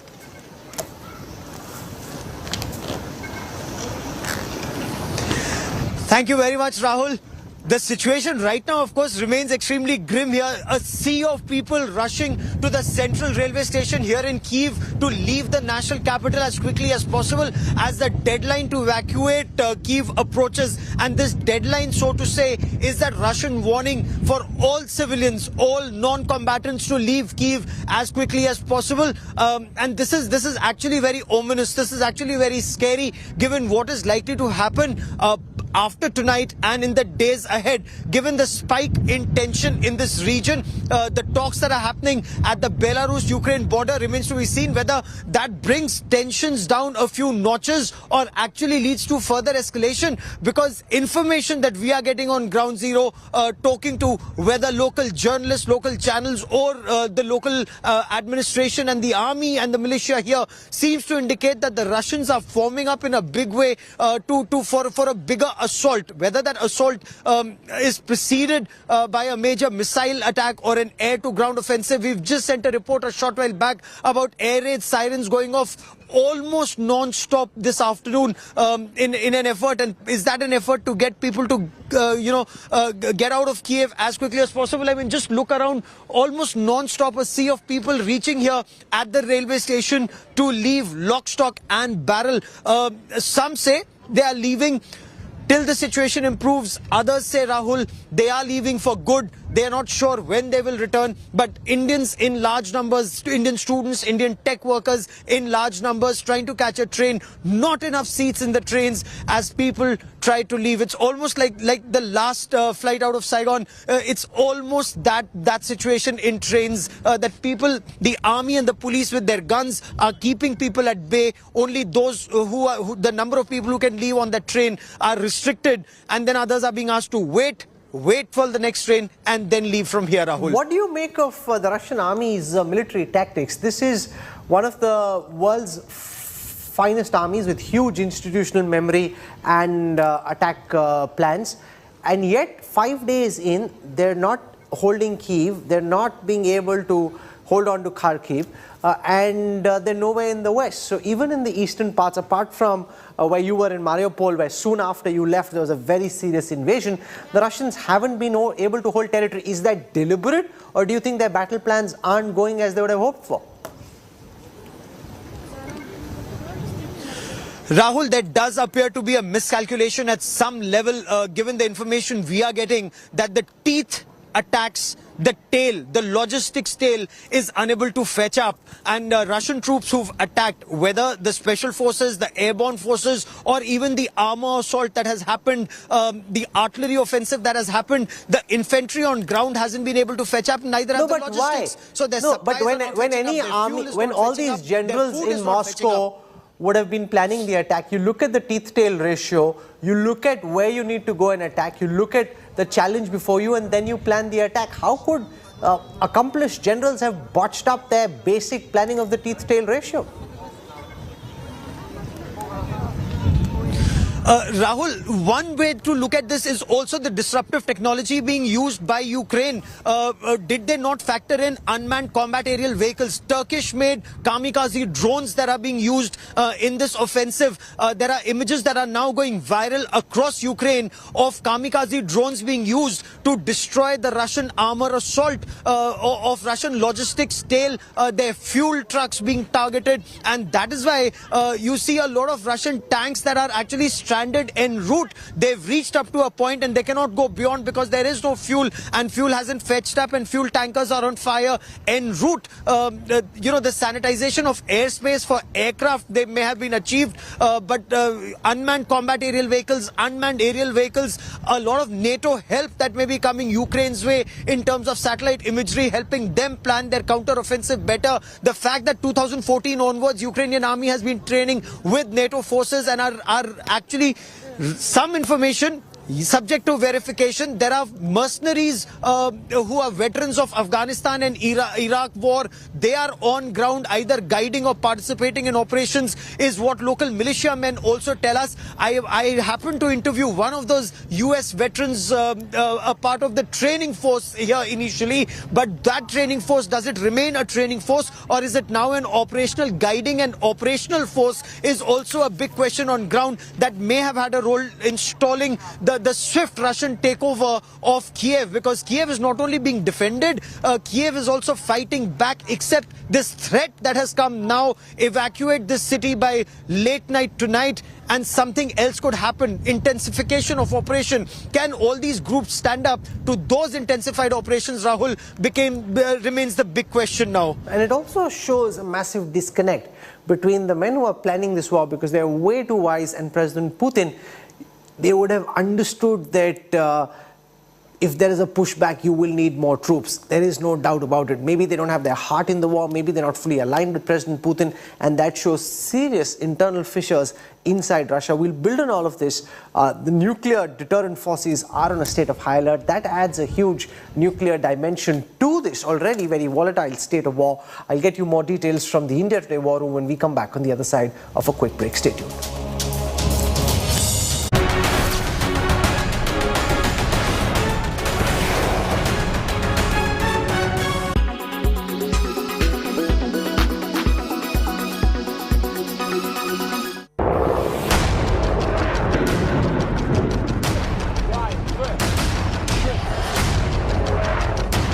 As Russia declared war on Ukraine, as the world was plunged again into crisis, with the only Indian team in the real war zone. This is Mariupol. You hear a series. Hear this sound. I will show you a quick, so to say, bombshell room tour. I can smell the gunpowder in the air. And without pause, India Today totally dominates viewership and smashes the competition. When it's the world's biggest news story, there's only one gold standard of journalism.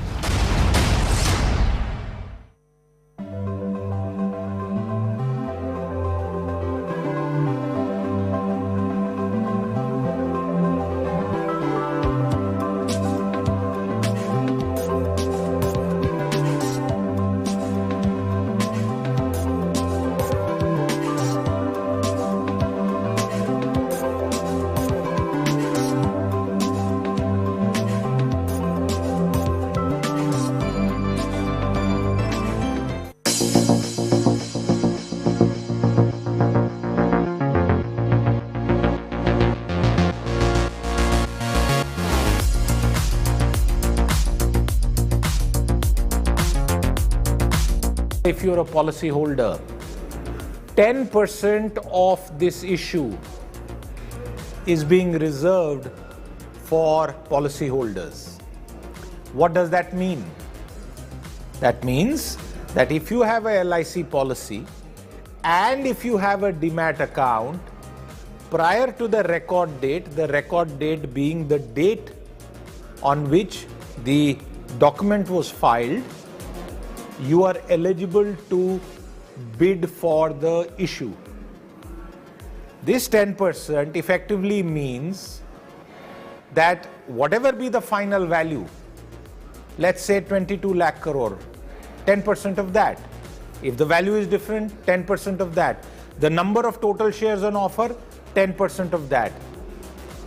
Given the number of LIC policy holders, and we are talking about humongous numbers here, 290 million, or as some would prefer to count it as 29 crore. Now the chances of getting a share of LIC, remember you are a policy holder, to also buy an equity share, we'll have to see how it stacks up. There is reservation, but I'm afraid given the current climate, it's going to be a big question as to how much any individual policy holder who bids will get. You need to have a policy which predates the announcement of the IPO. So you can't go and get a LIC policy now and then become eligible for the equity shares of the company. That's not going to happen. The third thing, if there is a joint policy, only one bid, regardless of the number of policy holders. It is not compulsory or mandatory that you have to have a LIC equity share also along with the policy. These are two separate things. Please do not mix up wealth creation, long-term investment with insurance needs. 100 billion items of clothing are sold each year in the world, double the figure 15 years ago, a consequence of fast fashion, the response to the latest trends. Even at the raw material stage, pollution is present. 26% of our clothes are made of cotton, which requires a great deal of water. Then there are the pesticides and fertilizers. Making a t-shirt requires water equivalent to 70 showers. More than 60% of our clothes are made of polyester, which comes from oil, so their carbon footprint is considerable. Dyeing, washing out, softening the raw material require products that are as dangerous for workers that use them as they are for the environment. Transporting clothes is far from environment friendly. A pair of jeans can travel 1.5 times around the world. Even in our homes, clothes continue to pollute. When they're washed, our polyester shirts and shorts release microfibers into the oceans. As much as 500,000 tons per year, the equivalent of 50 billion bottles of plastic. Textiles are one of the world's most polluting industries. 1.2 billion tons of greenhouse gases are released into the atmosphere each year, more than international air travel and maritime shipping combined. You are watching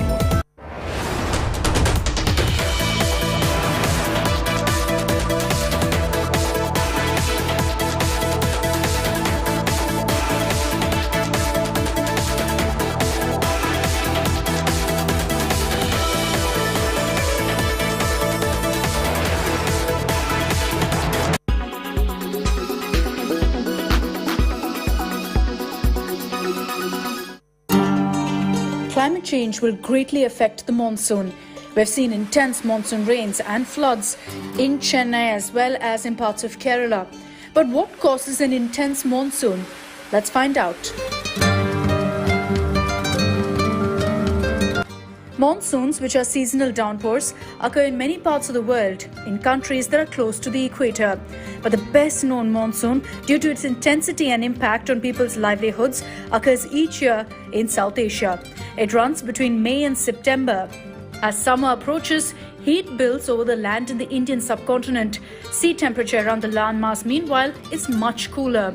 Warm air is less dense than cold air, so when heat over the subcontinent rises, air rises too, creating a vast area of low pressure.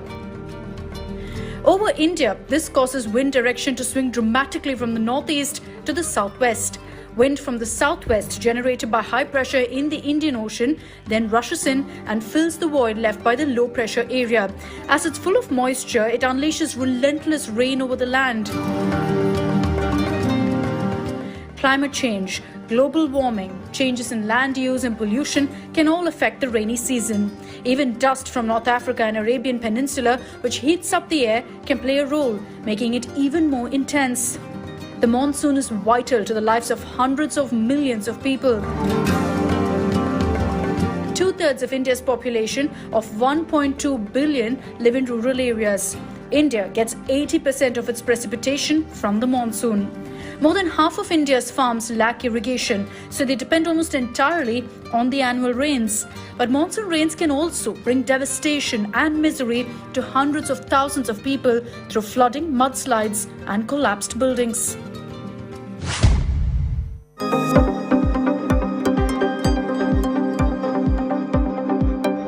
Most shocking celebrity divorces of all time. After 18 years of being together, actor Dhanush and Aishwarya called it quits. Aishwarya is the daughter of South superstar Rajnikant. The pair, who met through their parents, now share 2 children.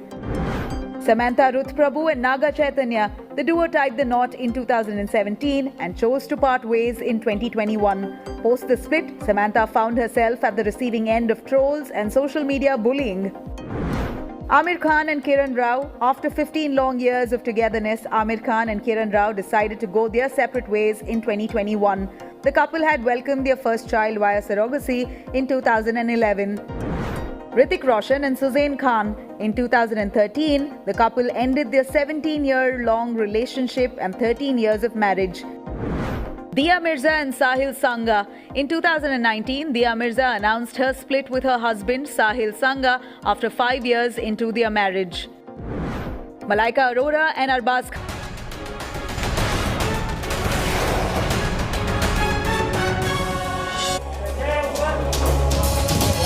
Hello and welcome. You're watching our live and continuing coverage of the Russian invasion of Ukraine. Multiple pieces of information coming in at this hour. We'll take you through all of what's happening in this big story. I'm Rahul Kamal and this is our top focus this evening. War leaves trail of destruction. Over 300 civilians killed, claims Ukraine. Russian missile blows up world's largest plane. Buildings reduced to rubble. Citizens flee.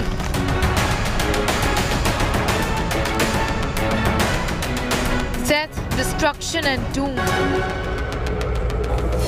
We'll go across live to Kiev in just a moment. Here are the headlines we're tracking at 7 p.m. Kiev on alert as a big Russian attack warning is sounded in the Ukrainian capital. Putin administration asks citizens to evacuate the city. Russia-Ukraine talks underway at the Belarus border. Russia hints at a big escalation. Zelensky asks Russian soldiers to save their lives and leave. PM Modi deploys 4 top mantris on evacuation duty. Hardeep Puri, Jyotiraditya Scindia, Kiran Rijiju and VK Singh will fly down to Ukraine's neighboring countries to oversee safe passage of Indian students stranded in the conflict zone. We even have mental breakdowns and we ourselves console each other. We keep telling each other that we will be fine. Even if one cries, the other starts crying. We, while crying, will try to console each other that we will be fine. China abandons its citizens in war-torn Ukraine. Chinese student seeks help from India for evacuation. Have you heard about Indian government is making such a big effort to take students by road to Romania and all? Yes, I know it. I know yesterday, right? Yes. Yesterday, some Which breaking are we taking, Kunal? Poland? Poland and Hungary and Romania, yes. Yeah, I think it's...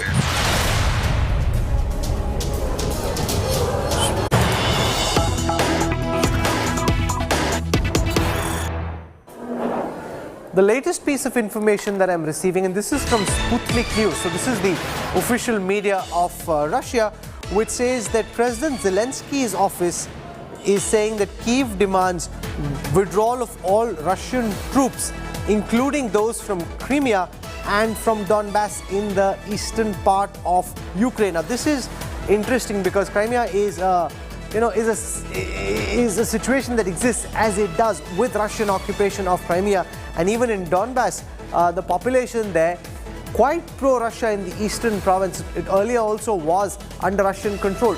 But this is what Russian state media is reporting. Rajesh Pawar joins us on the updates that we're receiving from the talks that are currently on between the Russian delegation and the Ukrainian delegation that are going on in Belarus. It doesn't seem, if this is the position that Zelensky has taken during these talks, asking his aides to say that Russia must withdraw from Crimea and from Donbass, it seems that nothing much will emerge from these talks, Rajesh. Rahul, as I said, these talks were meant to fail. They were meant to fail, and I said it yesterday on India Today that tomorrow evening we'll be talking the talks have failed. Crimea is an essential part of Russian defense on Black Sea, on Bosphorus. They will never leave Crimea come what may. So making demands like this, Zelensky very well knows Russia under no circumstances will leave Crimea or abandon people of Donbass. So making such demands means he doesn't want these talks to succeed. These talks were just meant to show to the Ukrainian people that Zelensky is trying for peace and he is not a warmonger and he wants peace, and that is the only reason he went there. But he knew it, Russians knew it, and people in Kyiv knew it. These talks will not succeed. Rahul. Thanks, Rajesh. We'll come back to you for more later. Prime Minister Modi is going to organize a second meeting today on the situation of Indian students in Ukraine. The Prime Minister has been personally supervising efforts being made to evacuate Indian students. Still, upwards of 10,000 Indian students across Ukraine, efforts underway to try and bring them back. A second high-level meeting, we're told by sources in the Prime Minister's office, is being scheduled for later this evening. They've already had one meeting where a decision was taken that 4 senior ministers will be sent to different neighboring countries in the neighborhood of Ukraine. Paulomi Saha covers the government for us. She's joining us live at this moment. What's the agenda, Paulomi, of the second meeting? Well, that's right. The Prime Minister, in fact, is convening his third meeting in the last 24 hours on the subject of Ukraine and the situation on the ground over there. The subject, of course, continues to be the repatriation, the safe repatriation and evacuation of Indian nationals that continue to be stuck in Ukraine. The Prime Minister is again going to take stock of the situation in terms of details that we've gathered from the ground. Remember that we're constantly working with the neighboring nations across the border, the western border of Ukraine. 5 neighboring nations, that is Romania, Hungary, Slovakia, Poland and Moldova, in order to bring back our nationals. We're already operating flights out of Romania and Hungary. Poland, I just spoke to the ambassador as well, Adam Borokowski. He said that Poland has given clearances for flights as well, so soon we might see flights going to Warsaw as well. We're working on other countries as well, so he is taking stock of the situation. As we know and we reported earlier as well, Rahul, 4 ministers in the Union Council are headed out, in fact, towards these countries. Jyotiraditya Scindia, who will be, of course, deployed around the Romania-Moldova border with Ukraine. Then there is Kiran Rijiju, who's headed to Slovakia, General VK Singh, who's headed to Poland, and Hardeep Singh Puri, who's headed to Hungary. So plans are being worked out in terms of what exactly all of these ministers are being briefed as we speak by the Ministry of External Affairs. And that's when they come to the board right now. The Prime Minister will take stock of exactly what the plan is and how are they going to go about it in ensuring that we manage to evacuate as many Indian nationals as possible safely and in the fastest way possible. Thanks, Paulomi. I want to bring in General Sanjay Mestan now, who will, on this simulation map, try and explain the state of war as it exists. And I just want to tell our viewers what you're looking at. So all the areas marked in white are the areas where the Russian army has come into Ukraine and taken charge. The areas marked out in this shade of yellow are areas which were already under the control of the Russian army, and it is in cities like Kiev and Kharkiv that battles are currently on. First and foremost, General Mestan, your sense of the Russian military advance so far and why it has been slower than most people the world over would have expected? Rahul, absolutely a very pertinent question you have asked is, let us firstly analyze what could be the Russian military objectives, because that will bring out the clarity in this whole scenario, and military objectives always flow out from the political objectives. Now I feel there has been a disconnect between the political objectives given by President Putin and military objectives. In what way? Yeah. The political objectives were demilitarization, de-Nazify, okay, they should not be part of NATO, and the genocide which was going on should cease, that is in Donbass area. So these were few of the political objectives, and of course, yeah, Ukraine should not go nuclear. Now these were the political objectives. Now if these political objectives are translated on ground to military objectives, really there is confusion. How do you achieve all this?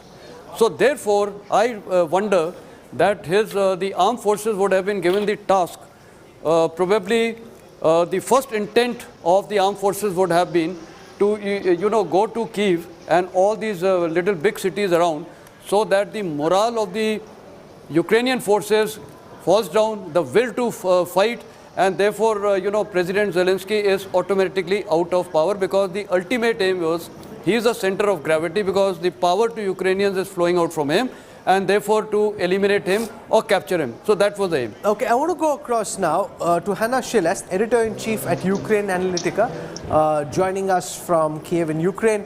Anna, can you tell us about what you're picking up from around you personally and professionally, and also the fact that the Russian army seems to be suggesting that they're getting set for a massive assault, much bigger than what we've seen so far on the capital city of Kiev? First, if possible, I would like to comment very briefly about the political statements that your guest just told. That's really those four things that been presented as Russian political goals. They were wonderful Russian political myths. Because to speak about denazization of the country where a president is Jew and where you have the definitely something like 1% of population voting for the far-right parties, that was just mocking of democracy. Then definitely about Ukraine becoming nuclear, don't forget that Ukraine had the third biggest nuclear arsenal, and in 1994 we voluntarily give it up for security guarantees, including from the Russian Federation, where Russia signed the Budapest Memorandum and said that it would never violate Ukrainian territorial integrity and sovereignty. However, what we see now, just when we speak, it is the very heavy shelling of the city of Kharkiv, the second biggest city. It is on the northeast of the country, industrial town, academic town, and it is the heavy shelling from Hurricane and Grad. It is big missiles, 220 millimeters, just in the residential areas. So the same is happening in Kiev, the same is happening in Chernihiv, and I know that all my members of my team in Kiev and in Chernihiv are now in shelters, and most of them with small kids for 4 days in shelters. It seems to me that that is definitely not the behavior of the country that is trying to solve some problems, but just to make bigger of them. And it is Mr. Putin who just promised to use the nuclear weapons, because yesterday he managed to announce the readiness of the nuclear forces of the Russian Federation. But what is happening around, the situation is very different around the country. We definitely have the heavy fightings on the north of the country in several regions. We had several attempts of the landing operations on the south. As for now, they were not successful.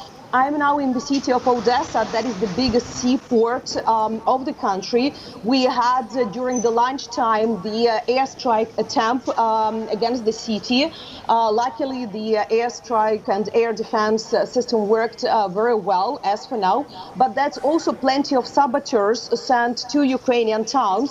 Unfortunately, we already had plenty of cases when people in being taken, for example, ambulance cars and putting military inside tried to get to the residential areas of the town, or we had the saboteurs who've been planting explosions around the civilian objects. So as for now, the fight is happening at all levels, and we see the complete determination of the Ukrainian population to protect their country. Okay, Yaroslav Zelnik joins us, Ukrainian MP, member of the Golos party.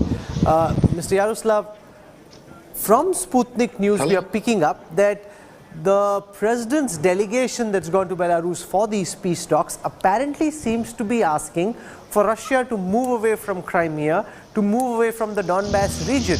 Now, given that those are realities as they exist on the ground at this moment, and if that's the demand that Ukraine is making, Russia could very well consider that to be an escalatory move. Now there is negotiation is happening, so I want others to wait for final this negotiation and final briefings. Yet one of our position was that Russian soldiers should leave not only our territory in Kiev, near Kharkiv, but also occupied territory of Donbass and Crimea.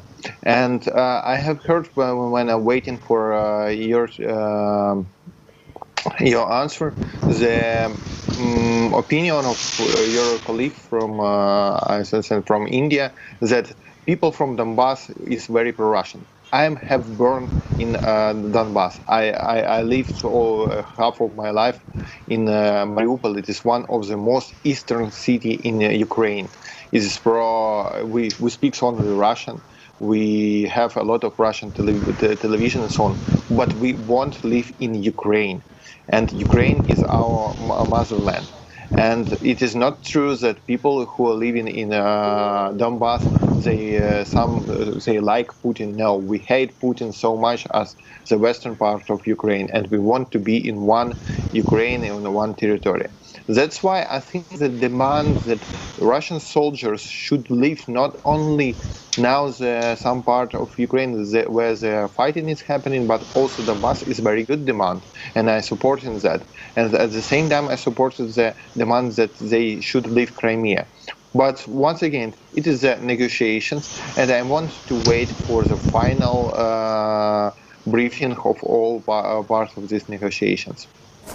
Craig Kafura joins us, Assistant Director for Foreign Policy at the Chicago Council on Global Affairs. We've seen nuclear forces in Russia being put in a state of readiness. How is that being read in Washington, D.C.? Is that just saber rattling by President Putin, or do you think as his forces come under pressure, the autocrat's desperation could go up and this is not something the world can take lightly?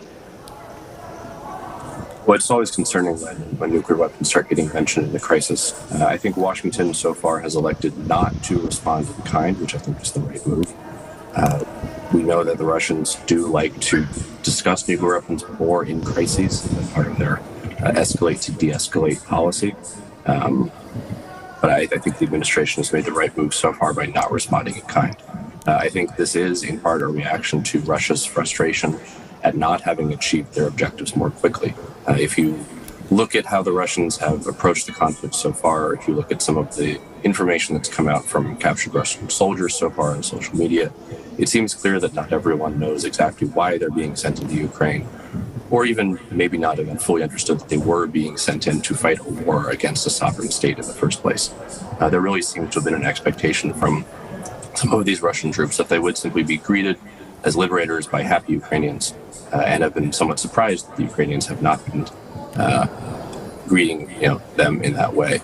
I also think it's important to note that the Ukrainians themselves have done themselves a great service in how they've responded to this war and by how hard they've continued to fight with Zelensky staying in the capital. And I think that's done a lot to motivate European responses to this crisis so far.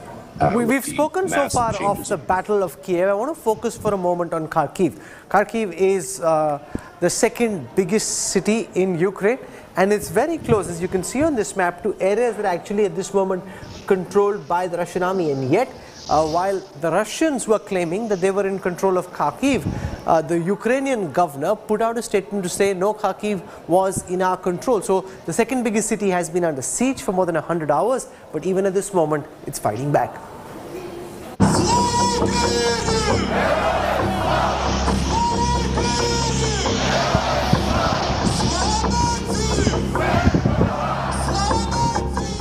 This is how Ukraine's second largest city, Kharkiv, looked like less than 20 days ago. After over 100 hours of being under siege, this is how the streets of Kharkiv looks now. In the beginning of February, citizens were seen storming the streets, and on February 27th, dead bodies seen lying on the same roads. So how did Ukraine's second largest city go from this to that?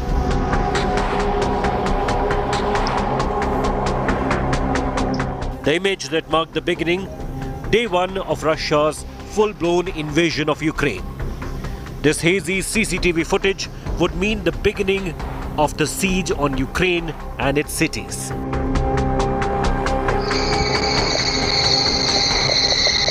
The very same night, Russia began pounding Kharkiv.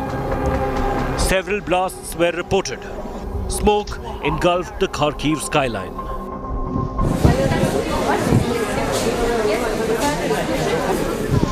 Residents of Kharkiv took refuge in an underground metro station, fearing shelling after a missile hit a residential building, injuring one person.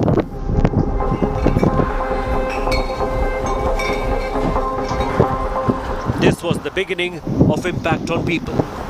Residents began fleeing Kharkiv, leaving homes and personal belongings.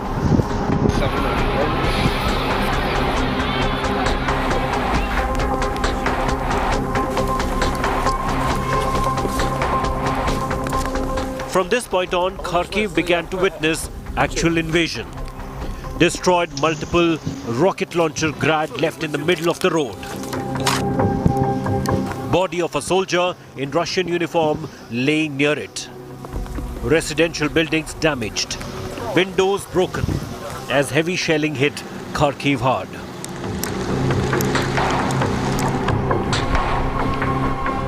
4 days after Russia's invasion, the office of Ukrainian President Volodymyr Zelensky said Russian forces blew up a gas pipeline in the country's second largest city, even as Russia's invasion continued.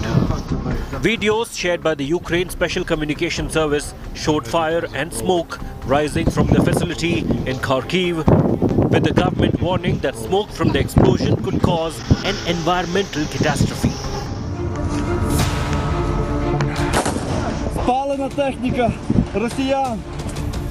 The relentless bombing did not deter the spirit of Ukrainians, the second largest city. Citizens took up arms to defend their land. Russian army vehicles were seen smashed, damaged and even set on fire in what was turning out to be fierce street fighting between Ukraine and Russia on the streets of Kharkiv.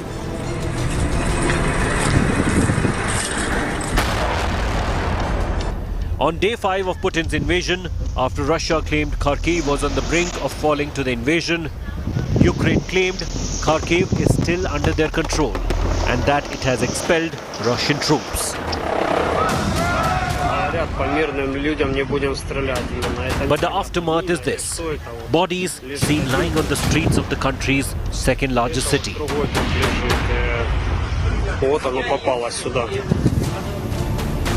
The Battle of Kharkiv is key for Putin. Kharkiv played a particularly important role in shaping Ukraine during and after World War I.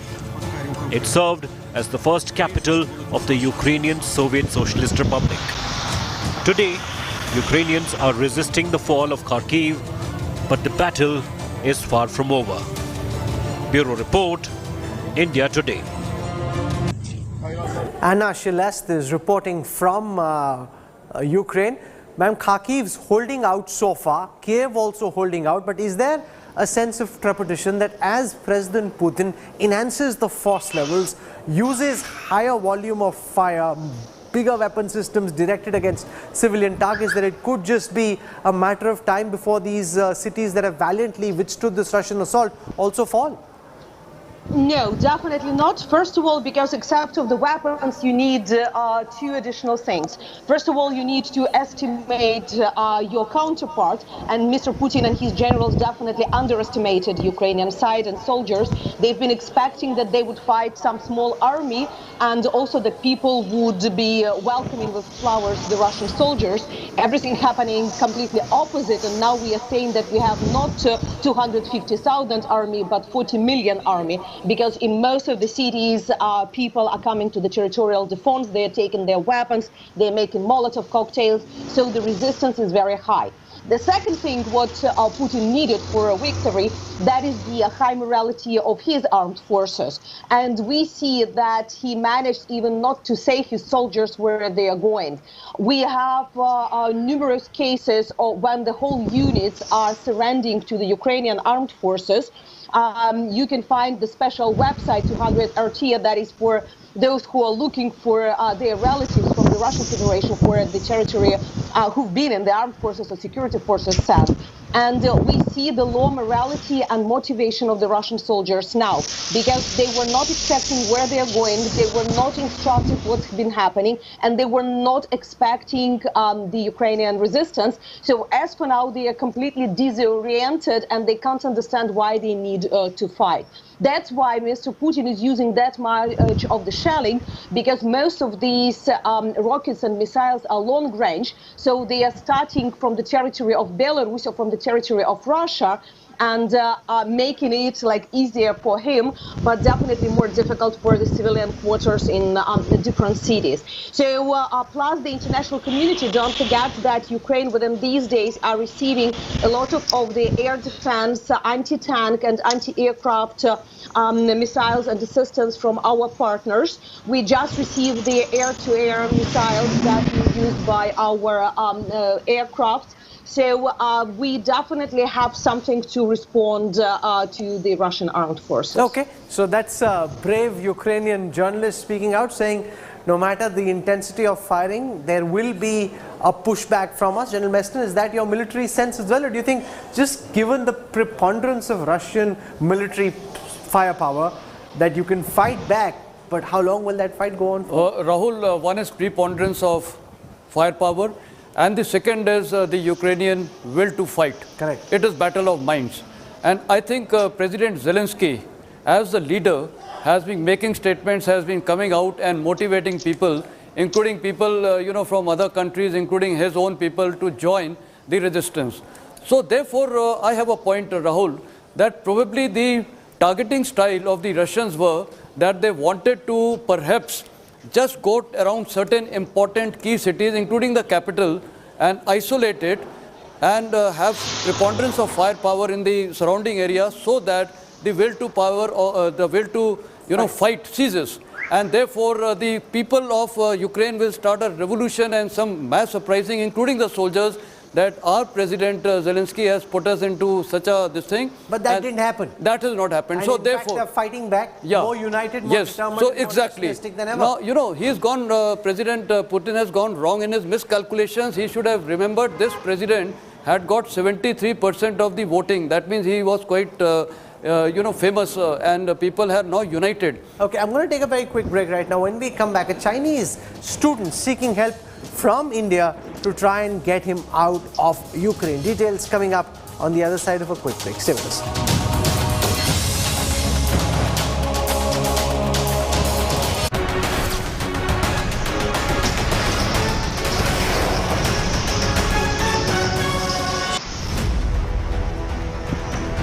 The country's biggest assembly elections, the most expensive democratic exercise, the results of which possibly could impact on how India votes in 2024. The numbers, the issues, the real ground picture. Catch all the buzz from two states, Punjab and Uttar Pradesh, right here with me on my election dispatch.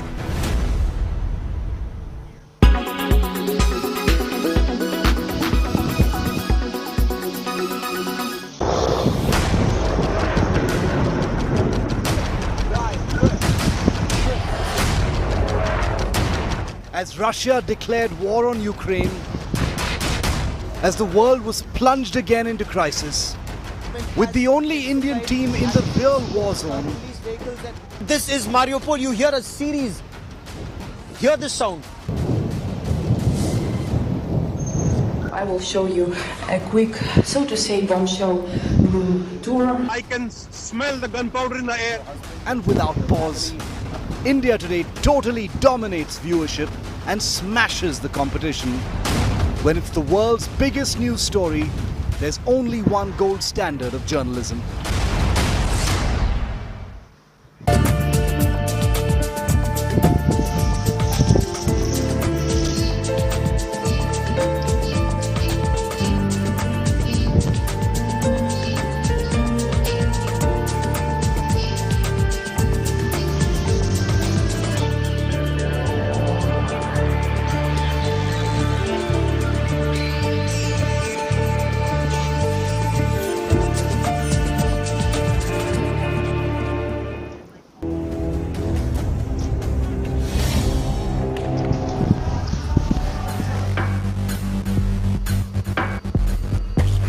Let's zoom in on what is at stake for India in this political tussle. India's balancing act with both Russia and the United States of America means it wants to protect its 7-decade-old ties with Russia while keeping the United States ties intact. Clearly, India has no intention to get caught in the crossfire of this power tussle. Since 2014, India has kept a low profile on the Ukraine issue. And now, these are testing times for India, where its economy is reviving itself. Military escalation there would mean two things. One, oil and gas prices will rise as Russia plays a huge role in the global energy market. Two, the impact the US-Russia tiff will have on India's deal of S-400 missiles with Russia, with US imposing sanctions on India. That's the CAATSA sanction. Russia is India's top military supplier, and losing an old ally like this would be devastating at a time when New Delhi is going through security challenges with China and with Pakistan. The other important aspect is economic. There is a lot of important export between India and Ukraine, which could be impacted should there be conflict between Russia and Ukraine. There are many fuel and oil-based products that India imports from Ukraine, and on the other hand, we have exports from India into Ukraine of pharmaceutical and electronic products.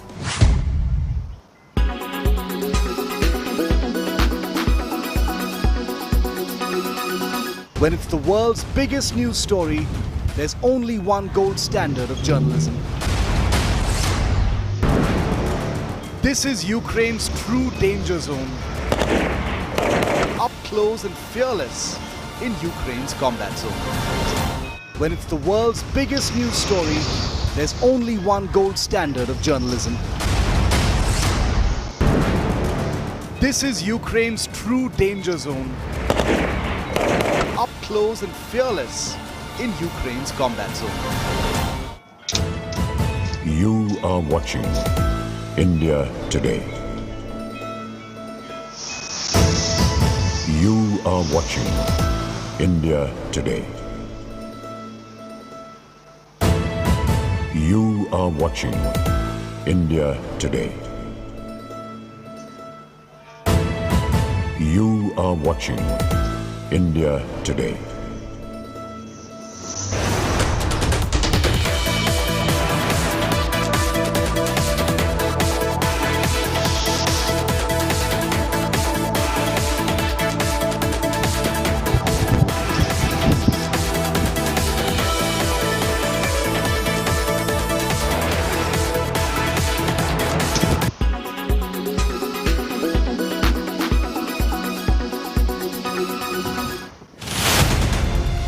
Rahul Kanwal, 23 years of experience, 5 conflicts covered, unmatched time in war zone.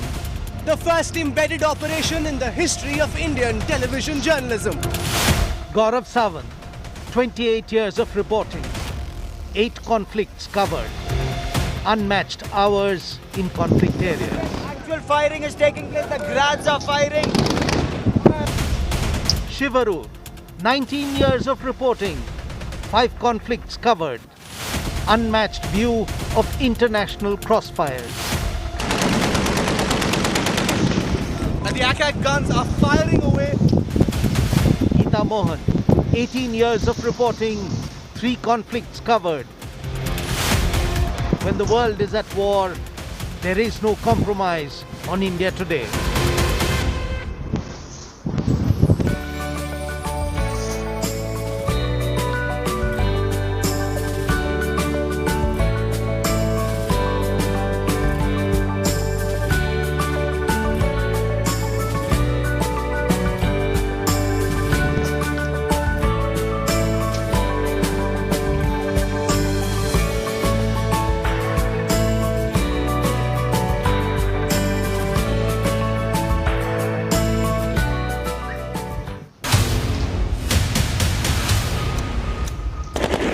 Russia has invaded Ukraine.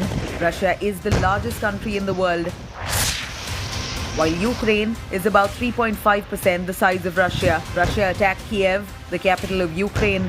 People of Ukraine have heard multiple loud explosions since Russia's invasion. Tens and thousands of Ukrainians have fled their homes. Many have sought shelter in underground subways. As Russia inches nearer to capturing Ukraine, Ukraine stands its ground. The president of Ukraine, Volodymyr, has said Ukraine will fight and resist. But what about the military capabilities of both countries? Considering all elements, is it a fair war, or is Russia underestimating Ukraine? Before that, let's understand how Russia and Ukraine's military capabilities compare to each other. Let's look at the total number of troops. Russia has about 2.9 million troops, while Ukraine has 1.1 million troops. Russia has 900,000 active troops and Ukraine has 200,000. Russia has 2 million reserve troops, while Ukraine has barely about 1 million reserve troops. Another factor when at war is attack aircraft. Russia has 1,511 of them, while Ukraine holds 98 of them. Russia has 544 attack helicopters. Ukraine has 34 of them. In matters of army tanks, Russia has over 12,000 of them. Ukraine has over 2,000. Armored vehicles, Russia has 30,122 of them and Ukraine has 12,303. Russia has 7,571 towed artillery and Ukraine has 2,040 of them. You just have to name the military capability and Russia is ahead of Ukraine in all of them. So is it really a fair war? Ukraine, with its limited capabilities, holds united support from many nations such as the United States and Britain. In fact, at the recent UN meeting, countries spoke up and said, Ukraine, you are not alone. Apart from other countries, North Atlantic Treaty Organization also supports Ukraine. Well, if nations support Ukraine and present a united front, will Russia be able to win this war?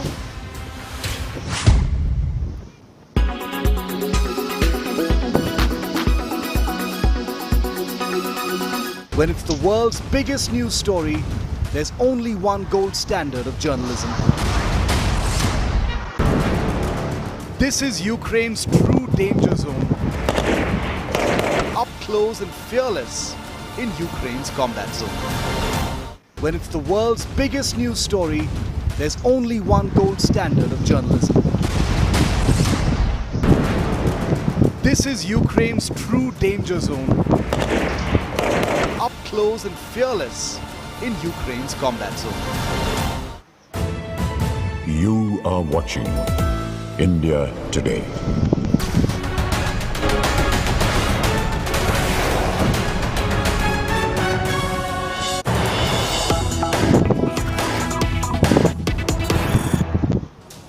I'm receiving word that the dialogue between the Russian delegation and the Ukrainian delegation is over. These were peace talks supposedly taking place, but the question is whether any peace has been achieved or not. What we know is that the negotiations are over. Details will be put out soon.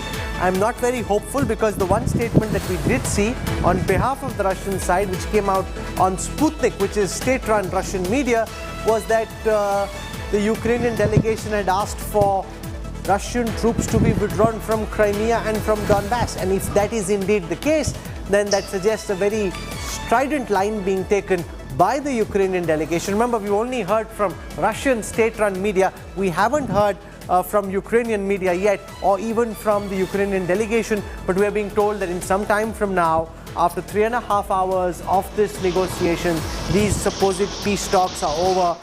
Initially, President Zelensky had turned them down, but ultimately in a town very close to the Belarus-Ukrainian border, these talks did happen.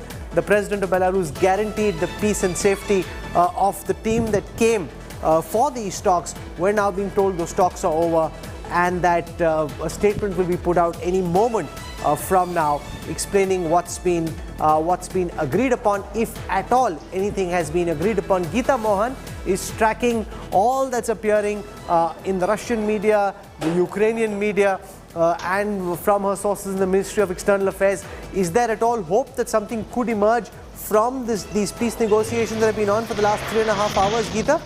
Well, Rahul, the main indicator that there would have been no real forward movement was when the Russian side said that there is going to be no ceasefire, that the negotiations, I would not call them peace talks, the negotiations between Russia and Ukraine would be simultaneous with the military operations that continued all through the day, when we had our reporters, Gaurav, and the rest of the team, including Rajesh Pawar, reporting from the ground, Rahul. So the ceasefire did not take place and the negotiations were underway.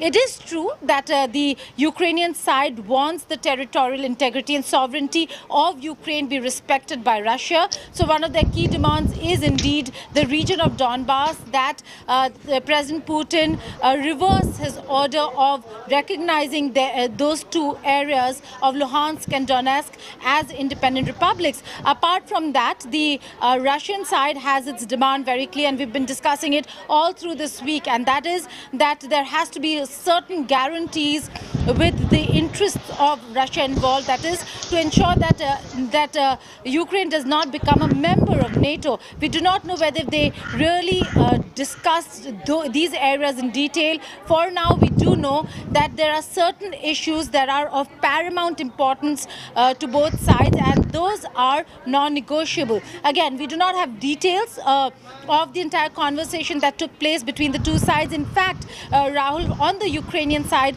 if you see the visuals, you'd see the defense minister of Ukraine led the delegation from his side, which means that he came with a clear mandate on how to stop this onslaught of missiles and barrage of shelling that we've been seeing and witnessing in Ukraine. Loss of life is clearly something that is unacceptable to Ukraine, and that's the reason why they went to that negotiating table for the negotiations. And it again brings to question the entire conversation that we've been having all through these days, Rahul, and that has to do with NATO, the West, telling and assuring Zelensky support, but only providing weapons. If there are going to be no forces on the ground, it is going to be very difficult for Ukraine to fight Russia, and that's the reason why we see. The interesting thing, Geeta, is that all the experts and guests and journalists and MPs we've been speaking to coming to us from Ukraine, they're all very gung-ho, saying they'll fight back. And General Mest makes an important point. The level of motivation is crucial, because if your troops, your people are motivated, then the desire to fight back is very strong. And if they are not, like we saw with President Ghani in Afghanistan, then governments and governance architectures can collapse very quickly. I want to show you now some of the key moments from day 5 of the Russian invasion of Ukraine. 100 hours onto the battle. The big headline, of course, is that no major city has so far been taken by the Russian army. Unprecedented scenes witnessed by India Today reporter Rajesh Pawar in Kiev. Local police were seen apprehending an alleged invader. Ukraine believes Russian militia has infiltrated civilian areas. Russian militia, and they pinned him on the ground, and look at the reaction of the press here. These are the journalists from almost 30 countries around me, and look how they're reacting. I put it again, the camera onto the crowd right now. Look at this. I thought this guy is a Russian militia, civilian Russian militia, and they pinned him on the ground, and look at the reaction of the press here. These are the journalists from almost 30 countries around me, and look how they're reacting. I put it again, the camera onto the crowd right now. Look at this. They also went into the largest hospital in Kiev, chilling images of children injured in the war. Ukraine claims that at least 14 kids have lost their lives, 7 have been wounded. This is like India Today cameras capture Ukrainian forces putting up anti-tank obstacles and concrete blocks in the capital city of Kiev. Soldiers were also seen guarding an underpass. So the road could be denied.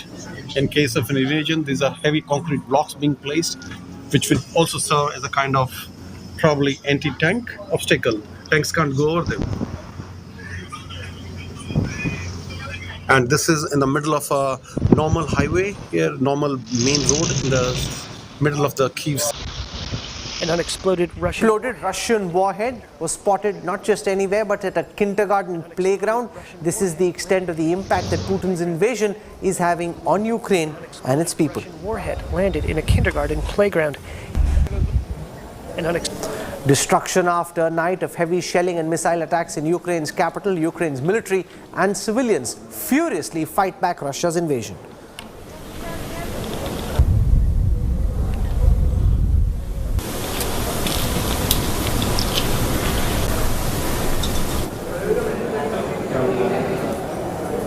Ukrainian citizens are getting together and fighting back as best as they can, and in fact many of them are putting together Molotov cocktails themselves, and these are lethal hand bombs, hand grenades as it were, very easy to assemble, which a lot of citizens are actually putting together in a bid to do what they can to take on the invading Russian army.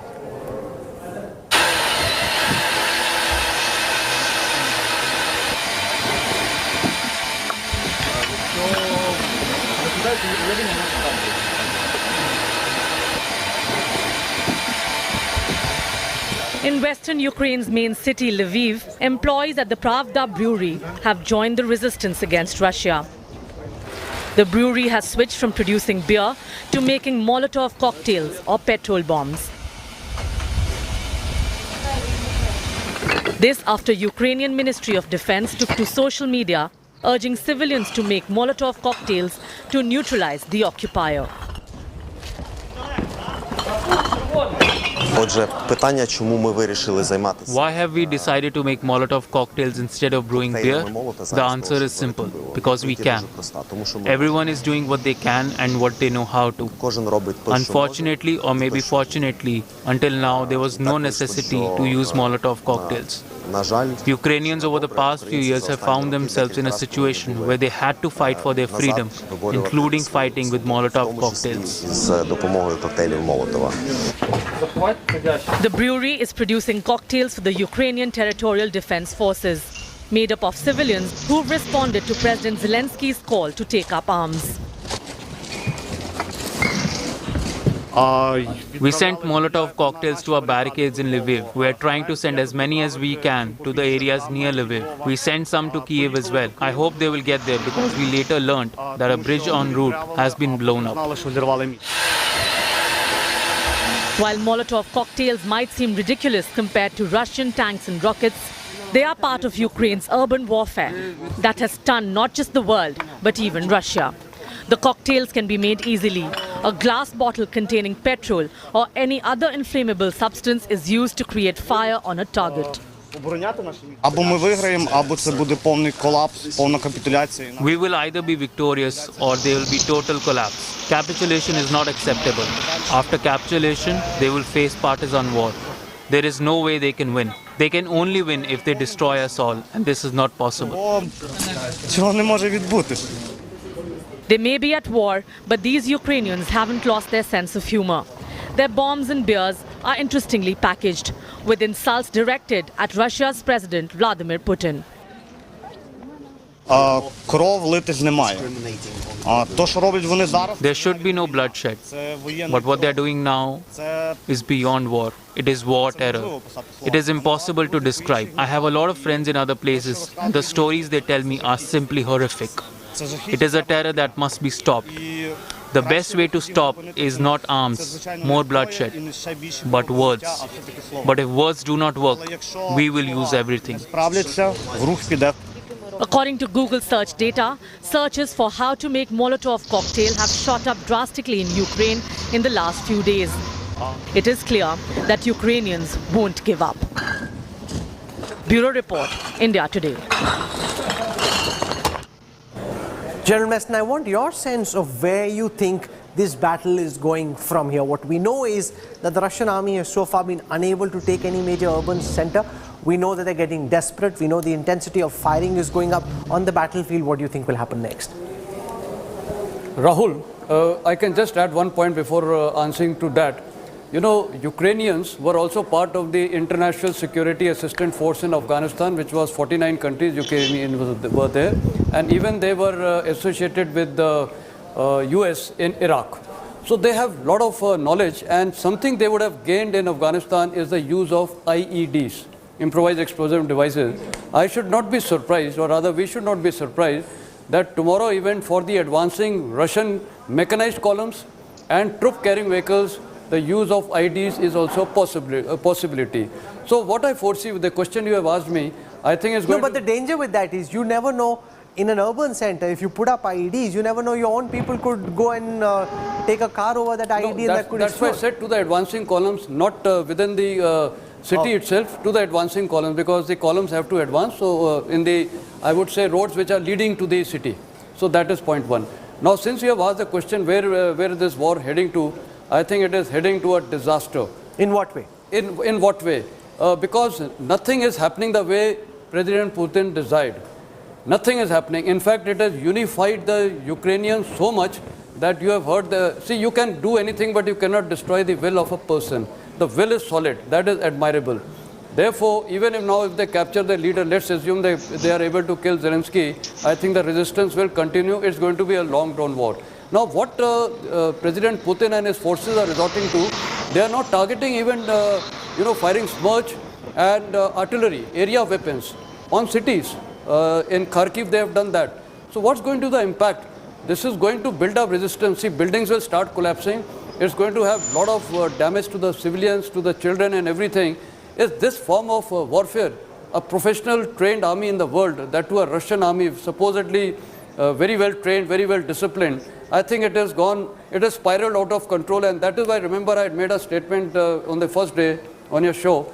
War is easy to start, but to terminate a war is out of control. It has a spiral effect. I do not know how it is going to unfold. Each minute is very, very difficult how it is going to progress. It's a very, very uncertain situation. Things are actually becoming out of control. And remember, when you fire an area weapon like artillery shells or a mortar, you never know where it will land, because this is not a precision ammunition which is likely to land very close to what you've put on the GPS. This area weapon can literally go from one building to the next. You could be targeting one where you think the Ukrainian army is present. It could hit a hospital or a school, which means civilian casualties could start to mount, and with that, global anger against Putin and the Russian army will rise as well. This operation is not going like the Russian army would have hoped for, making President Putin more desperate. He's put the nuclear arsenal ready on a state of readiness. That's the one question that's being asked. We have a lot to talk about when we come back with the news track on the other side of a very quick break. Stay with us.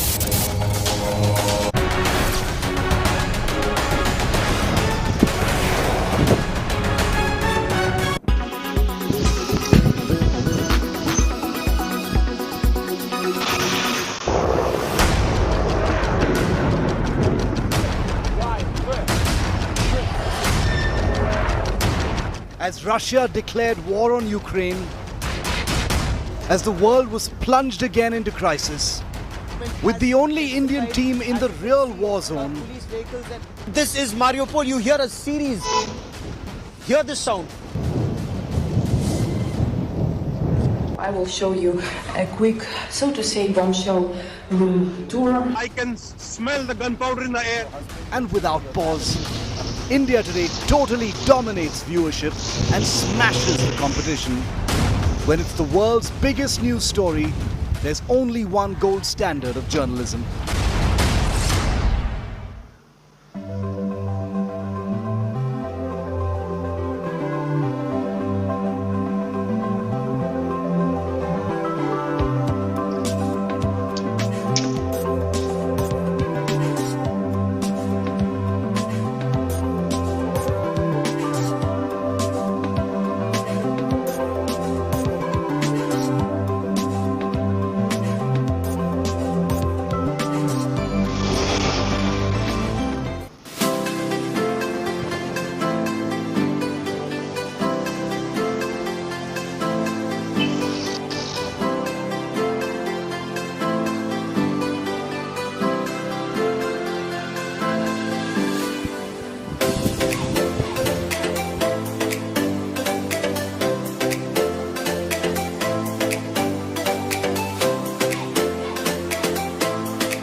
Presented by RP Sanjeev Goenka Group.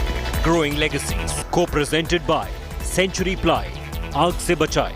Co-presented by Macho Hint. Fashion Bade Aaram Se. Co-presented by Sensodyne. Co-presented by the New Age Baleno. Tech Goes Bold. Co-powered by Sera. Kuch Pal Ghar Ke Naam.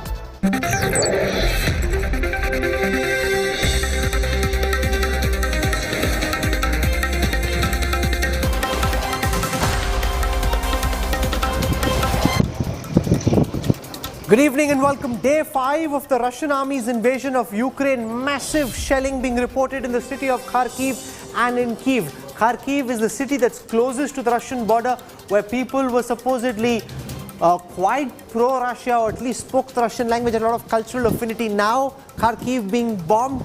The latest in the battle between the Russian army and the Ukrainian army is my top focus on the news track this evening. Under siege for 72 hours. Will Kyiv fall? Furious rain of Russian rockets and missiles. Russian troops and tanks encircle 5 cities. Civilians and troops turn Kyiv fortress. Life, loss, freedom and motherland defense. Ukraine fights back. On the news track tonight, we'll get you live ground reports from Kharkiv and from Kyiv. Here are the headlines I'm tracking this evening. Kyiv on alert as big Russian attack. Warning sounded in the Ukrainian capital. Putin administration asks citizens to evacuate the city. Russia-Ukraine negotiations end after 3.5 hours. Kyiv demands complete withdrawal of Russian troops, including from Crimea and Donbass. This, according to Russian state-run media. PM Modi to chair a second meeting on Ukraine in the last 12 hours. 4 top ministers deployed on evacuation duty to 5 countries. Even have mental breakdowns, and we ourselves console each other. We keep telling each other that we'll be fine. Even if one cries, the other starts crying. We, while crying, as well try to console each other that we will be fine. China abandons its citizens in war-torn Ukraine. Chinese student seeks help from India for evacuation. Have you heard about Indian government is making such a big effort to take students by road to Romania and all? Yes, I know it. I know yesterday, right? Yes. Yesterday, some Indian people to, I don't know, Poland? Poland and Hungary and Romania, yes? Yeah, I think it's...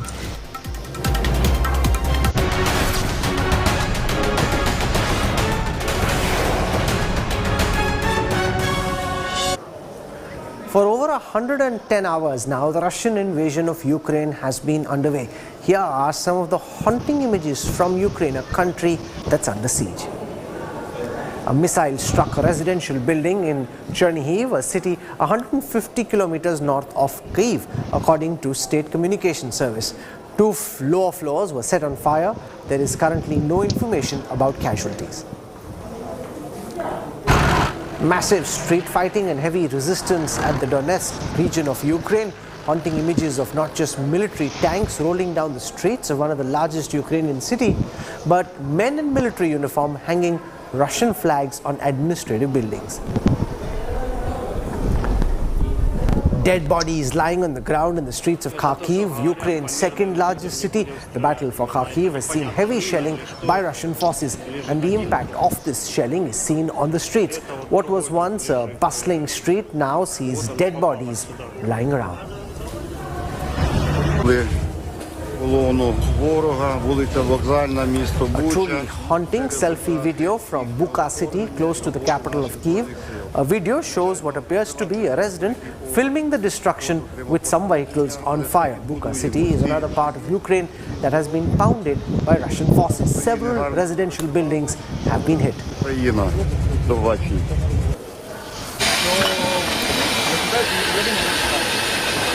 This image is the definition of desperate times calling for desperate measures. Citizens getting together to meet and make Molotov cocktails after the Ukraine government asked citizens to make these cocktails to use as a weapon to protect themselves. even breweries in Ukraine are joining in not to make beer but Molotov cocktails. What I want to do on the news strike just now is give you a full sense of what happened on day 5 of the Russian invasion of Ukraine.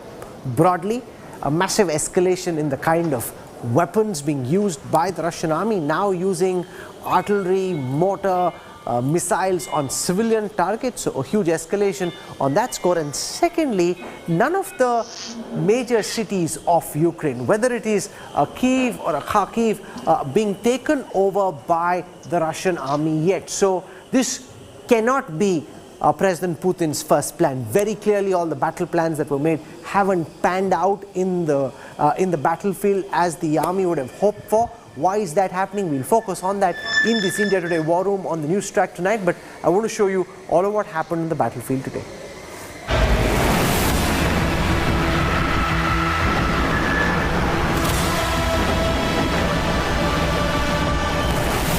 If you can see me, if you can see there, these are all the foreign journalists from almost 25 to 30 countries, which have been brought here in 4 different buses by the Ministry of Defense, and to show them certain locations like hospitals where people are admitted, children are admitted. See this guy? La policía acaba de hacer un control y acaba de detener con armas en sus manos a un grupo de personas. No sabemos qué es lo que empujó a esta situación. Lo que sí sabemos es que es una situación muy tensa de esta situación. Could you see this? Could you take it on video? Yeah, we got all of that. We got all of it live, Rajesh, here on India Today. So look at this, the crowd of foreign journalists, everybody crowded around. They thought this guy is a Russian militia, civilian Russian militia, and they pinned him on.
the outcome and what this could possibly mean for us.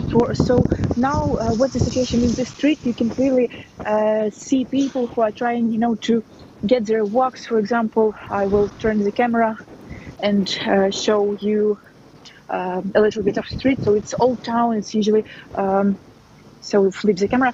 Usually very busy place. People are going here for a walk, but now you see not so much people, and all of them are carrying their stuff, some food, because it's again a curfew starting at evening at 20 p.m. At 8 o'clock p.m. Meaning, so everybody also needs to stock up on food and be ready for any restrictions. So the mood in Kiev today is also a little bit lightened because of no shelling, no nothing, but the news which people are getting all over from all other parts of Ukraine are really very disturbing. We now have seen the recent reports about what's the situation in Kharkiv Oblast. We see the deaths, numerous deaths of civilians, and that is really disturbing information. And the local administration says it's almost like genocide. So a really bad news for all of us here in Kiev, also in Kharkiv, and for us here, it means that Russia wouldn't stop only bombing our military objects, only several civilian objects. So the aims of occupier are now going further beyond, and nobody can even predict in what way. So this is the mood here in Kiev right now, in the capital of country, which is going through real war with Russia. But today is more calm day, but not, the time to feel relaxed and at ease.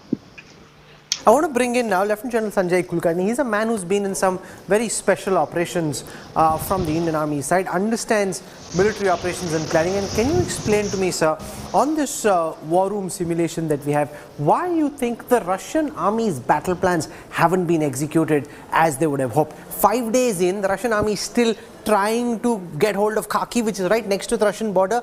They're still not dominating Kyiv. The intensity of the shelling is going up, but the Russian army is not holding any territory. Do you think their plans gone all wrong? Not necessarily, Rahul. I would put it this way, that look at Kyiv, population almost 35 lakhs. Look at Kharkiv, population another 15 lakhs. So those kind of built up areas is not easy. Firstly. Secondly, I would put it that the Russians have succeeded in a naval blockade.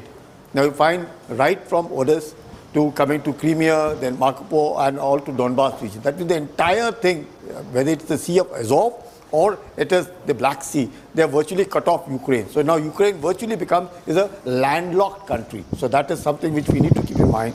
Ukraine is virtually the size of Afghanistan. And Ukraine also has almost the same population as what is in Afghanistan. So you see the disadvantage that Afghanistan has when it's a landlocked country. Similarly, Ukraine, though resources-wise, a rich country, is the food basket for the entire, I would say, the whole of Europe, a country which has a population of 4 crores, can feed 60 crore people. So that's the kind of resources that Ukraine has. Yes, and air supremacy for the Russians. So Russians have total air domination, because you see the way the aircrafts are flying, the way the helicopters are flying on top of Ukraine is indicative that Ukraine has no control, because the entire air defense system destroyed, communication destroyed, radars destroyed, all the communications gone. So you find Ukraine lost on that. Now I just had the opportunity of listening to Mr. Abe, a member of the Duma from the Russians, quite close to Mr. Putin, and he said their aim wasn't to capture Kyiv or Kharkiv. Their aim was not to get involved into fighting. And he used the word again and again, which we've been hearing of, the word operation. He says we aren't into war, we are into an operation. So that's a very subtle way that they've been using. And he doesn't want Kyiv. But what I just heard also, that the Russians have given orders that all of them must vacate Kyiv. They're giving a safe passage to people to vacate Kyiv. That's an indication. I'm just receiving images from the Prime Minister's meeting with his top officials. So we see Harsh Shringla there, the Foreign Secretary, Dr. Jaishankar, the External Affairs Minister, sitting on the right of the Prime Minister. we see Kiran Rijiju, the Law Minister, General V.K. Singh, Piyush Goyal, Minister for Commerce and Industry, who will be on their way to the countries neighboring Ukraine to try and bring citizens back. That's Jyotiraditya Scindia, the Civil Aviation Minister Hardeep Puri, Minister for Urban Development. So this is the second time today that the Prime Minister is meeting his top officials, and before that they had a meeting yesterday when Prime Minister Modi came back from Varanasi. So what we're seeing is a massive effort on Operation Ganga. You've got about 10,000 plus students of Indian origin who are in Ukraine, and the government has decided that 4 top Modi ministers will be sent to Poland, Romania, Slovakia and Hungary in an effort to bring these students back. Another advisory has been sent asking students A, not to panic, and B, see if they can head towards western Ukraine, which is Ukrainian speaking and relatively speaking has been peaceful so far.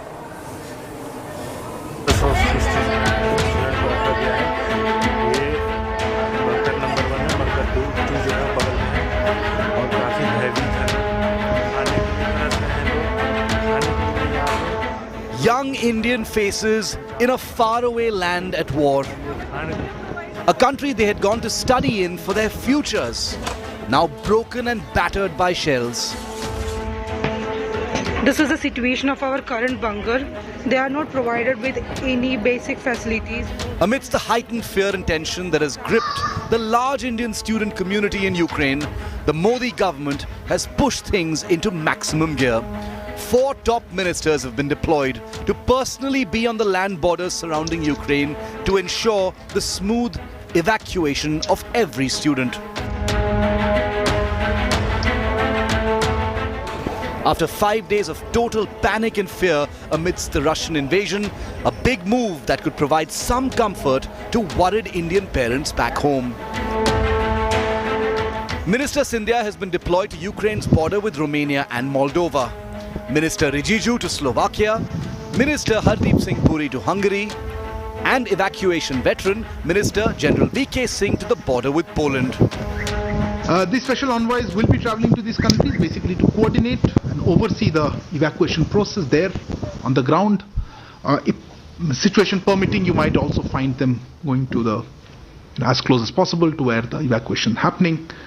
Thousands remain stranded in Ukraine, and India is making an effort to get its citizens out as quickly as possible. And this is a task that's easier said than done, because any Indian assistance will only be possible at the borders and beyond. Here in Ukraine, whether it's the capital Kiev or multiple other cities, getting out to those borders is virtually fighting a war against many hostile elements, including the weather. This is the waiting room of Bucharest Airport, which has turned into a waiting room for Indian students, some who have turned up on their own.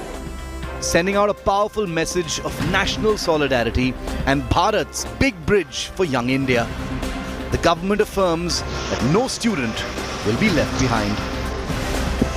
Bureau Report, India Today.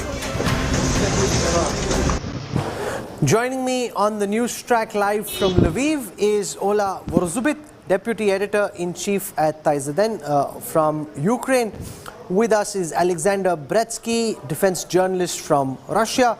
We've got Jeff Smith joining us, research fellow at the Heritage Foundation and author of Cold Peace. I want to go across to Ola Vorzubit first on your sense of the military operations that Ukraine is having to deal with.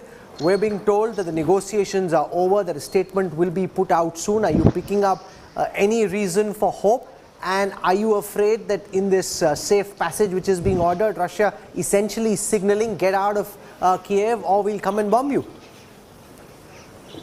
Well, negotiations and peace negotiations always give hope. But at this moment and during these negotiations, even after Russia and Belarus promised Ukraine not to hit with rockets, with missiles during these peace negotiations, this promise was broken, and Ukrainian cities, especially Kharkiv, were under severe severe bombings during the peace negotiations. So as soon as they did not keep to their promise, I can't have any hope for better during these negotiations. And of course, Ukrainian army will be defending, and it is defending Ukrainian state, because this is their state, and they are really effective, as we see. And even foreign leaders are now amazed how Ukrainian army is strong and how strong it has its morale while repelling so huge number of Russian forces that are violating the borders, that are trying to get into the cities and so on. And also the huge strikes from the air. So the biggest Alexander threat... Bratsky, you want to respond to the point that Ola makes, that there were supposed to be negotiations going up, and yet if you look at the images coming in from cities like Kyiv, cities like Kharkiv, the Russians actually seem to have enhanced the level at which these weapons are being fired. So you've got heavy artillery being fired into civilian areas, which goes against all conventions of warfare.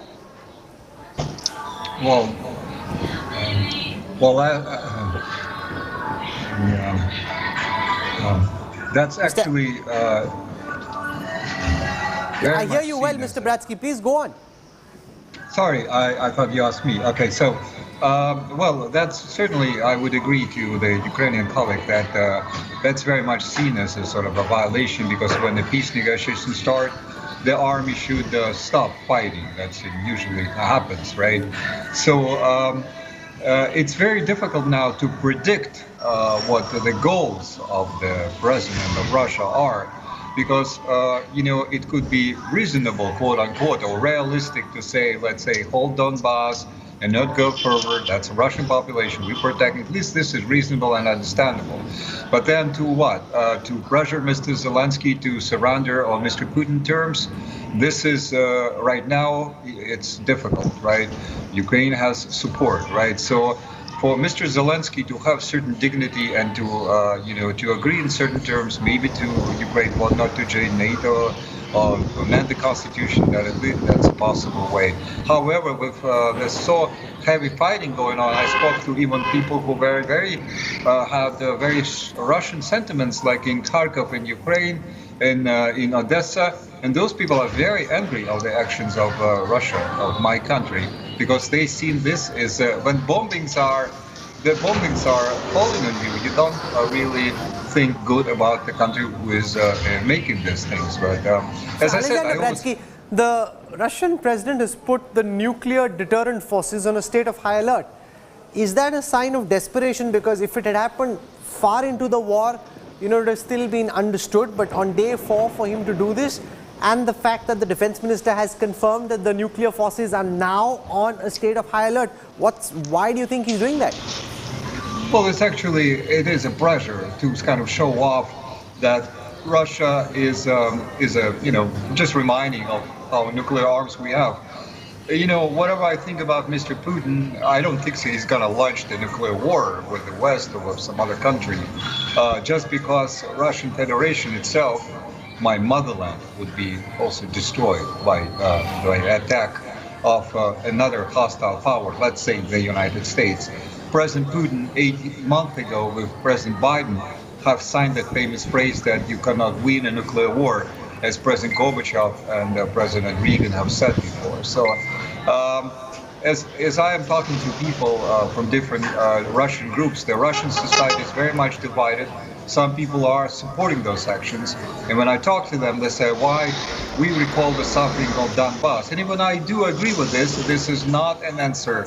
This is not an answer to hit an independent country.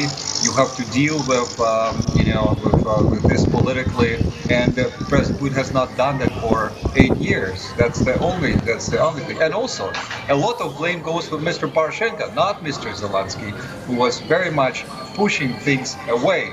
While Mr. Poroshenko was Mr. Putin's best friend, they named each other with names and patronymic and had pretty good relationship. You know, it's interesting to see a journalist out of Moscow speaking in the way that you're doing. You're a brave man, Alexander Bratsky, and you've provided a very different perspective from what we've been hearing from Moscow. I want to go across to Jeff Smith at the Heritage Foundation in Washington, D.C. Jeff, this threat laid out by President Putin, putting his nuclear forces on a state of heightened alert. How is it being seen in the United States? I think it's being seen with some degree of alarm, but the majority of people, I think, have interpreted it as more bluster, as a sign of Mr. Putin realizing that the war effort isn't going quite as planned. I think there may be some degree of embarrassment there in an effort to raise the stakes and put Ukraine and the West on their back. Okay, give me a moment. I'll try and fix that audio line with Jeff. We're having some disturbance in that connection. But what's very clear is that President Putin is getting desperate. His plan hasn't gone on like he would have hoped. And does that then, Ola, put Ukraine more in harm's way? Does that make people more anxious that you've got an autocrat who's put his nuclear weapons in a state of high alert? He clearly doesn't like what's happened so far and might want to push the pressure tactics up one notch. Well, look, I guess what Putin said concerning the nuclear nuclear launch, this made anxious not only Ukrainians but people all over the world, because the circumstances of such deeds will feel not only Ukraine but all the world. So of course we're here a bit anxious because of that. But at the same time, like, we have now the 5th day of the war, and this is our now kind of a routine. So we have to repel the Russian forces that are coming. Yeah, well, people are a little bit anxious, of course, with that, but we have we have current challenges to face, so people are just doing that. Okay, I want to show our viewers how Molotov cocktails are being made by people in Ukraine. So as an effort to try and push back, a lot of Ukrainian nationals getting together and actually putting together their own Molotov cocktails, which have been used in the war in Ireland, which have been used in the past in several countries, as essentially an effort by the civilian population to try and push back against the invading army.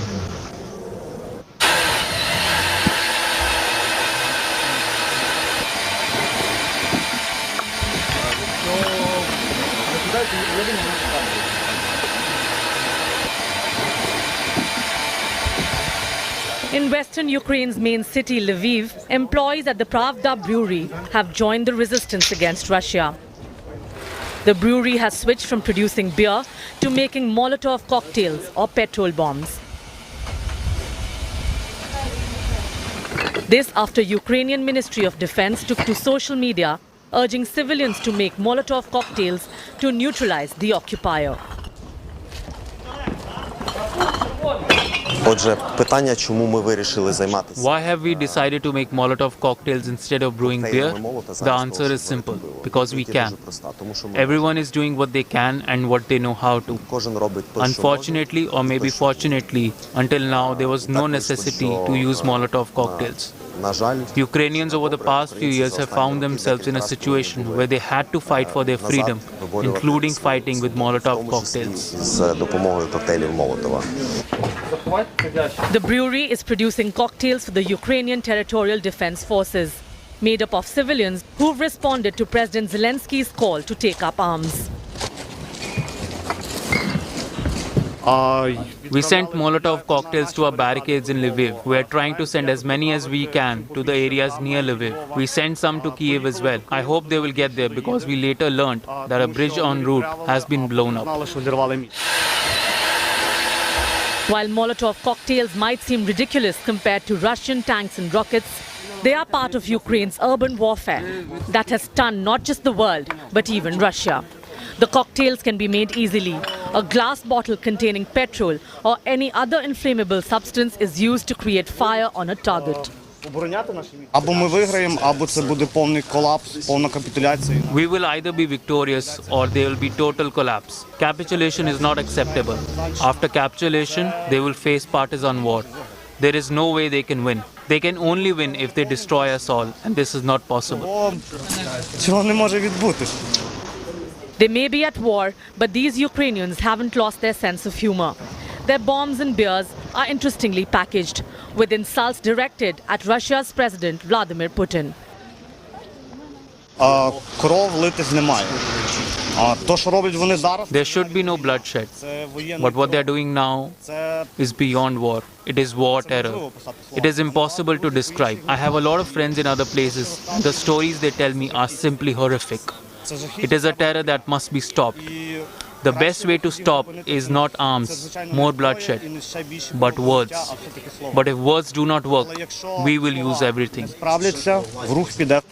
According to Google search data, searches for how to make Molotov cocktail have shot up drastically in Ukraine in the last few days. It is clear that Ukrainians won't give up. Bureau Report, India Today. While a full-blown war plays itself out on the streets of Ukraine, across the world, people are out on the streets supporting the Ukrainian people. And this has pushed leaders to act to unite for Ukraine against Putin's aggression. People are out on the streets showing their support and solidarity with Ukrainians. These are countries that once were under the red curtain of the USSR. And their leaders are also standing by them. First of all, we must stand together with Ukraine. Because Ukraine is our protection now. We are fighting for us too. And we need support for Ukraine, and this support should be organized. We need a mechanism, well coordinated. I think that European Commission should organize this process together with whole Europe. And also it's very important to talk about evacuation mechanism for women, children, and injured people. And in this process also should participate European Commission together with United Nations. It's not all empty words either. The Czech Republic, for instance, is sending more arms and ammunition to Ukraine to help it counter Russian invasion. Its defense ministry committed to send machine guns, submachine guns, assault rifles, pistols, and ammunition worth $8.6 million. Dobré odpoledne, dámy a pánové. Good afternoon, ladies and gentlemen. I have come here primarily to express my thanks. Thank you for being so supportive of a free and independent Ukraine. Thank you for your loyalty to democracy. And thank you for your opposition to Russia's imperialist ambitions. Východní a střední Evropu. Děkuji vám.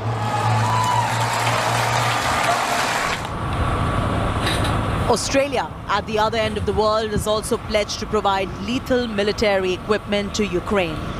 This comes after an earlier offer of non-lethal military equipment, medical supplies, and a $3 million contribution to a NATO trust fund for the support of the besieged country.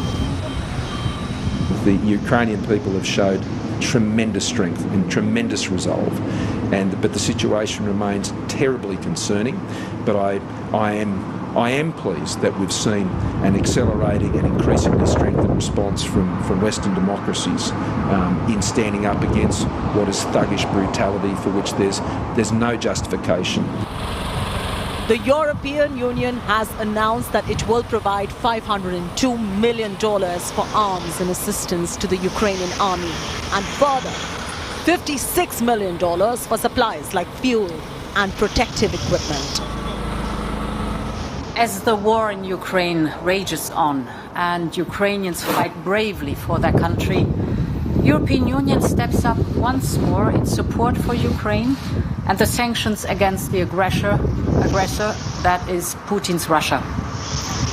For the first time ever, the European Union will finance the purchase and delivery of weapons and other equipment to a country that is under attack.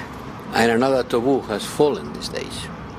The taboo that the European Union cannot use their resources to provide arms to a country who is being aggressed by other. Yes, They are unprecedented times. Because the war is back in our borders, and that's why it is a defining moment for this European history. Israel is sending 100 tons of humanitarian aid to assist civilians caught up in the fighting in Ukraine. Export controls similar to those that they. The United Kingdom is preparing a hit list of Russian oligarchs to target with sanctions. Export of all dual-use items. We've put support into the Ukrainian Navy. We've supplied anti-tank weapons, which are being used by the Ukrainians. And we continue to supply defensive weaponry for the Ukrainians to use.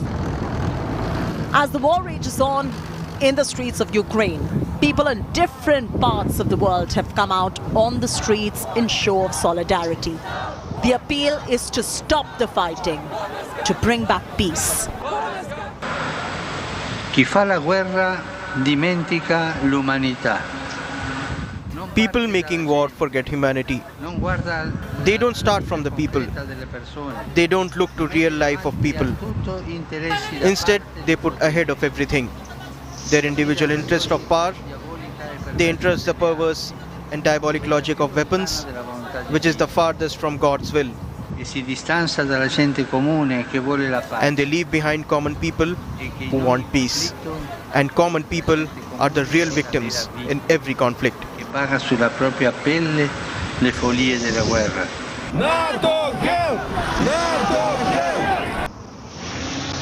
Vladimir Putin thought he'd probably just be able to push the Russian forces in, and like Crimea, Ukraine would crumble. Nothing of the sort has happened. The whole world galvanized under the leadership of President Zelensky, who's led a heroic fight back on behalf of the Ukrainian nation. We'll get you details when we come back on the other side of a very quick break. Stay with us.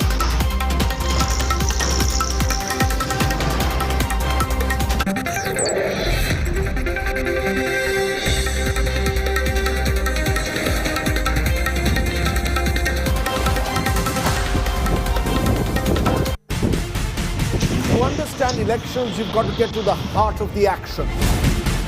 What's moving voters on the ground? You need to be out where the action is. Our election coverage ensures that every voice is heard. The most in-depth analysis and by far the most accurate exit polls. India Today brings together decades of ground reportage with the A-team of psephologists. Most accurate, trustworthy exit polls. With so much at stake in these elections, there's only one destination for everything in Indian politics. India Today TV, India's election destination.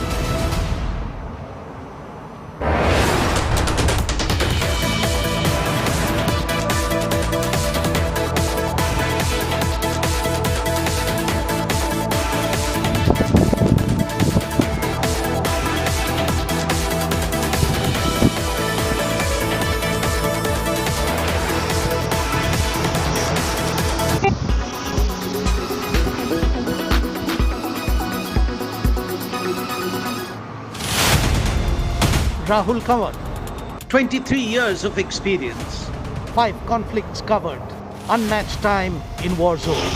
The first embedded operation in the history of Indian television journalism. Gaurav Sawant, 28 years of reporting, 8 conflicts covered, unmatched hours in conflict areas. Actual fighting is taking place, the grads are fighting.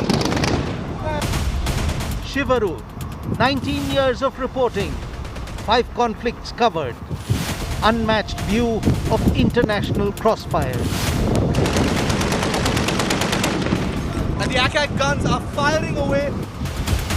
Geeta Mohan, 18 years of reporting, 3 conflicts covered. When the world is at war, there is no compromise on India Today.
Fitness is such a booming industry. I feel like it's the biggest industry today. And at the end of the day, I think it's so important to realize that nothing else matters without your health, you know. Health is wealth, you know, that saying is 100% accurate. And I think there's no feeling that's more empowering than what this gives you.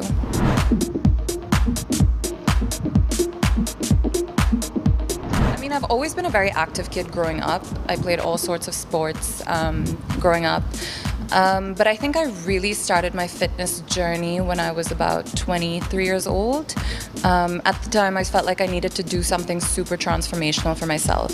And that's when I really walked into a gym for the first time and I fell in love with it. You know, at first I was super timid, like, you know, anyone would be. At the end of the day, it's a new atmosphere and a new environment, and, you know, I'd never done it before.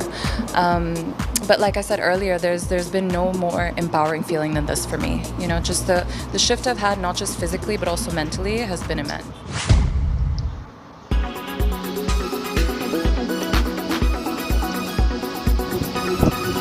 When it's the world's biggest news story, there's only one gold standard of journalism. This is Ukraine's true danger zone. Up close and fearless in Ukraine's combat zone. When it's the world's biggest news story, there's only one gold standard of journalism. This is Ukraine's true danger zone. Up close and fearless in Ukraine's combat zone. You are watching India Today. You are watching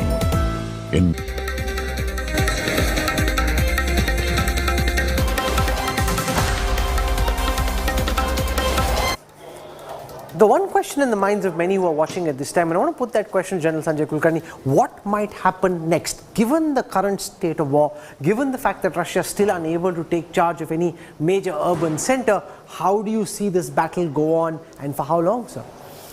Rahul, firstly, if they shed the ego, probably the thing will end within no time.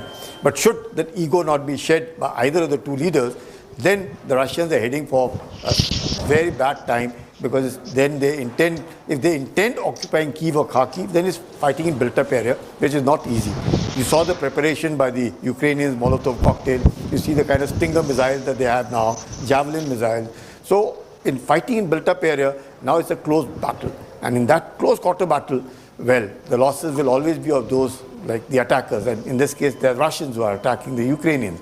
So it's not going to be easy. And that is one of the reasons what the Ukrainians would want, that they can extend the Russians in and get them sucked into Ukraine, make them fight for what they're not prepared for, or they wouldn't want to do it, and then extend the battle as long as they can. Then the sanctions will start bothering the Russians. Because another month or so, the sanctions may not bother the Russians. After a month, if the Ukrainians can drag them for a month, then you'll find that there'll be a big, real problem for the Russians. But the Russians would want to actually close up the entire thing, what they call it, their military operations, within about a week or so. Because anything beyond a week seems difficult for Russia to pull along. And we'll keep calling you back to our studio for perspective on what's happening on the battlefield in Ukraine, a battle of attrition, Ukraine wanting to drag this on, Russia hoping to finish this military operation off as quickly as possible. As this war rages on and as invaders from across the border try to overrun Ukraine, Russian forces are relentlessly moving towards the capital, Kyiv. Their ordered objective is to get rid of the man who has rallied his country to stand and fight, President Volodymyr Zelensky. He's an unlikely hero, an unassuming wartime leader of a country under siege. He is the puny David of Ukraine against the Russian Goliath, a man who thought comedy was his forte, caught in the tragic role of president of a nation invaded. And yet, it is in this role that President Zelensky has found his largest audience ever, the people of the world. Всім добрий вечір. Лідер фракції тут, голова Офісу президента тут, прем'єр-міністр Шмигаль тут, Подоляк тут, президент тут. His is the voice of defiance, a call from the heart that has gone out and firmed the defense of Ukraine against the forces of invasion. I'm here to protect my wife, my family, myself, my country from the Russian invasion. We will fight for our land and we will kill all Russians. If somebody give me a weapon, I will fight. I'm not afraid. Volodymyr Zelensky, the president of Ukraine, had everything wrong about being a wartime leader of a nation invaded. He's from Jewish stock in Eastern Europe with its history of anti-Semitism. His family spoke Russian. He grew up speaking the language of the invader. He happened to be a comic by profession. Я сразу хочу сказать, у нас сегодня просто концерт. In 2019, the comic actor decided to run for presidency. And people took that as a joke. He called his party the Servant of the People Party. The outcome was comic relief. Volodymyr Zelensky won 73% of the votes and promised to bring peace to the restive eastern regions of Luhansk and Donetsk. What came was war. Not with Russia, but with his Russian namesake, Vladimir.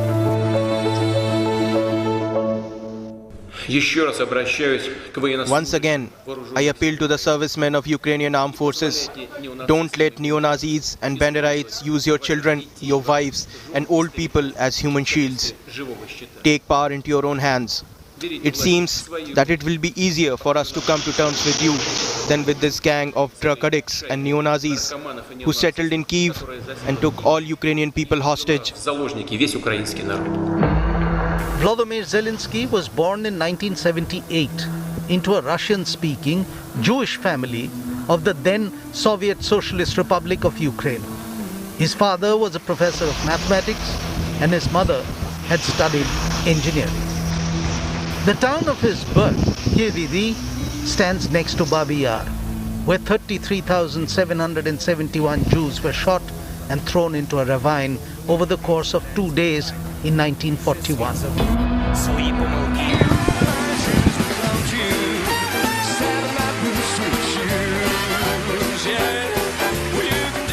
Zelensky studied law and earned a degree in it, only to found a TV entertainment company. Zelensky found success in his vaudeville act. He and a few friends created a comedy troupe that became a famous act not just in Ukraine, as well as other Russian-speaking regions of a post-Soviet world. The prism through which Volodymyr Zelensky viewed the world changed when Vladimir Putin invaded the land of his birth in 2014. That was what made him take his first political step. He donated a fortune to arm the then weak army of Ukraine. He chose his side when he relocated his production company to Kyiv and began to fully master the Ukrainian language. Something that was to be a big help when he played the most successful comic role of his life. In the TV series Servant of the People, Zelensky plays a school history teacher whose rant against the rampant corruption in government gets recorded without his knowledge by a student and is posted on social media.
bid for the issue.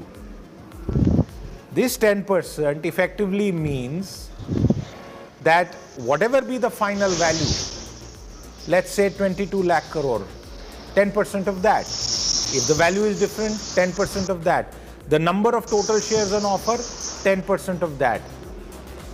Given the number of LIC policy holders, and we are talking about humongous numbers here, 290 million, or as some would prefer to count it, as 29 crore.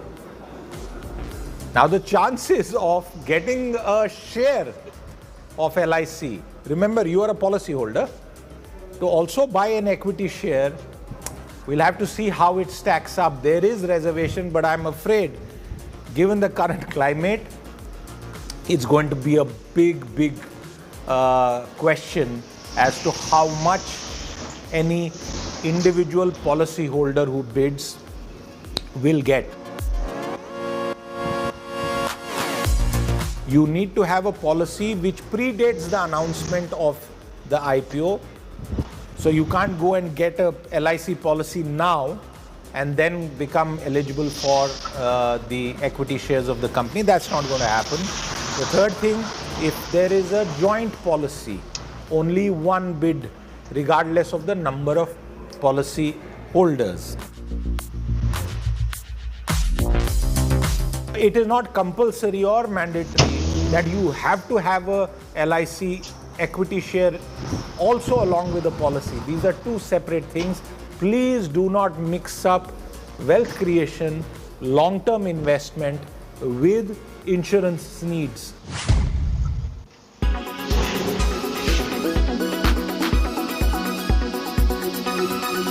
When it's the world's biggest news story, there's only one gold standard of journalism. This is Ukraine's true danger zone. Up close and fearless in Ukraine's combat zone. When it's the world's biggest news story, there's only one gold standard of journalism. This is Ukraine's true danger zone. Up close and fearless in Ukraine's combat zone. You are watching India Today. You are watching India Today. Presented by Star Health Insurance, the health insurance specialist. Co-presented by JK Smart Tire, tire with a brain. Co-presented by Delta, powering Green India. Powered by Greenply, India's first zero-emission plywood. Co-powered by Sera, Kuch Pal Ghar Ke Naam. In association with Kia Carens, it's from a different world.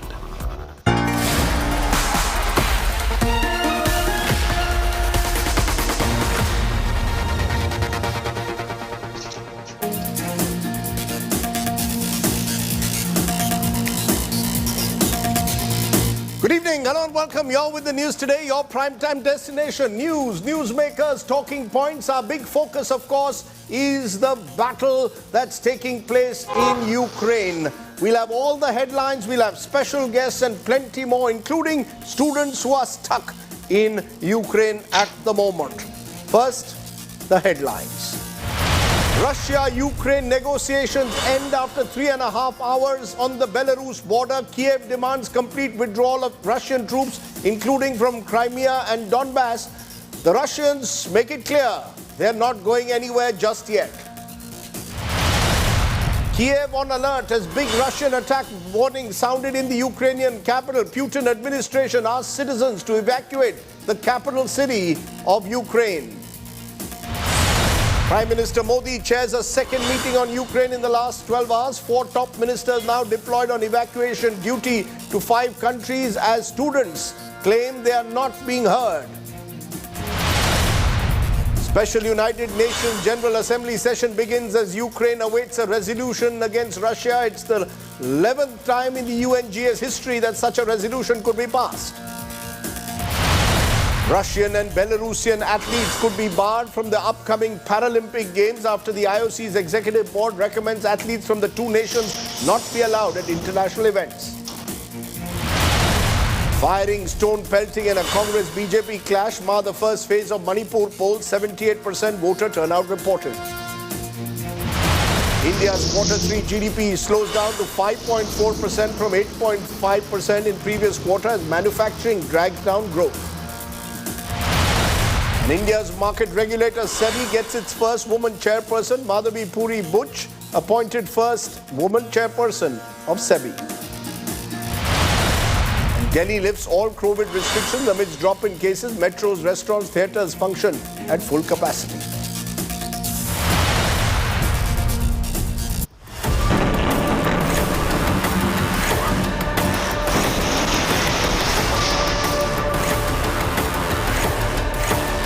Day 5, destruction up, warfare intensifies. Weapons flow in, but Ukraine all alone.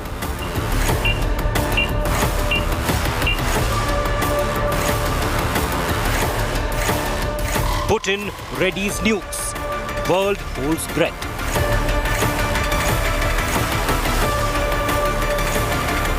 The stunning irony of this conflict.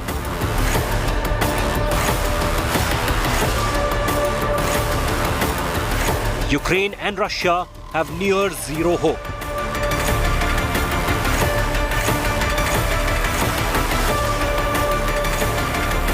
Bloodshed in Ukraine, talks in Belarus.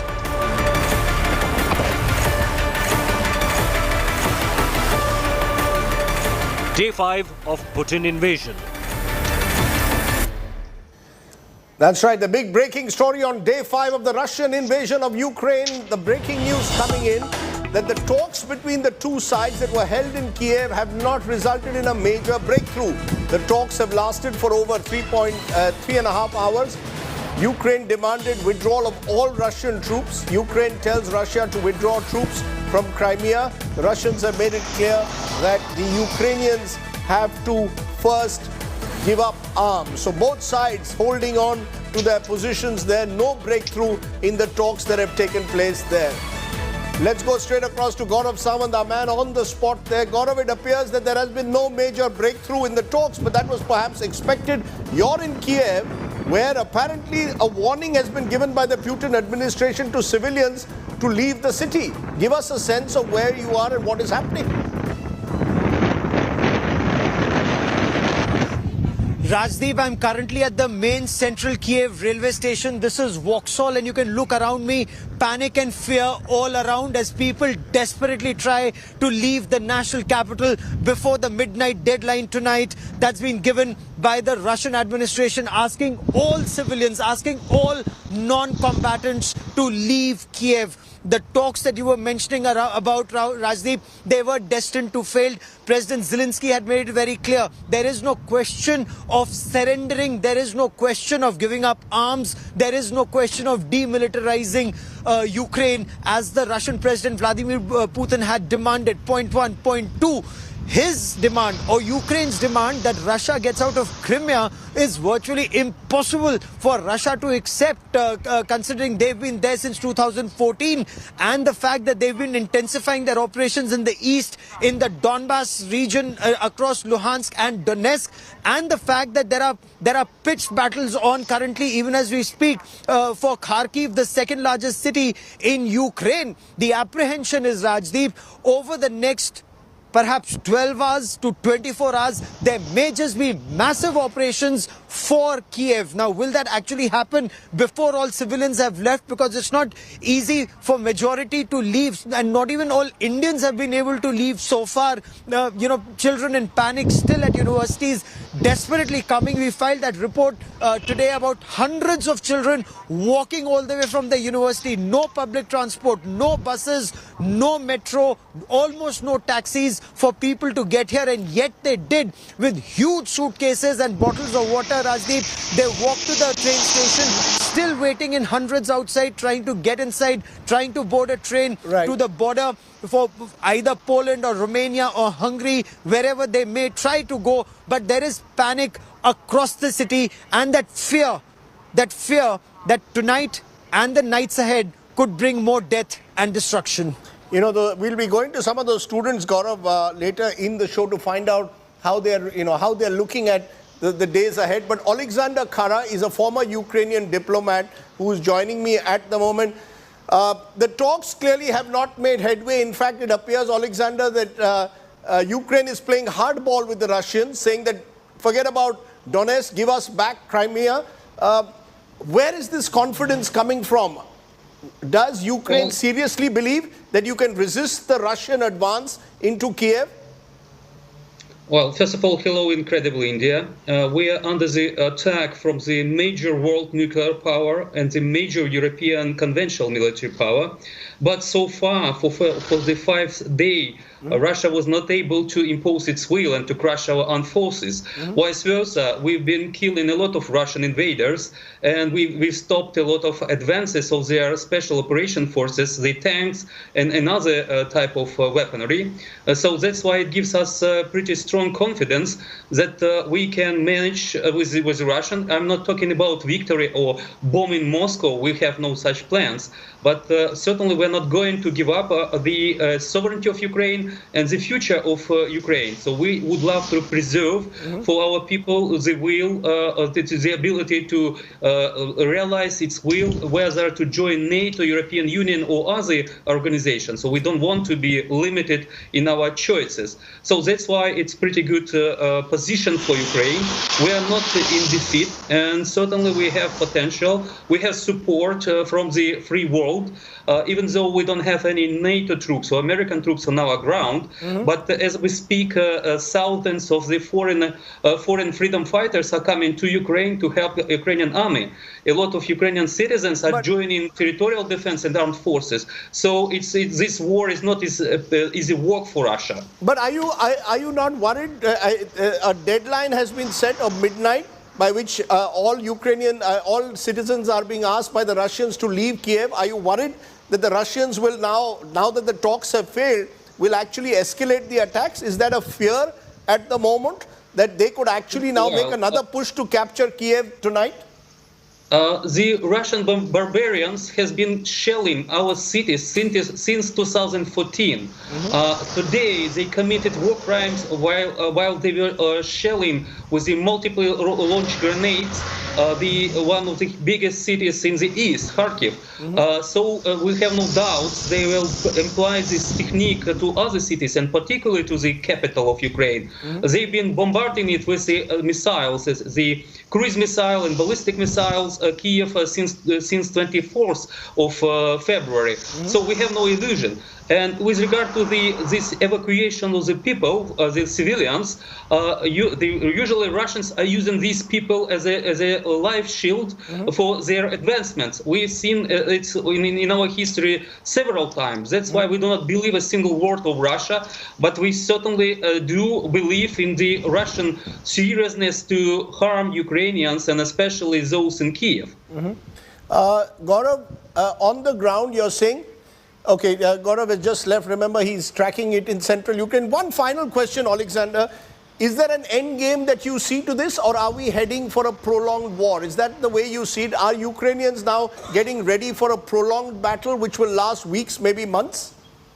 Well, yes, sure, because we've been fighting with Russians since 2014. It was a local fight in Donbass area where actually the Russians failed to advance even now, when a lot of our forces are distracted from that region and they are around Kiev defending our capital. So yes, if there is a prolonged conflict, the Russians would lose more and more troops and more weaponaries, and we can employ our advantage. We have some 260,000 army personnel at the moment, and we have 400,000 people who went through the war, and they are subscribing for territorial defense and for Ukrainian armed forces, and we have support of our foreign friends who are coming to fight with the Russians. So certainly it's much better for us to aim for the long-term conflict, and where we have upper advantage, rather than agree on the terms Russian proposed us during these talks. Alexander, well, stay safe. And as you're saying, Ukraine is ready for the long fight, you're saying, at the moment with the Russians. You're not going to cede space at the moment. There's no question in a way, the Russians want you to, in a way, demilitarize. There's no question of doing that, or a regime change. Am I correct? No question of demilitarizing? Yeah, you're absolutely right. It's just like you have two neighbors that are hostile to your country, and we have a huge neighbor who is revisionist power, who doesn't want to see Ukraine as an independent state. So we have no choice. Either we survive in this battle, or we diminish as a nation, as the Russians want to make. Okay, fair enough, and I appreciate your joining us and speaking with such clarity there. Alexander, stay well. Thanks very much for joining me here on the news today. Remember, the war is raging in Ukraine even as those peace talks, the round one, took place in Belarus. And Russia appears to be getting ready for another big attack on Kiev, possibly as early as tonight, with more forces joining in. The worst fighting takes place in Ukraine's second biggest city, Kharkiv, and it comes on one of the routes that the Russians are taking to reach Kiev. Take a look at the ground situation on day 5 of the Russian invasion.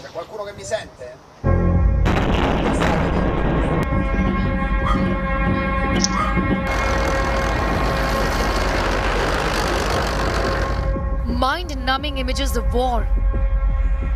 Russia relentlessly assaulting Ukrainian cities. Outflanked Ukrainian troops hitting back with all their might. Suffering damages, but bruising the aggressor superpower. Heavy war broke out for control of Ukraine's second largest city, Kharkiv. Bodies of Ukrainian civilians were seen lying on the streets of the once bustling city, now lying in ruins. After a day of relentless missile, tank and rocket attacks, Russian missiles continued to target civilians and residential complexes. A deadly missile attack took place at a residential building in Chernihiv, 50 kilometers north of the capital city, Kyiv. 2 floors were seen burning in the aftermath. Ukraine showed off its counter-strike capability, using armed drones to take out a Russian missile column.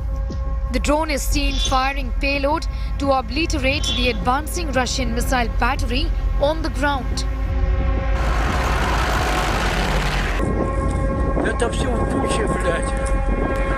While Kyiv has been fighting hard, it is now paying a heavy price, with destruction, rubble and missile splinters seen all around. Damaged streets, neighborhoods and buildings show the ferocity of the Russian assault and Ukraine's fight back.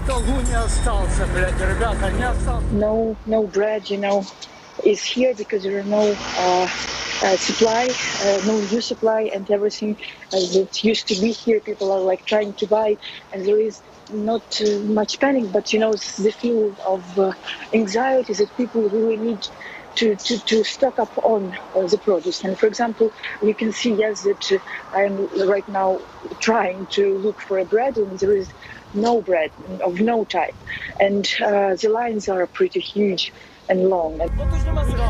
India today saw the price paid by children of Ukraine.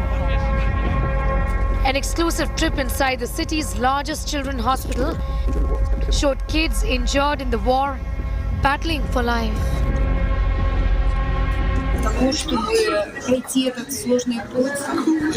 Todos los ucranianos, incluidos los médicos y los pacientes, nos hemos unido para superar este arduo camino. И я хочу сказать, что несмотря на то, что мы постоянно находимся в бомбоубежище. This was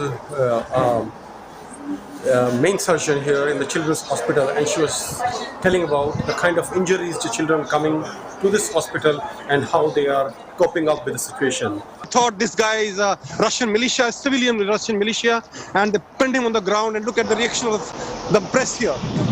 These are the journalists from almost 30 countries around me, and look how they're reacting. I put it again, the camera onto the cloud right now.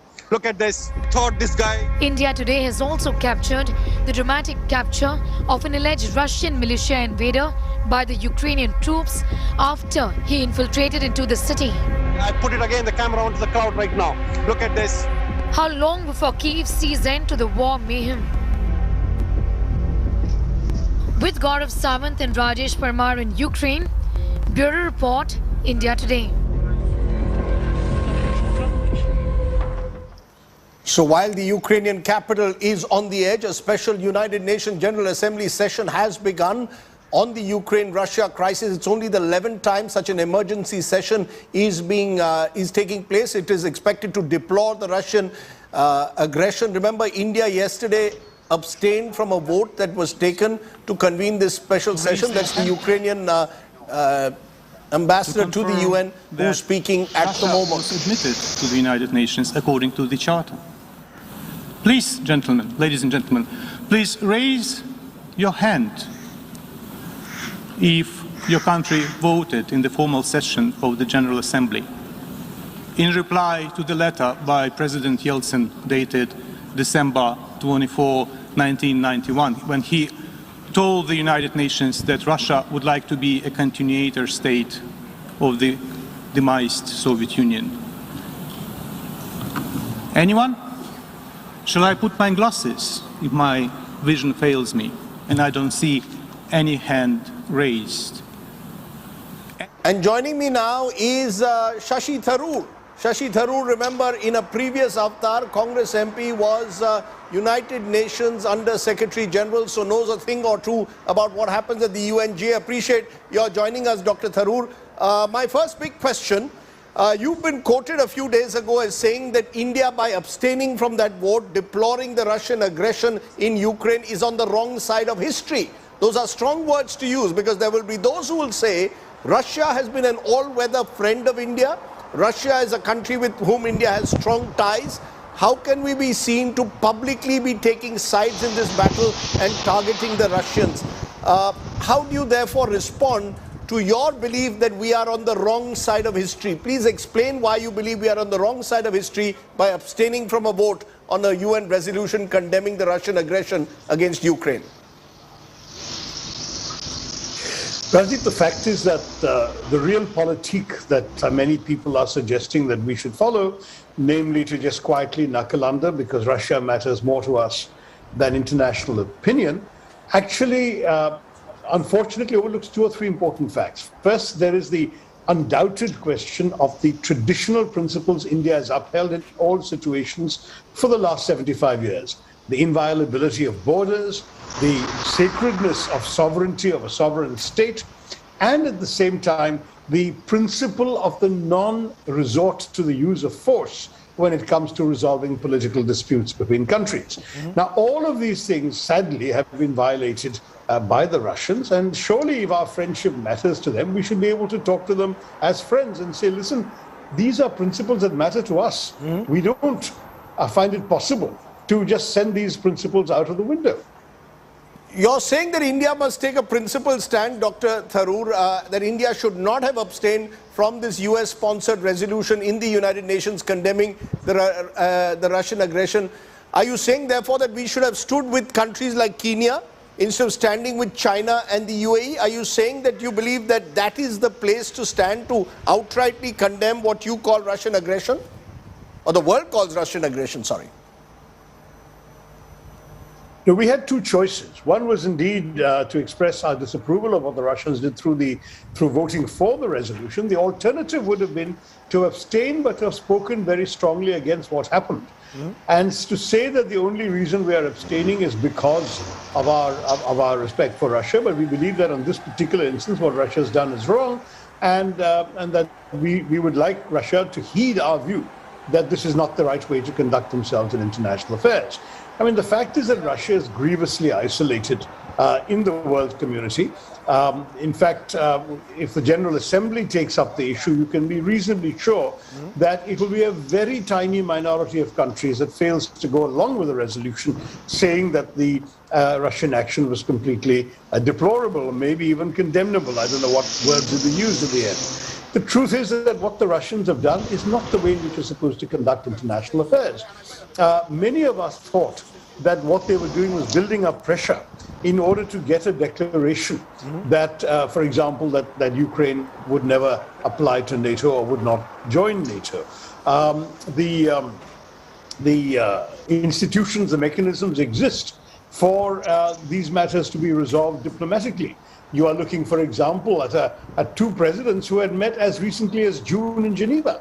It's not as if this is a world in which it was impossible to find a conciliatory solution. Doing it the way the Russians have done it, they will probably prevail because the Ukrainians are relatively defenseless and no other country is going to send them troops or boots on the ground to support their resistance. Nonetheless, sends the world an extremely bad signal. And it makes it difficult for those countries that found themselves obliged to go along with the Russian action. It makes them in an invidious position. Already we're hearing now stories of some of our Indian students being attacked in Ukraine because of India's vote and the fact that the Ukrainians feel let down. Now, I'm just saying that's probably these isolated instances. I'm not going to exaggerate their importance. But I'm just saying that for us, why should we stand alongside what is essentially condoning an aggression? No, but Dr. Tharoor, there will be those who will say it's not about standing with one country or the other. Former NSA Shiv Shankar Menon was on my show Friday night and he said this was not a war we started and this is not a war where we need to be seen taking sides. You seem to believe that a principled stand should be taken against the other aggressor, but there'll be those who will say, look, the United States, which is pushing this resolution, has been an aggressor in several countries in the past. You can look at Iraq, Libya, other places. When Serbia was bombed by NATO, no one spoke up.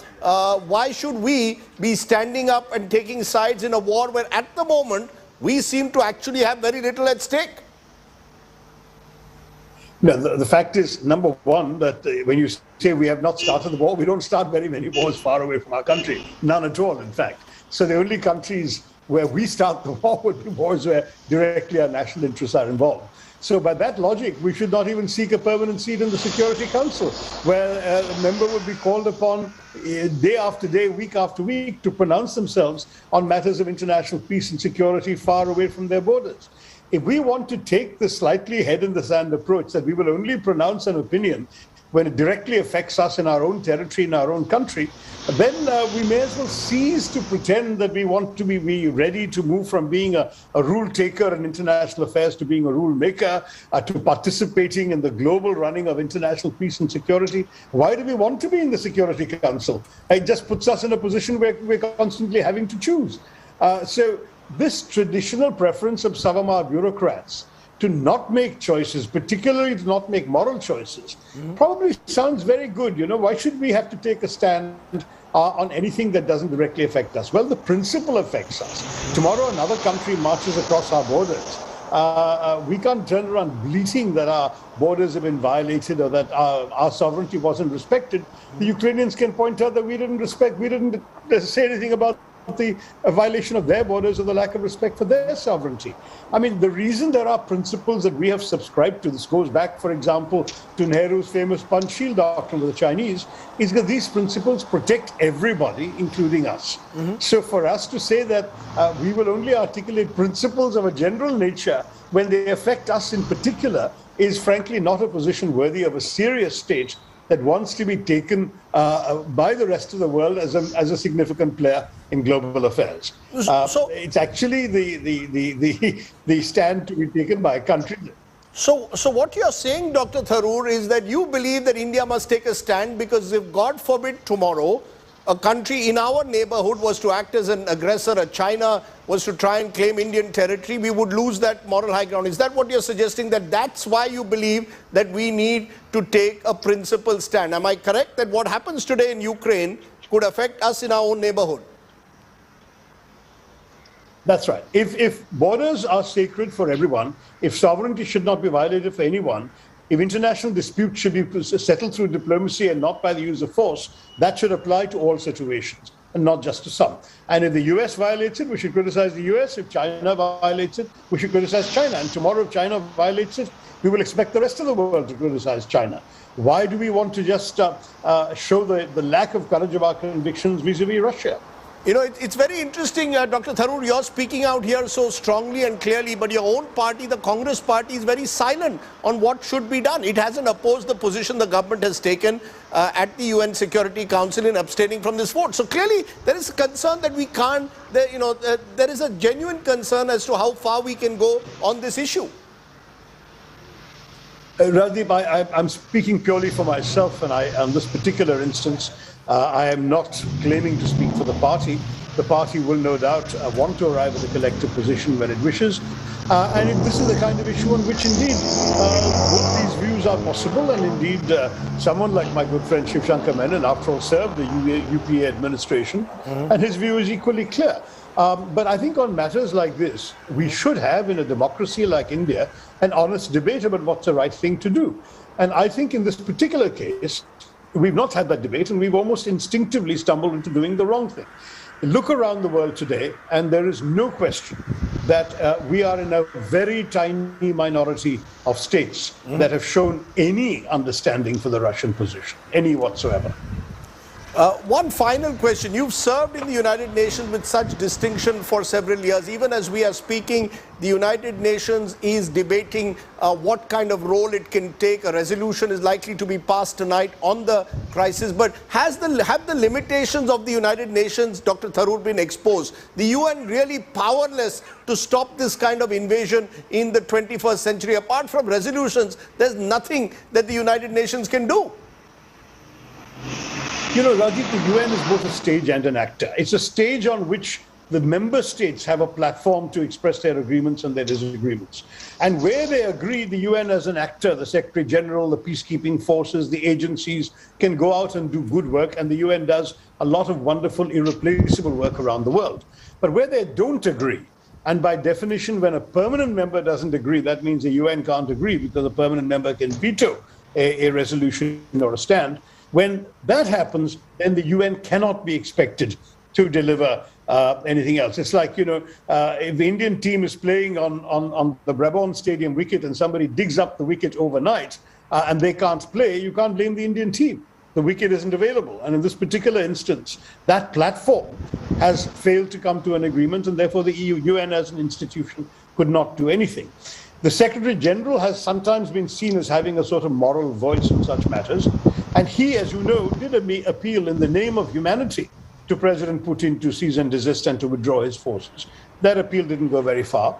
Could the UN's mechanisms have worked sooner and more quietly during the 7 or 8 weeks that the Americans were declaiming that the Russians were planning an invasion? But before the invasion actually started, we'll never know if something was attempted.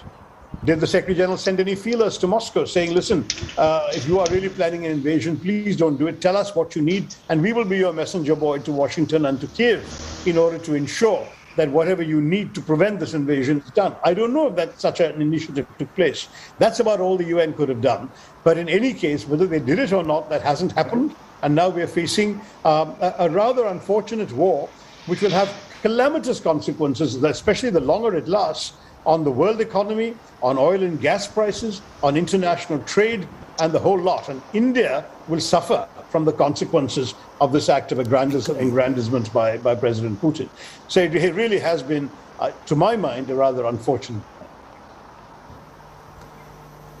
Okay, Dr. Tharoor, as always, appreciate your joining us. You brought in your experience as a diplomat at the United Nations. You put a moral position that you've taken on this issue. Of course, that's easier, perhaps some would say, when you're in the opposition than in the government. You believe India should be taking a stronger stand on this aggression in Ukraine. Thank you very much, Dr. Shashi Tharoor, for joining me there on the news today. Now, let's turn from there to our other special focus. Remember, over 15,000 Indian students are stranded in Ukraine at the moment, or 15,000 Indians, majority of them are students. The Indian government is finding itself under pressure to try and expedite the evacuation. Now the Modi government has said that 4 union ministers, including Jyotiraditya Scindia, Kiran Rijiju, Hardeep Puri and VK Singh, will now be sent to the neighboring countries to overlook Operation Ganga. In a moment, we'll be joined by a number of these students who will speak out to us. Let's listen in to 2 of them that I just spoke to a short while ago. This is a listen in to the plight that the students are facing. And lots of students are stuck at the moment in Ukraine. Joining us now is one such student, Sakshi. She's at the moment in a part of Ukraine where she's struggling to get out of, and she's a medic there, and her sister from Karnataka is also joining us. Nakshatra, thank you very much, Sakshi. Nakshatra, good that you can be connected via Zoom, even though you all are in two different parts of the world. Sakshi, you tell us, where are you at the moment and how difficult has it been for you to try and get out? I currently live in Mykolaiv, which is like in the southern part of Ukraine, and the attack has been going on for 3 days, but today it's much better than the other days. And we have to live in bunkers, which it's a horrible situation, like really horrible. We can hear blast sounds, gunshots, and a lot more, and it's a horrible experience. Nakshatra, you want to tell us how you're feeling now? Your sister away there in a bunker, surrounded by, she says, hearing gunshots and blasts. You want to say something to her? Yes, sir. As soon as the news broke, we reached out to Sakshi in order to make sure she was doing all right. Evidently, we were disturbed, concerned, simultaneously trying to figure out ways to help her. But Sakshi is a brave girl. Not once she's admitted fear. She was constantly trying to update us on the situation with no details spared. The entire family were concerned, but I'm proud that she and her fellow students have been handling the situation with such grace. She's already trying to scrape along with limited access to washrooms and internet, predominantly water and food, while setting her mind at ease, consistently affirming to being safe. Although it's been quite challenging, she's been massively attempting to spread awareness of the status quo. Even when they were sent to the bunkers, she did not hesitate to record. And we've been using social media platforms to update on situation as it unfolds. Sakshi, I was to ask you, what about the embassy officials? Have they been cooperative? Have you been able to get through to them? Yes, and they asked us to stay where we are right now, for now, because the situation outside is really bad. But then, since we have no means of transport, also there's no way out of here. What we really want is the embassy to help us out of here.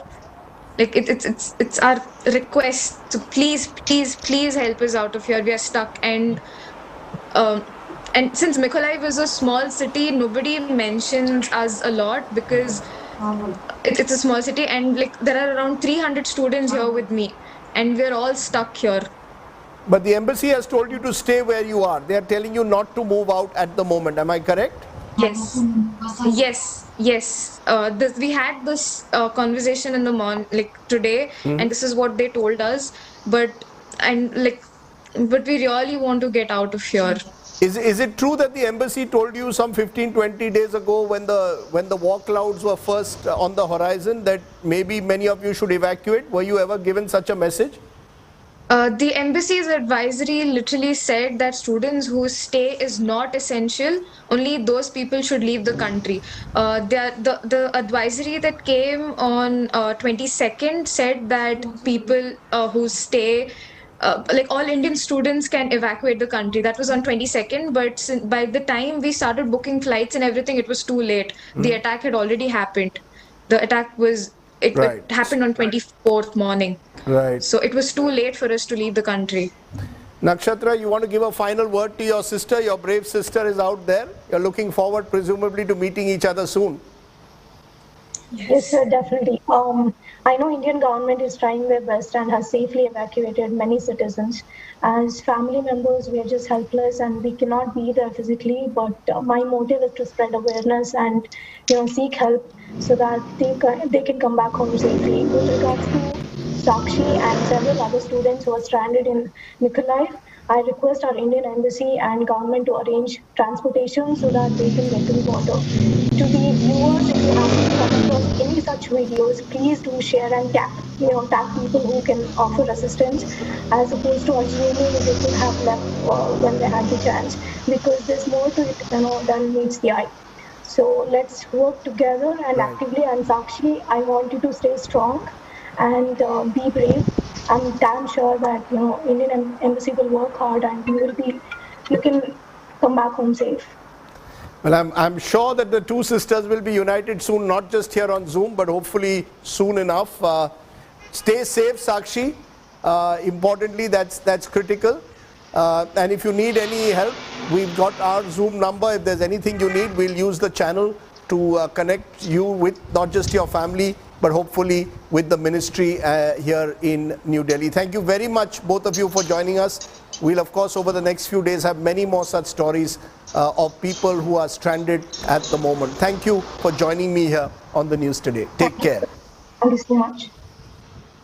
And as I said, we want to, over the next few days, connect students to authorities, what is actually happening on the ground without spreading panic. Remember, this is not a time for a blame game nor for credit taking. I'm joined now by Adam Burukowski. He is the ambassador of Poland to India. Appreciate your joining us, Mr. Burukowski. You might have heard the students, and they are feeling a sense of trepidation. Some of them yesterday on videos were seen on the border with Poland being pushed back by the Ukrainian forces. They are worried, they are scared. What would you like to say to them? Is Poland, the Polish border, open now for Indian students to cross over?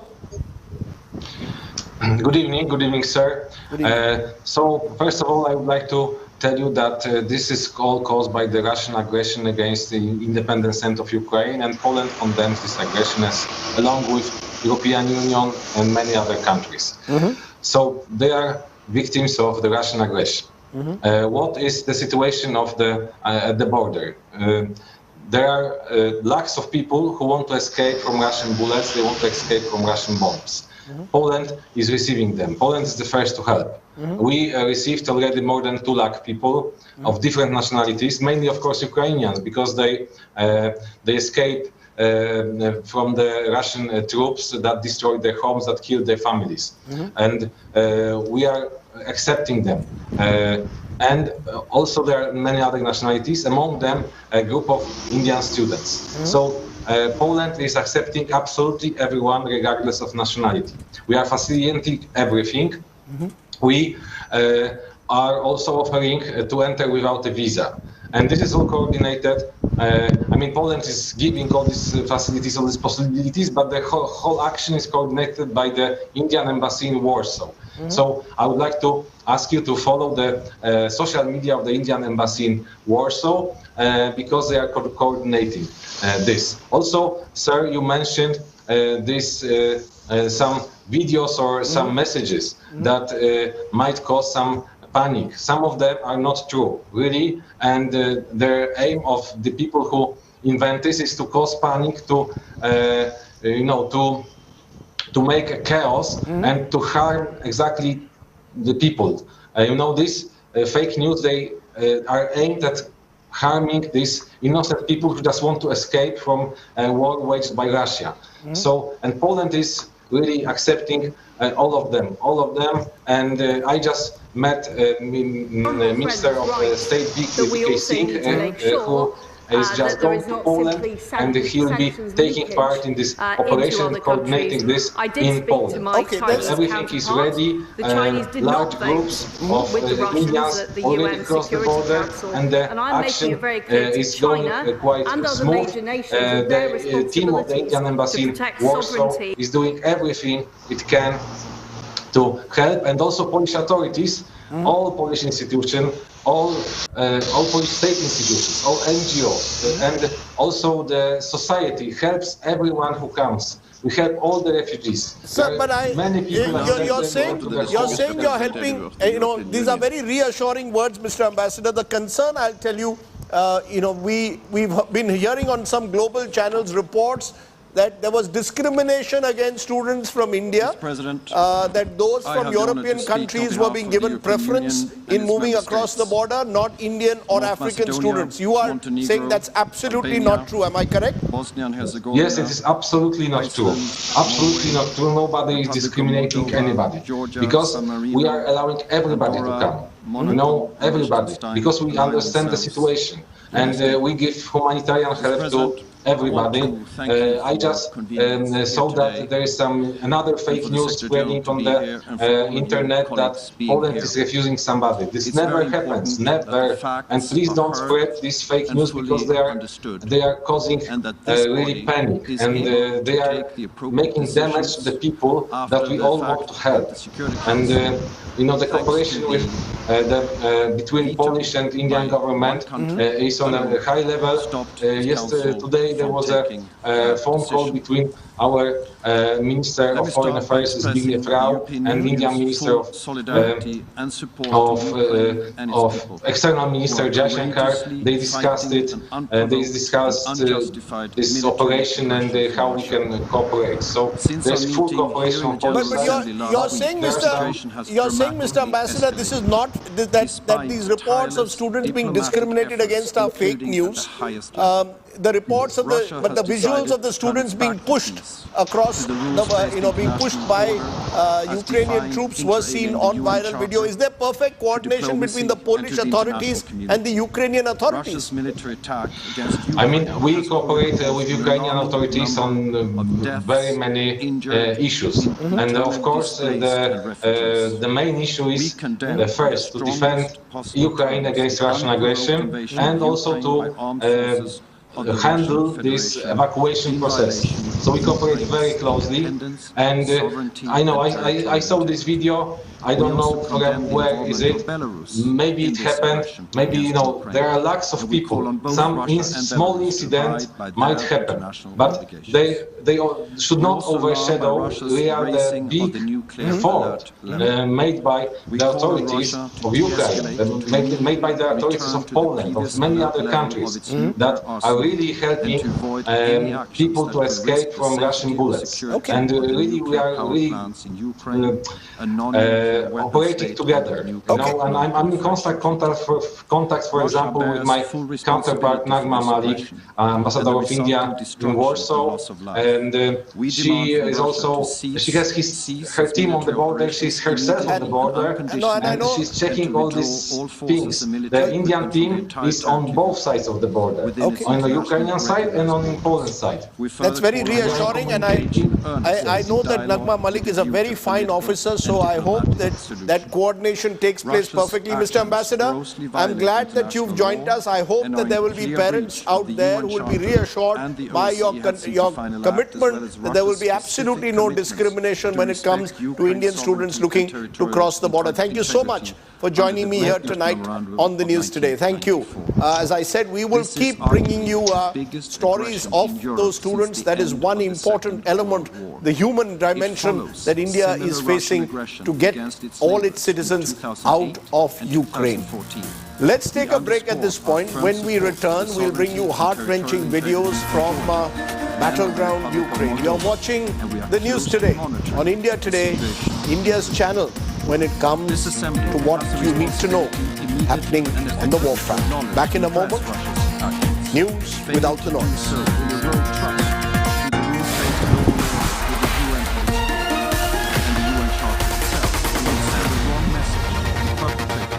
Aggression and aggravate similar risks to other UN The country's biggest assembly elections, the most extensive democratic exercise. We deplore the loss of life and the results of which possibly could impact on how India votes in 2024. The numbers, the issues, the real ground picture. Get all the buzz from two states, Punjab and Uttar Pradesh, right here with me on my election dispatch. Ukraine has activated the Union's civil in addition, the Republic of Moldova, to which more than Rahul Kawar, 23 years of experience, 5 conflicts covered, unmatched time in war zone. The first embedded operation in the history of Indian television journalism. Gaurav Sawant, 28 years of reporting, 8 conflicts covered, unmatched hours in conflict areas. Actual firing is taking place, the grads are firing.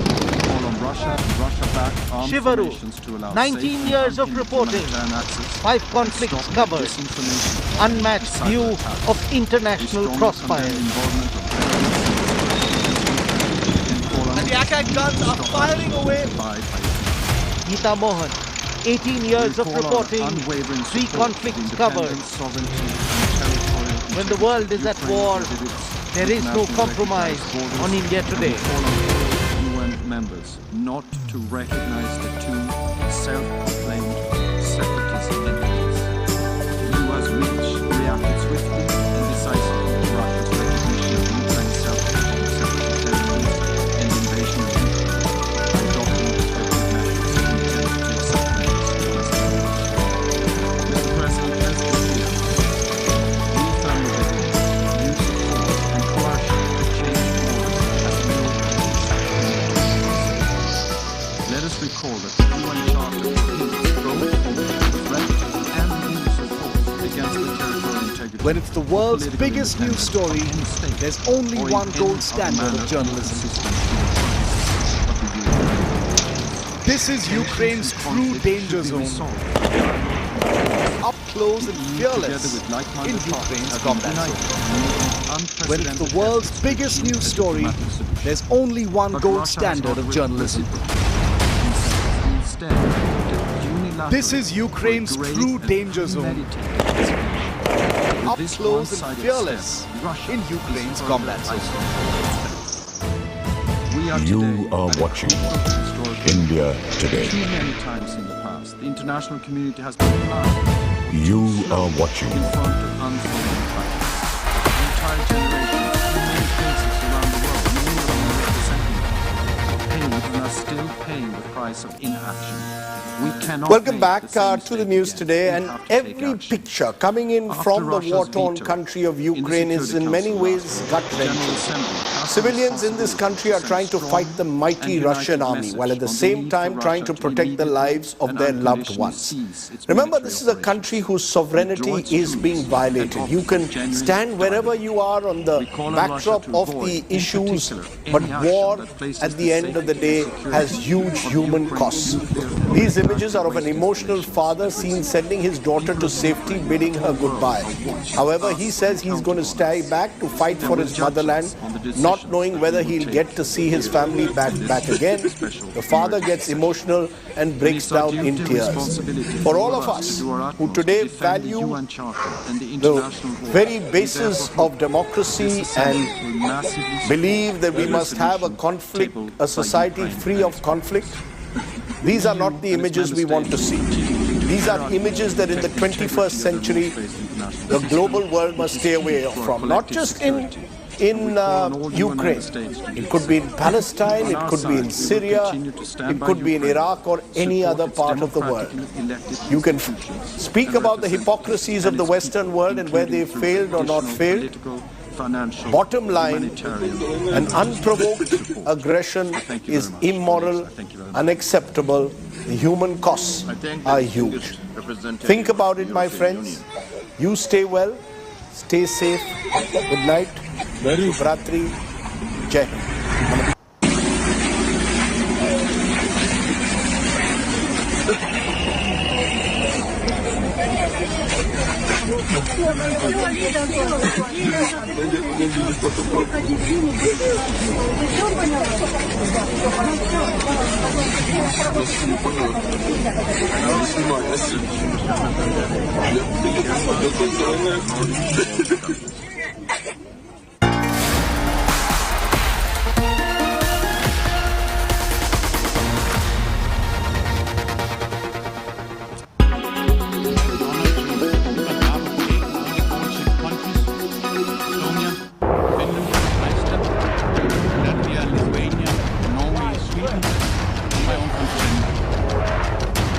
As Russia declared war on Ukraine, as the world was plunged again into crisis, with the only Indian team in the real war zone. This is Mariupol. You hear a series. Hear the sound. People around the world are watching with horror the tragedy unfolding in Ukraine. I will show you a quick, so to say, bombshell room tour. A member of this community of nations. And without pause, India Today totally dominates viewership and smashes the competition. When it's the world's biggest news story, there's only one gold standard of journalism. Russian leadership's aggression and brutal armed attack is in clear violation of Ukraine.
When it's the world's biggest news story, there's only one gold standard of journalism. This is Ukraine's true danger zone. Up close and fearless in Ukraine's combat zone.